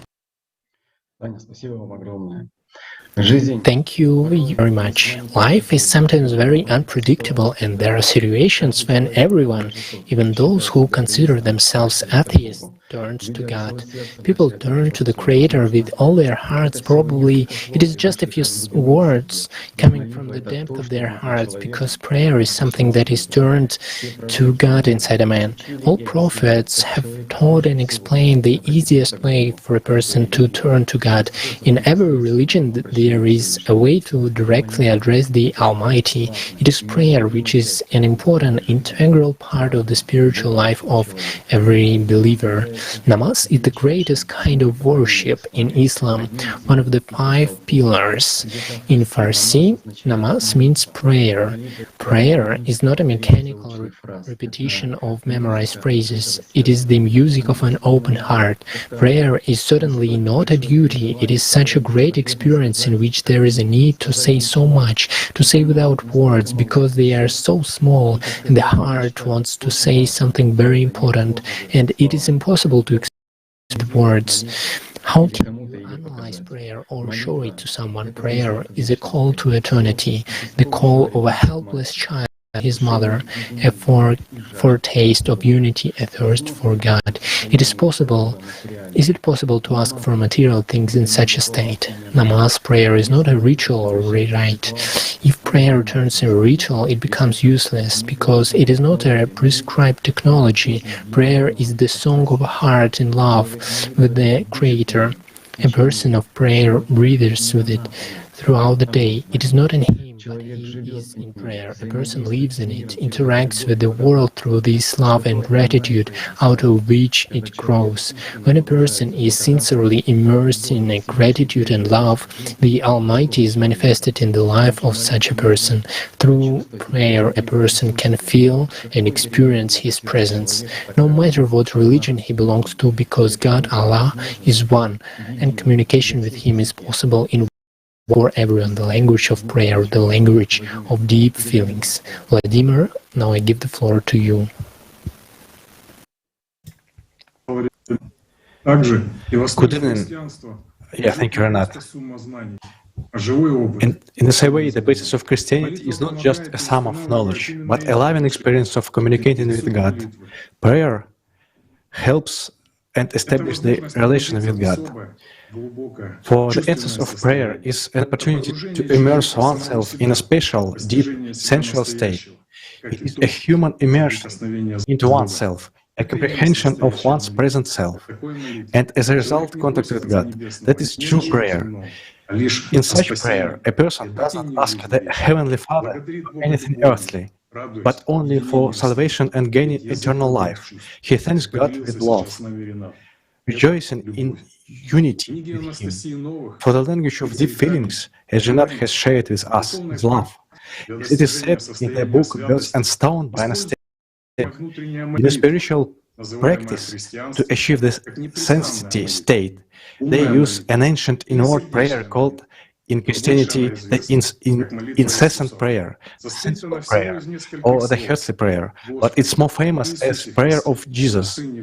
It consists of just several words: Lord Jesus Christ, the Son of God, have mercy upon me. Or a short version: Lord Jesus Christ, have mercy upon me. The elderly monks describe the three keys of the prayer: frequent repetition of Christ's name, and address to Him, attention to the prayer, or more simply, full concentration on it, without any other thoughts, and finally, immersion in oneself, which churchmen considered a great sacrament of the prayer and called mind joining the heart. When the prayer mind joins the heart, and the heart begins to utter it. This is actually the transfer from the verbal to the sensual, more simply, the meditation beginning.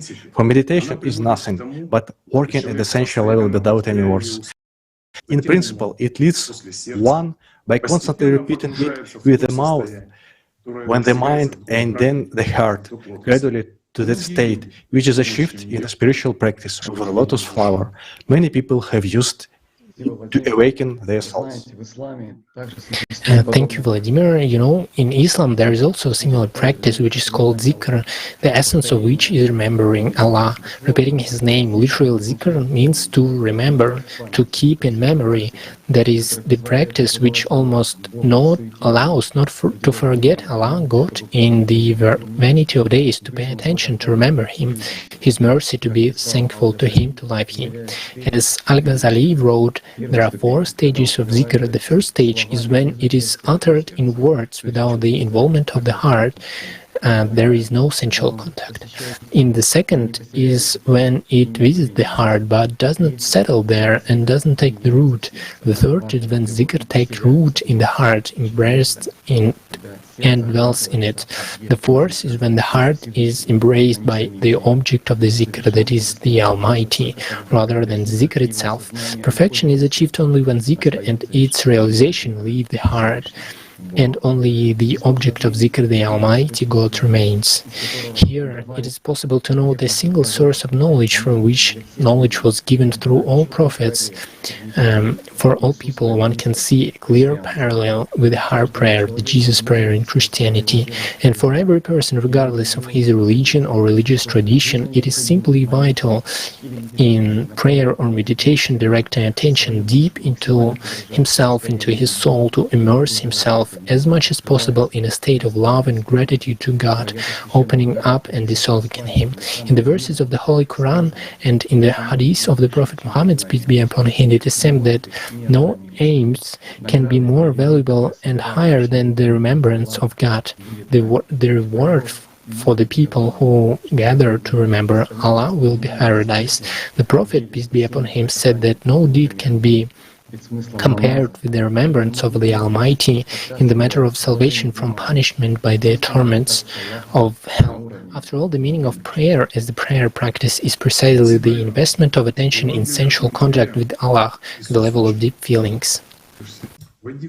Thank you, Renat. In the Gospel of Matthew, Jesus teaches, "But when you pray, go into your room and shut the door, and pray to your Father who is in secret, and your Father who sees in secret will reward you." Matthew 6:6. This is a very profound, sacred verse in which Jesus tells people where to stay in prayer. It is not at all about a material place, as one might think. It speaks of the inner chambers of the human souls. In strong biblical system, Matthew 6:6, we find the Greek word timion, which is translated in the Russian text as room, also had the meaning a hidden or inner room, an inner secret room. And so it says, shut the door, enter into your room, into your inner peace, that is, renounce the cares of this world, leave all your worldly problems and affairs in the material world, immerse yourself in the inner soul, in the adobe of the Holy Spirit, and with the purity of a child, in sincere, selfless love and gratitude to God, dissolve in the feeling of love. True prayer, like the prayer of Jesus, leads exactly to the revival of the inner sensual perception of the world of God. This is love and gratitude to Him. There is nothing else but love and gratitude. Everything else is an illusion in relation to the spiritual world. Thank you. Delving into the practices of Islam, Christianity, and other teaching, you realize that the source of knowledge and the grain of truth are one, and that life is the first of all love. A true Muslim is one who loves Allah, and a true Christian is one who loves God. The Almighty has many names, but the essence is the same, love, therefore difference. Let us love God and love one another, because it is through love that we come closer to God and be united with Him. Thank you. And about the spiritual practices and their meaning in the spiritual life of a person, Alexander will tell us. The floor goes to you, Alexander. Спасибо, Ренат. Thank you, Renat.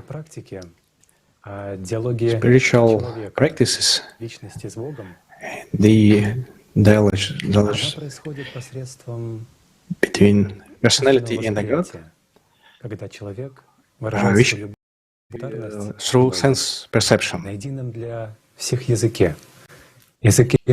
Human express his love and gratitude to God in a common language, the language of the spiritual world, the language of deep feelings. To feel and understand it, you need your sincerity, your openness to God. You just need to walk toward the light of the soul, no matter what. And when a person achieves this, he experiences incredible happiness and joy, peace, inner purity and freedom. All this comes from within.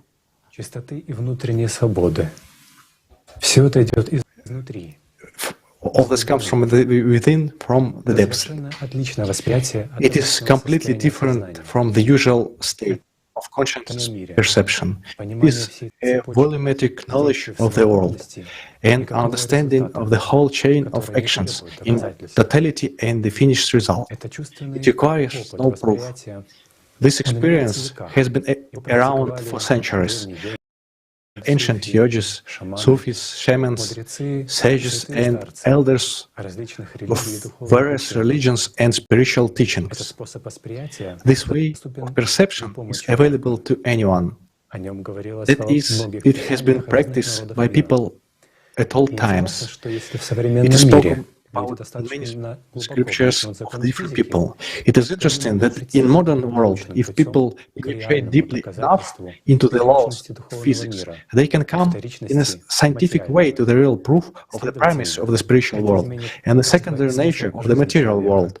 Consequently, this will change the quality and meaning of people's lives and open another way to the truth through science. But having understood this, a person needs to make his own efforts to follow the spiritual path.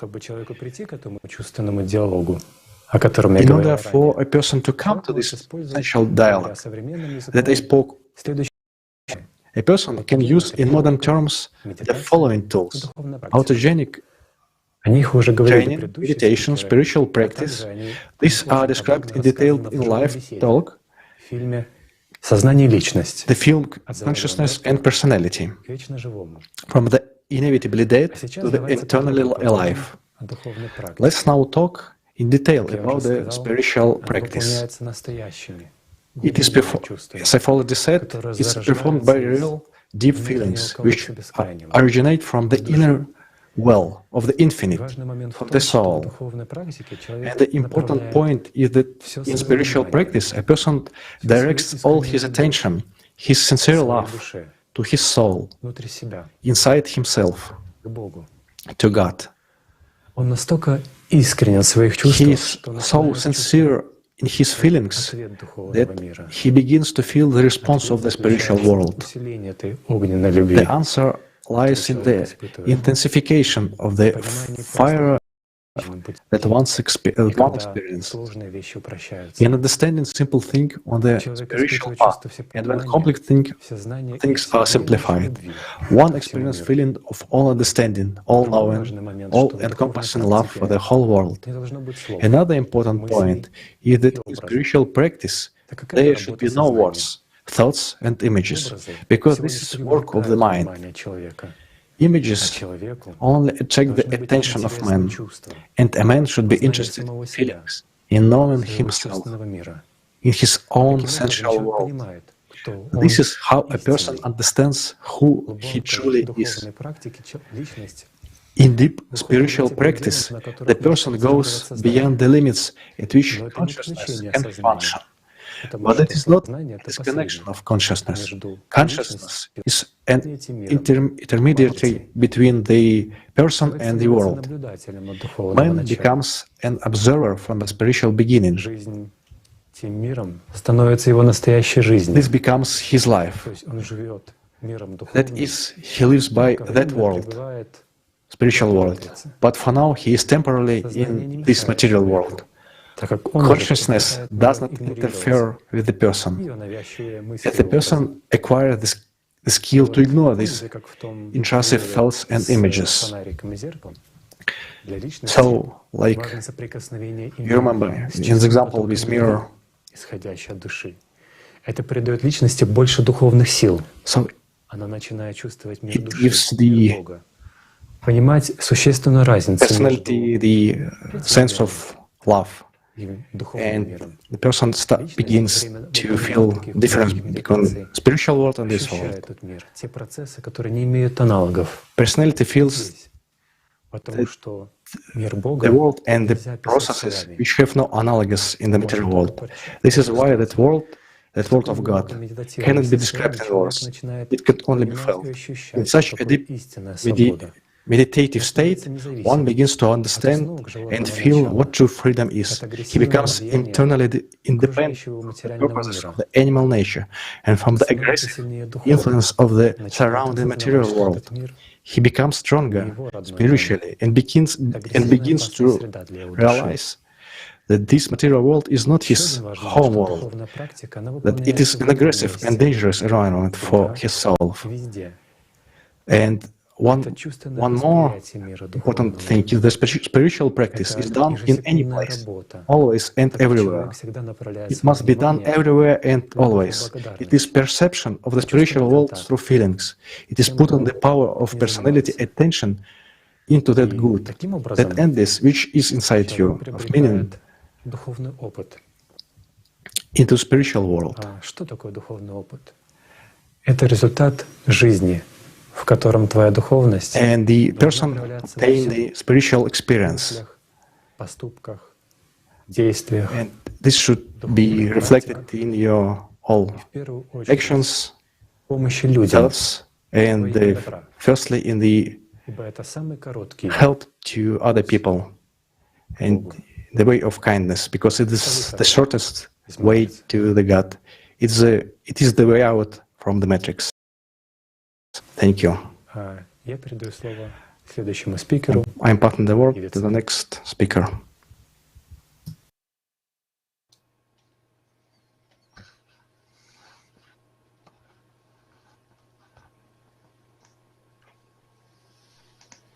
Pozdrav, dragi prijatelji. Greetings, dear friends. Since ancient time, there have been many spiritual practices in earth with the help of which man strives to know God and get out of the matrix.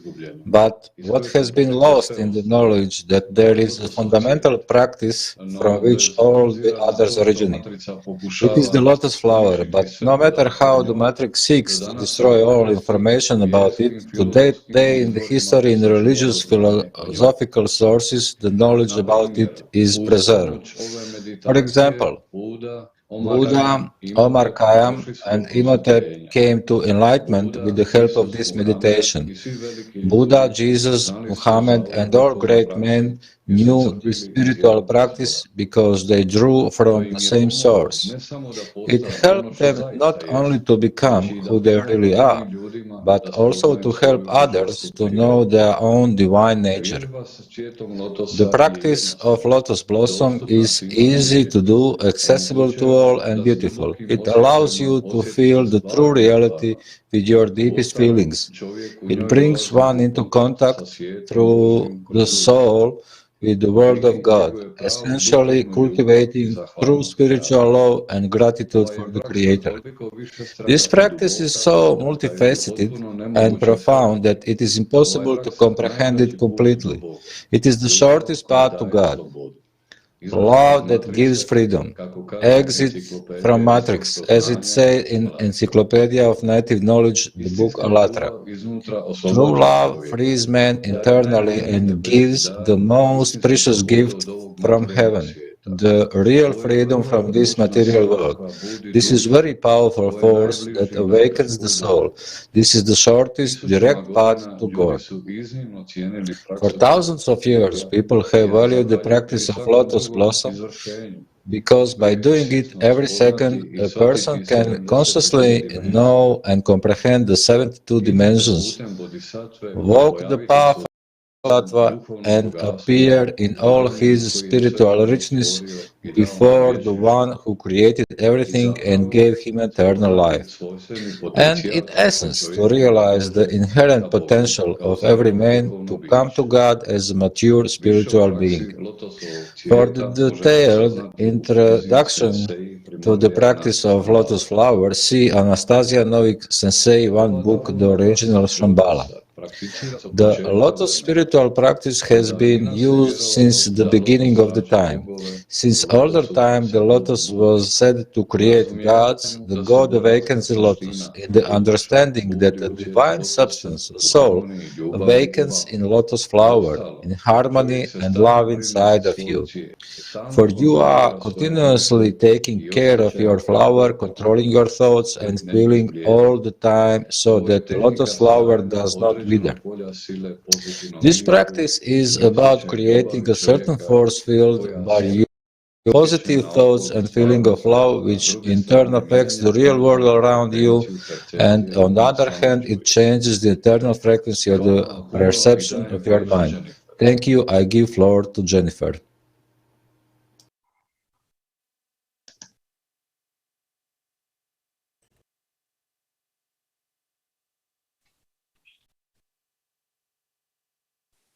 Muchas gracias. ¿Alguna vez Thank you so much. Have you ever felt tired of interacting with people? Y es realmente así, la gente lo siente, tanto en casa como en el trabajo. There is a saying, I feel like a squeezed lemon, and it is really so. People feel it both at home and at work, various provocations, discussions, visits to crowded places, it all leaves a mark on a person. Many people feel unwell after visiting crowded places. As we have heard in other speeches, in the system matrix, constant struggle for a person's attention, his energy. The redistribution of energy is a simple physical law, but how to live a life so as not to be a donor of the system and not to waste vital energy to feed that soulless program. The first rule is to know that thoughts do not belong to us. Our thoughts are generated by our consciousness, and consciousness is a part of the system. Consciousness behaves like a constantly hungry beast, so it does everything it can do to seize a person's most precious resource, his attention, without rest or weekend, offering its thoughts, images, and creating various events in life of a person. But how can we protect ourselves from this beast? Since ancient times, there has been such a notion as gaining a shield. It is not an external weapon, but an internal protection. Various religions speak of putting on the armor of God in order to be able to resist the devil, as well as the so-called weapons of righteousness. For example, in the Christian Bible, in Ephesians chapter 6, in all circumstances, take up the shield of faith, with which you can extinguish all the flaming darts of the evil one, and take the helmet of salvation and the sword of the Spirit, which is the word of God. Thus, the first thing one learns is self-identification or self-personality. Understanding that we are in a matrix, everything that happens around us is not reality, but only an imposed illusion.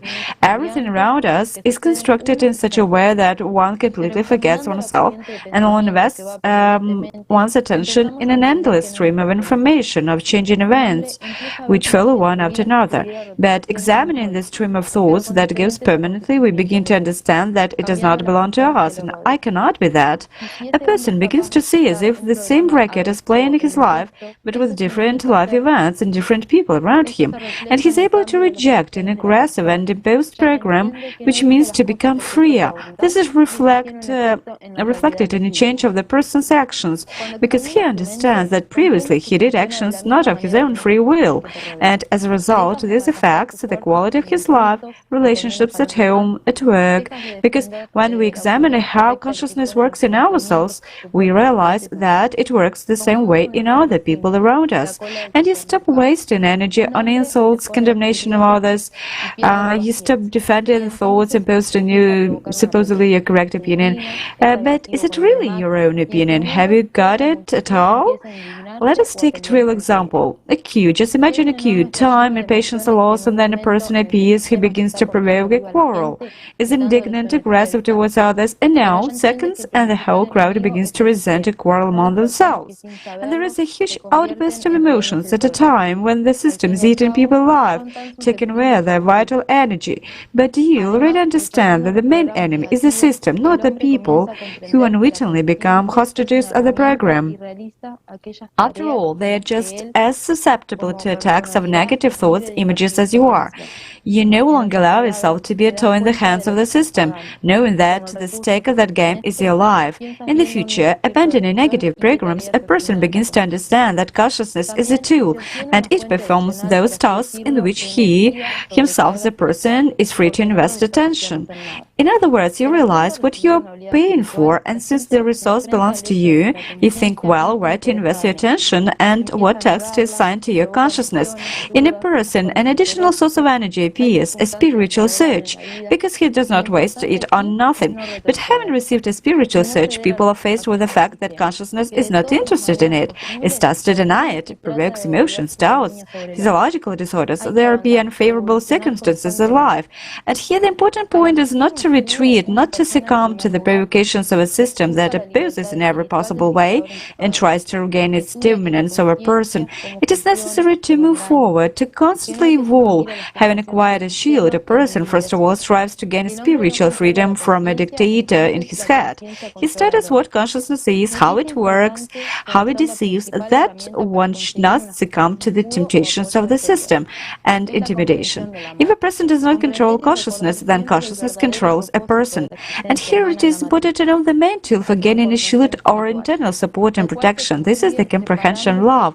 To understand and always remember the true purpose of human existence in the matrix, spiritual transformation, which is achieved by separating and cutting off the unnecessary regressive program and cultivating the true and sincere inner love. And every rituals will help in this case, but it all starts with gaining the shield. The system throws up the desire to get an instant result, the desire for a miracle. It must be understood that no one owes anything to anyone. The shield is acquired only when a person works hard on himself every day. If a person really strives for the spiritual, the system will not hold him. It simply does not have power over a person, only offers an illusion. Any material problems have an end. Earthly life is very short and ends quickly, but when a person acquires life, it is eternal. Thank you so much. Giving the floor back to this next speaker. Well, what is the shield precisely? It is freedom from the influence of consciousness. If a person is truly spiritually developed, if he is free as personality, then whether he is in a crowd or somewhere else, he sees how something alien enters him. That is, alien influence trespasses on his territory. He perceives a thought as a necessary or an unnecessary one. What does it mean necessary? Well, something has to be done. We all live in this world. We have to live, to communicate, to get dressed, well, and to take a lot of other natural actions. Naturally, this is accompanied by thoughts, to choose what shirt to put on, for example, right? No problem. You can listen to consciousness as well, what it will recommend. However, when it says something stupid, you have to distinguish it easily, meaning any thought that might have a certain consequences for you as personality. And this very understanding and knowledge of this process, easy rejection of everything unnecessary, and better, even total prevention of its entry, of everything unnecessary and aggressive, of that which manipulates, which gorges on your life, of such pilferers, let's say. This is exactly possession of a shield.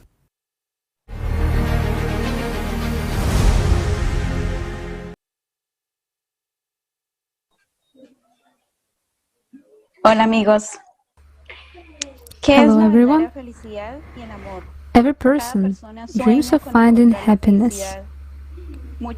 Many people believe they will achieve the desired happiness when they earn a certain amount of money. Say, a man thus earns such an amount, but in the end he still feels dryly in the heart. He thinks, once I grow rich, I will definitely become happy. He becomes rich, yet he still lacks something inside. He then dreams, well, I'll gain power over other people. I will need nothing else more. He'll achieve such power, but he still remains discontent. Well, he thinks I'll have a family, children, and I will have real happiness. But they grow up and the person stays alone with the same lack of happiness problems. He understands that all he endeavors have been in vain. Nothing on the past way has brought him to the long-awaited happiness. He understands that he has not done something very important in his life. For some reason, in modern society, it is believed that happiness cannot be permanent.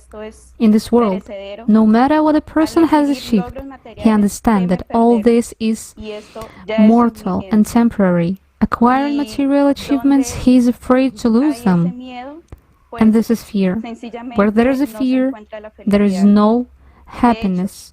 And in fact, what is he afraid of losing? He is afraid of losing the illusion. Hence, a human may find true happiness only inside oneself. Living in harmony with one's own soul. However, when the soul is in permanent inner oppression, in material desires, is this real life? No, this is just endless suffering. And what is true happiness? God is happiness. God is love. The spiritual world is first of all love, happiness, joy, infinity. Happiness is infinite, infinite happiness. It is an ocean. It is boundless. It has neither beginning nor end. It is that state of paradise and happiness which one searches all one's life. It is a sensual dialogue with God when you give sincere love and gratefulness, when you direct your love towards God, when you are grateful that there is such an opportunity to obtain eternal life. This is the first step. When you treat with the spiritual world with gratitude and love, and you feel that you are loved in return. You feel the fullness of life, the joy of life. You share this happiness with people. True happiness is when a person is completely freed from prejudice, when one finds God within oneself. Loving God, a person finds true self, his eternal happiness, in no comparison with earthly pleasures, and then a person will never trade 1 hour, a minute, or a second of this blissful state of life in God for material pleasures and enjoyment. Even if all power over the world belongs to one, real happiness, real life is when one lives the spiritual life, when he becomes into contact with the truth. Such a person lives by spirit, and it is a spirit that creates joys within, the Holy Spirit, that holiday within ourselves. What can be better?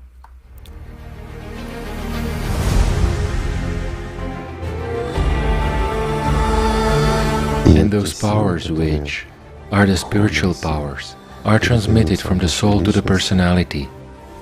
They must be returned again to that same place, to that very soul, to the spiritual world. And here, if a person does this correctly, honestly, sincerely, feels that this is needed, and he is guided by this very feeling, then he starts feeling a response. And the response lies in intensification of this love. in understanding of simple things, and complex things become simpler. And this is how the dialogue begins, and exactly here, God already starts hearing the person, only when he deserves it.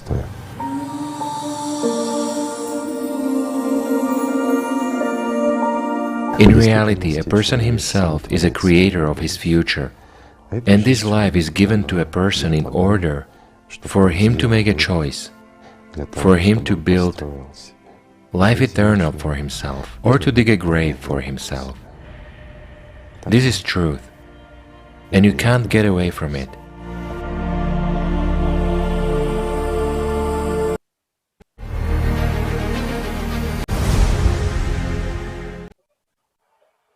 Realmente un video muy inspirador. Muchísimas gracias, querida Cristina, por tu exposición. Y también It's very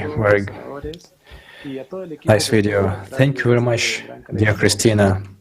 We also thank all the speakers and most of all you, dear viewers. The understanding of what true happiness and real love brings true liberation. Because we have so many misconceptions in this simile, and this misunderstanding is reflected in movies, songs, books that give us a more selfish view, attachment, manipulation, belonging, comfort, hormones, and all the rest. But now we can say that we have more understanding of the path to eternity, so many beautiful things to learn along the way, and the more people who understand this better. We must also consider that when one experiences such happiness and true love, one has a desire to share it. Next, our next speaker will tell us about what it takes for many people to develop spiritually. I invite you to watch the presentation of our next speaker, Santiago. Yeah, I leave you with him. Hello friends, I want to share with you the beautiful future that awaits us, that is already among us. It is called the creative society. Recently we have been intensively developing technologically, but we have not developed as human beings, so we must focus on building a creative society, to focus on developing us as human beings. I think that if we are looking for intelligent life on other planets or looking for traces of higher knowledge in ancient civilizations of other times, then we should find more answers to evolve. It is even a duty before ourselves. Human life has the highest value. Any person's life must be protected as our own. The purpose of society is to ensure and guarantee the value of every person's life. There is and can be nothing more valuable than the life of one person. If one person is valuable, then all people are valuable. Every person in the creative society has the right to full development and fulfillment. Education should be free and equally accessible to all, creating conditions and expanding opportunities for the realization of a person's creative abilities and talents. And is not this, my friends, characteristic of an advanced, progressive civilization? This is, my friend, is the renaissance of a human, a victory over inequality, selfishness, tyranny, division, and obviously self-destruction. A creative society is a return to the essence, to the Eden. We have created ourselves, choosing human life, love and happiness as our highest priorities. It is already among us and it is growing more and more. Day by day, more and more people are joining this society because this is the reality and desire of people who are already going in this direction, already living in this youth era that requires us to change. And now that we know this is reality, do we want to be a part of it because new era is approaching that requires us to evolve equality. We are all one. Thank you very much. And the last question. We understand that the Alatra movement is focused on the spiritual contribution into people. And the question is the following. What motivates them to do this? That's what motivates them to do this, guys. That's what motivates us all. We've gathered here together in our spare time, and we are trying to talk to you. We don't need fame. We don't need your money. We don't need anything from you at all. But we need a different world. We need a world in which we would like to live, from which we will not want to leave, even to the spiritual world, because it should be equal in love, in joy, in that sincere inner happiness, so that to communicate with each other here will be the same as to communicate with an angel there, and so that there will be no difference between those worlds, the world eternal and this world, even though it is material, even though temporary residing here, but angels. And let us together strive towards this, my friends, to make this world similar to the spiritual world, and not the one it is now, and everything depends on us.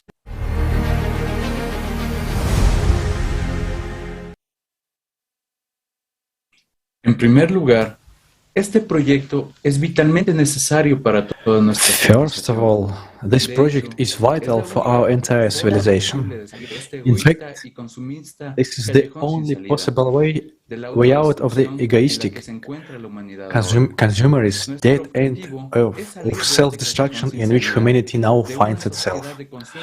Our goal is to break this stalemate of the consumer society, the hidden form of slavery, the camouflaged system of slavery in which we all exist today as humanity, and to begin to live as human and not as an animal. The main goal is to achieve and build an ideal society of spiritually free people, a society that guarantees our future generation a life of dignity, spiritual and moral well-being and prosperity, a society of love and humanity, or Eden, as it is called in various religions, a society of the future that is already changing and in action and filling your life in high meaning. The creative society is only an intermediate stage in the evolution of the humanity from a feudal slave system to a completely new form of social life, for modern people, the ideal society. Creative society is a transitional stage without which it is impossible to reach the highest goal, the ideal society of spiritual free people. But for everyone to get out of the matrix, to find spiritual liberation, we should unite and build all together a creative society. It is the creative society that will form all conditions for this, so that the spiritual world will receive as many angels as possible. And now, let's watch a video called The Enemy of Humanity. Humanity has one enemy. It is Satan. There is no other. He is the one who lives in the human head, who dictates how to act and what to do. He is the one who instigates a person to do foolish things, the one who forces a person to be an animal instead of a human. And that's why society should also, if it eventually decides to establish a creative and constructive society, it should establish it in such a way that there would be as little of Satan's power as possible. Or even better, there would be no Satan's power at all. While it won't be possible to eliminate it, the material world is his world, but it's possible at least to limit his capabilities. And it's realistic to give spiritual freedom to people. However, again for this you have to make an effort. You have to roll up your sleeves and act, instead of sitting idle, dreaming and shifting responsibility to someone else who would come and do that for you. They won't come and won't do. Well, they might come, but you'll be doing that yourself. And if you don't do it, it's your choice. You have the right.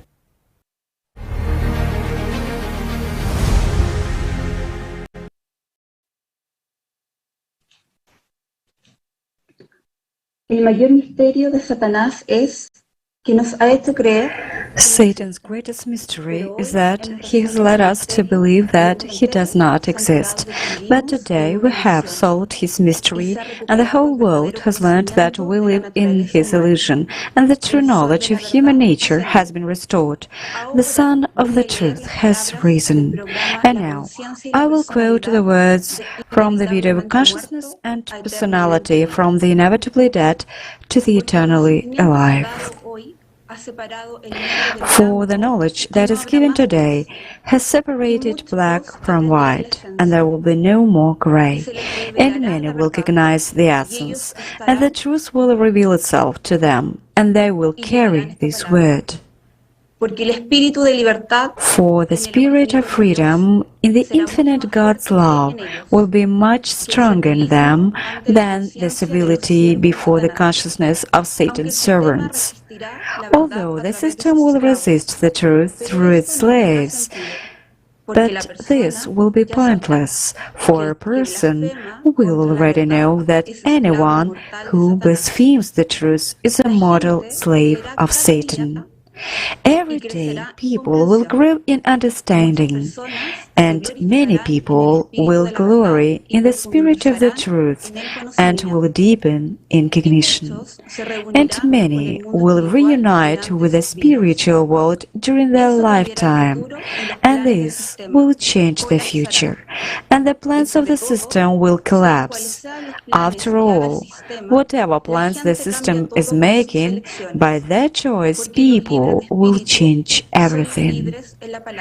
For those who are free in the spirit are also free in the word, for their life is in God and not in the slavery of Satan. What has been said will go around the world and will change it, and billions of seekers will join millions of those who have recognized the essence. And having recognized the essence, people will expose the system.